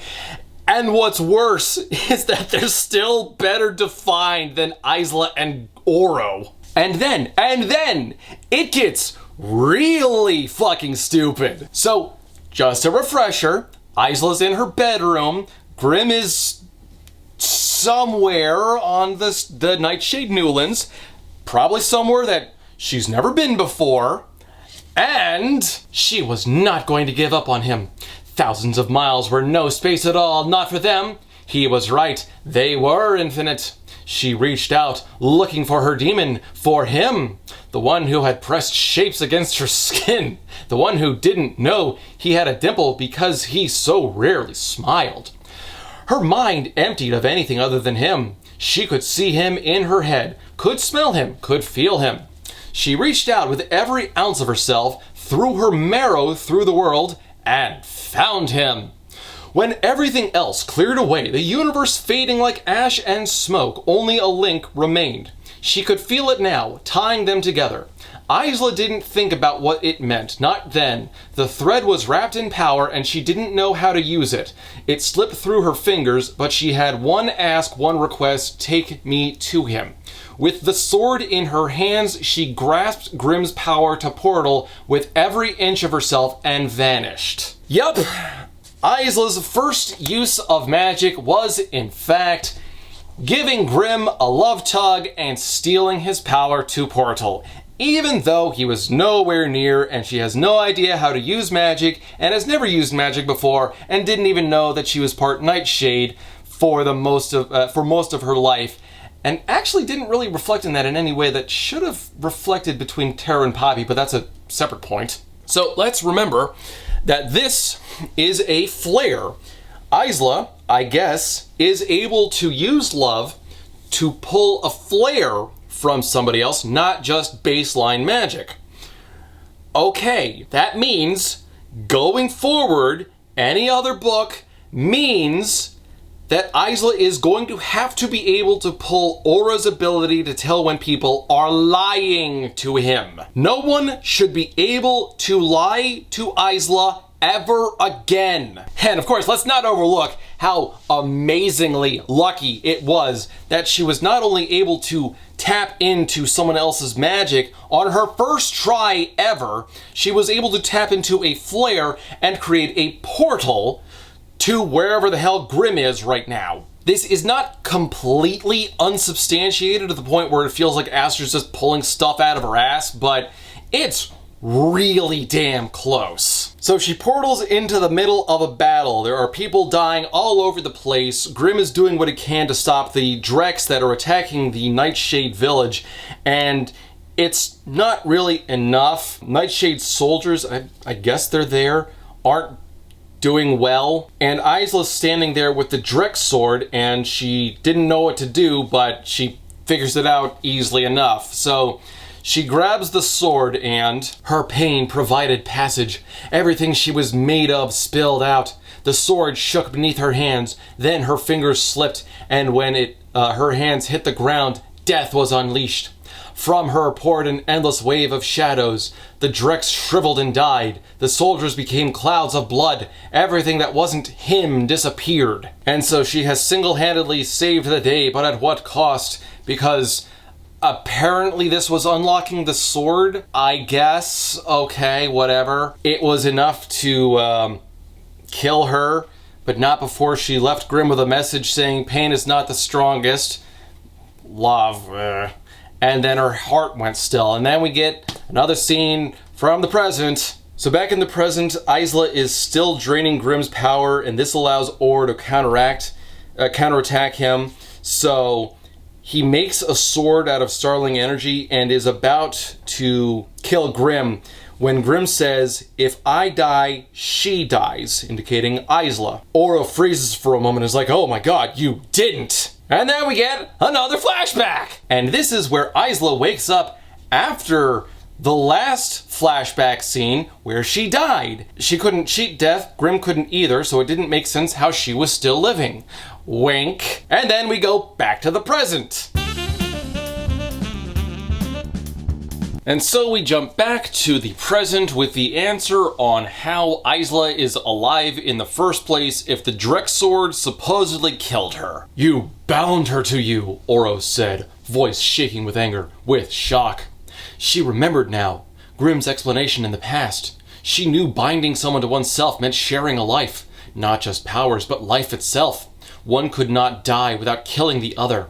That was why, when the arrow had split her heart in two during the Centennial, she hadn't died immediately. Not just because the power of the heart of Lightlark, but because Grimm was keeping her alive. No, that's not how that works. Let's just ignore for the moment how obnoxious it is to make up an entire school of magic to write yourself out of a problem like this. If one dies, like if you have two souls that are combined like this, and one of them dies, that should kill the other. right? Isla was shot in the heart before she could really bind with the egg thingy. Grimm should be dead, which would, by extension, kill all the Nightshades. That's really reckless. But the problem is this is not a full-fledged solution. Although, functionally, it seems to be. It was only a temporary solution, Oro said, voice shaking with anger but also fear. Grimm nodded. The other world offers a permanent one. That was the reason for this war. That was the reason for all of this death. She remembered what Cleo had said.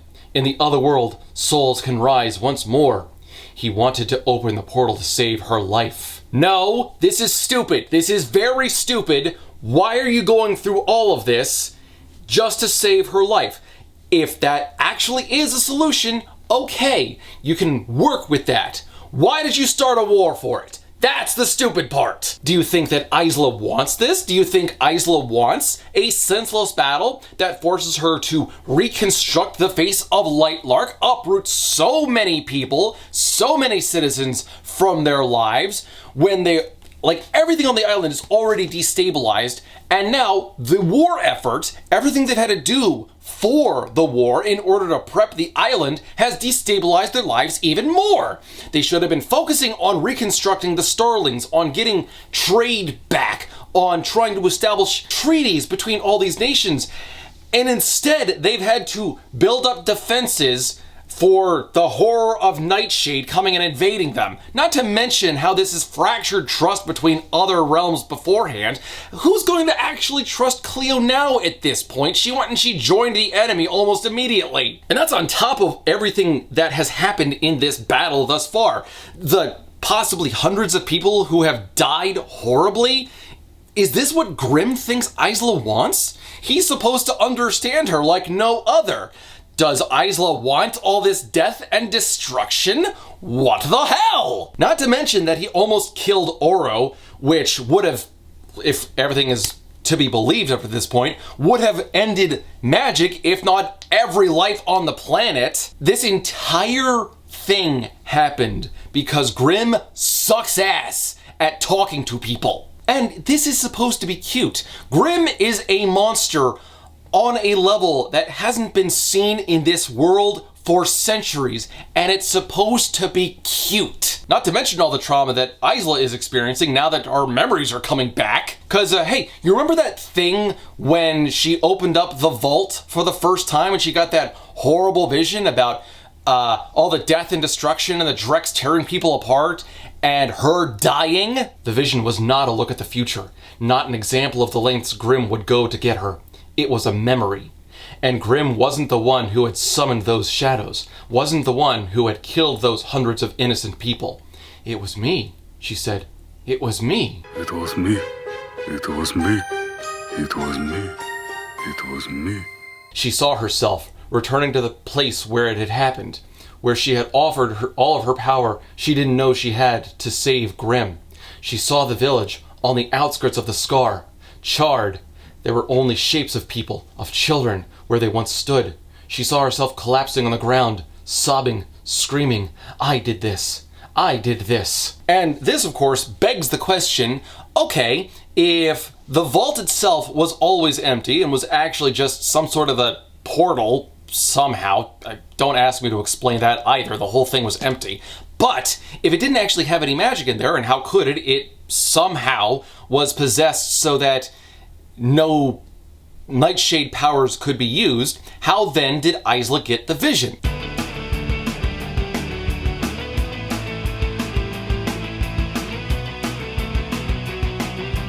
And why did the vision come to her out of order? Everything up to this point has been in chronological order except for that initial vault vision. The problem is Aster set up everything to work in a particular way, only to violate that same rule set at the very start of everything, not because it's clever or it fits a particular image, but because that's just what she needed it to play out as in order for the story to occur the way that it does, so that Isla never questions the idea that Grimm is some sort of a horrible monster, even though Grimm is some sort of a horrible monster. And if it wasn't Nightshade power that spawned her vision at the vault in the first place, then what was it? What was the force inside the vault that spurred on the memory and then sealed itself off again? There are so many unanswered questions at this moment, and I don't think Aster's aware of the multitude of plot holes she's created for herself throughout the course of this book. When you need your characters to be this stupid for the sake of your plot,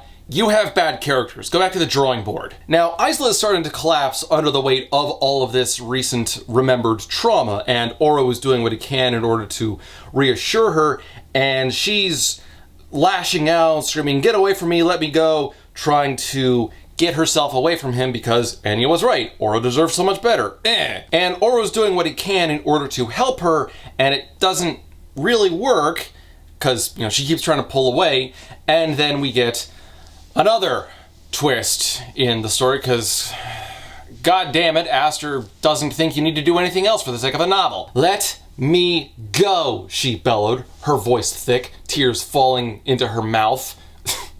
She tried to wrestle herself away, but Oro didn't budge. He didn't understand. He didn't know how much of a danger she was to him. Grimm's voice seemed to rumble the world as he said, "Let go of my wife." And the word wife triggers one last memory in Isla. We get another flashback that isn't actually marked as a flashback. It says bound instead of before. But this is functionally her wedding to Grimm. Hands joined together before an altar, then against the bed frame. And apparently she had months of suffering with guilt for having killed so many innocent people and was begging Grimm to take the memory of what she had done away, and he seemingly refused. So what made him change his mind about taking away people's memories to prevent their suffering? And how does that actually help now that Isla has remembered what she did? Will she beg him to take the memories away again? Damn it, Bones, you're a doctor. You know that pain and guilt can't be taken away with a wave of a magic wand. They're the things we carry with us, the things that make us who we are. If we lose them, we lose ourselves. I don't want my pain taken away. I need my pain. So, yes, the thing to consider is that Isla and Grimm have been married, legally, this whole time, ever since the beginning of Lightlark. What a surprising twist, until you realize that Isla and Oro have slept together. So, this book is now canonically an NTR fetish book, just written in a way that Isla's not really at fault, so whatever. Now, in the flashback, we also have a line where Grimm explains that in Nightshade, instead of rings, we give necklaces, which he's about to give Isla when he, pushes her through a portal and takes her memories away, gives her her star stick, and she goes back to the Wildling realm, and that's how Lightlark opens. That's how she lost her memories initially. And so, Isla understands the truth, the whole story, supposedly.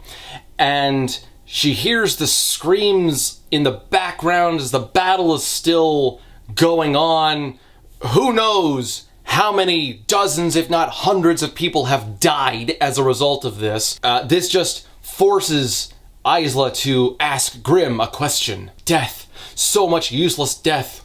Pain and blood painted the island. It made her remember what she had done. What she had done. Her voice was trembling.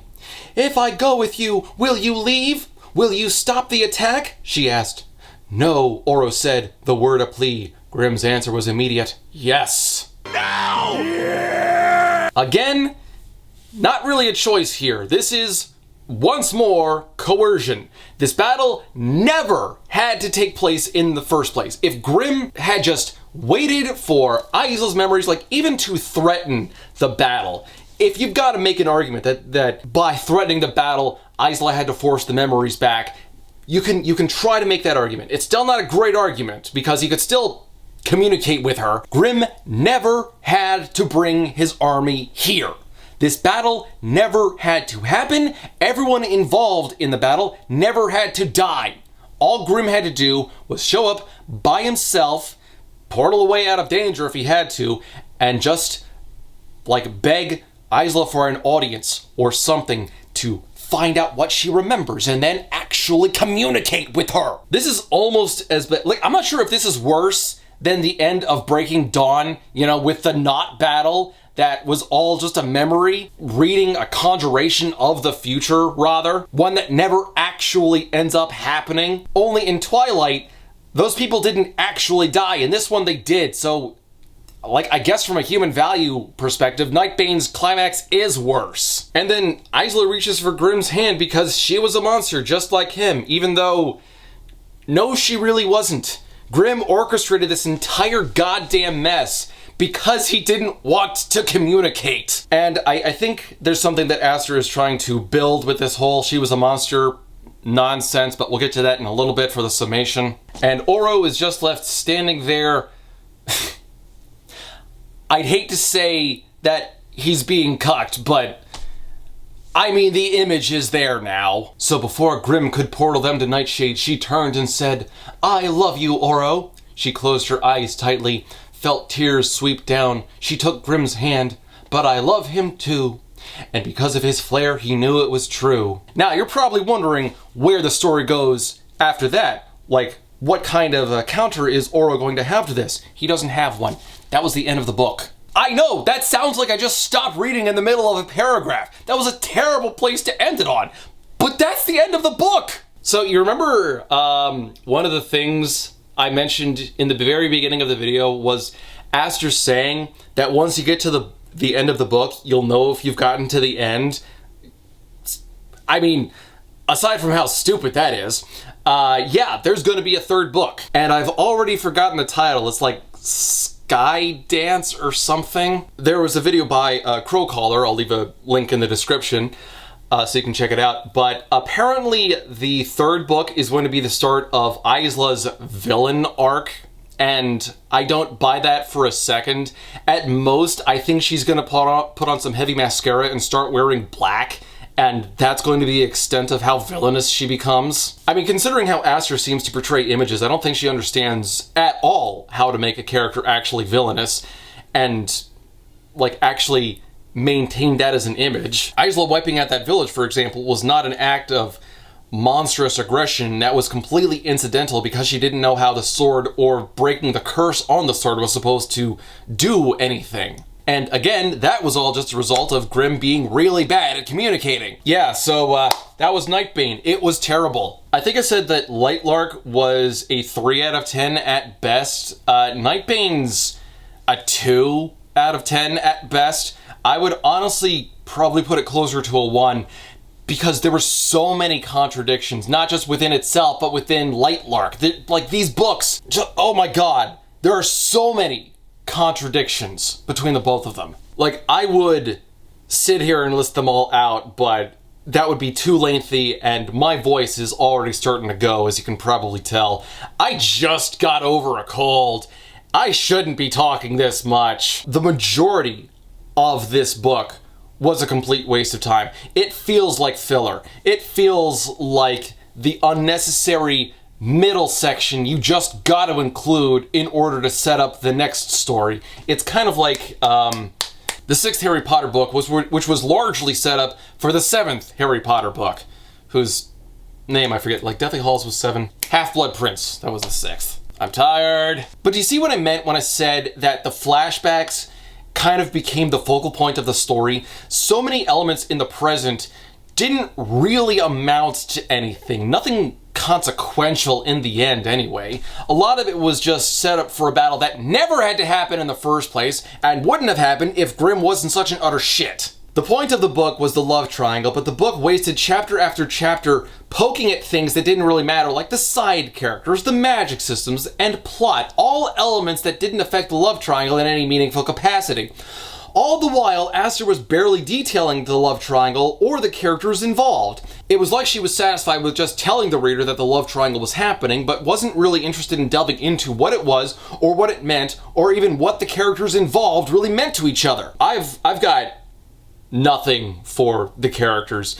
Oro is, by and large, the same person that he was at the start of Lightlark. He's just the mysterious figurehead at the head of the Sunlings, the overall king of Lightlark, even though by this point, by the end of the 2nd book, we don't have a good grasp on what the king of Lightlark really entails as a job title. We never see him really do anything as a king. We never see any of the rulers do anything as rulers. The society is underdefined. The portions of society that we do get make no sense upon any kind of inspection. The world is flat. The magic systems, oh my god, are they a mess. I mean, I think it's pretty obvious that Aster put no effort into thinking anything out. This was a catastrophic disappointment. In the end of Lightlark, I said that I think Aster could eventually become a talented writer if she put some degree of effort into her writing. She put no effort into this. She breezed through this. Like, the amount of editing that I think she did could be summed up as just the result of the spell checker. This was the laziest book I've read in a very long time. I've read all sorts of inept and badly written books, but there was at least some degree of effort behind them. Nightbane honestly feels unfinished in so many ways, and I mean that outside of characters, world building, and plot. There are scenes where it's clear what Aster wanted to have happen, but she didn't actually finish her thoughts. Now, do you see what I mean when I say that at least Norman put some effort behind Empress Teresa? Again, yes, this book is ridiculous in so many ways, but you know what? It was more consistent than Nightbane. At least Norman thought of multiple different situations to put Teresa into to explore how she would react to certain stimuli. At least Norman tried to play around with multiple different sorts of antagonists for Teresa to come up with. Yes, it's all stupid. It's very stupid, but at least it feels like he was trying. There were also a swarm of new characters introduced, which was a terrible mistake since Aster could barely handle the protagonist, much less side characters from the last book. And I'm done trying to make sense of the magic system. Nothing works or sounds good. The magic just does whatever it needs to, usually without cost, whenever Aster needs it to. I once said that Aster had some promise as a writer. That was me being naive. Aster not only squandered what little faith I had in her ability to write, but she's doubled down on how little she needs to try. The world building conflicts within itself, the magic system doesn't have any rules, and the few rules it does have, it doesn't follow. And the descriptions are nonsense, just quickly jotted down without any thought behind the word choice. Isla locked eyes with the sword, or relief rained down her spine. What the hell kind of descriptions are these? Aster obviously rushed through these moments just to get through them, very much at the detriment of the overall experience. 2 out of 10 at best. The only good thing in this book was the golden rose thing Oro and Isla shared, but that is a momentary cosmetic thing with minimal depth. Avoid this book, because if you pay attention while reading it, you'll just piss yourself off. Aster put less effort into the story than Norman Boutin, and I say that without a hint of sarcasm. Oh my god. And what's even worse is I have seen some hint Aster might be planning a 4th or 5th book. That's unconfirmed at the moment. If it does, I'm gonna be suffering and y'all are gonna be eating well with this video was not supposed to be this long. I wanted this to be about 5-ish hours. But again, there are so many stupid moments within this book that conflict with this book that I've just got to go over everything in so much frustrating detail. Like, you can hear my voice is starting to go because I've been shouting so much.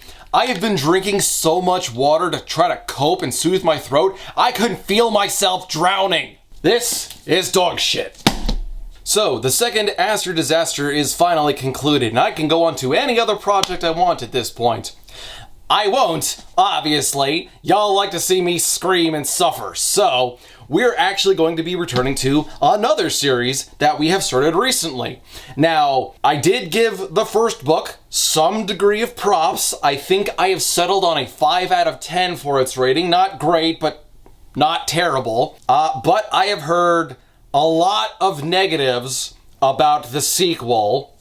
I have already started reading it, and I got notes, so hopefully my voice will recover in time so that you can all enjoy me suffering through Iron Flame.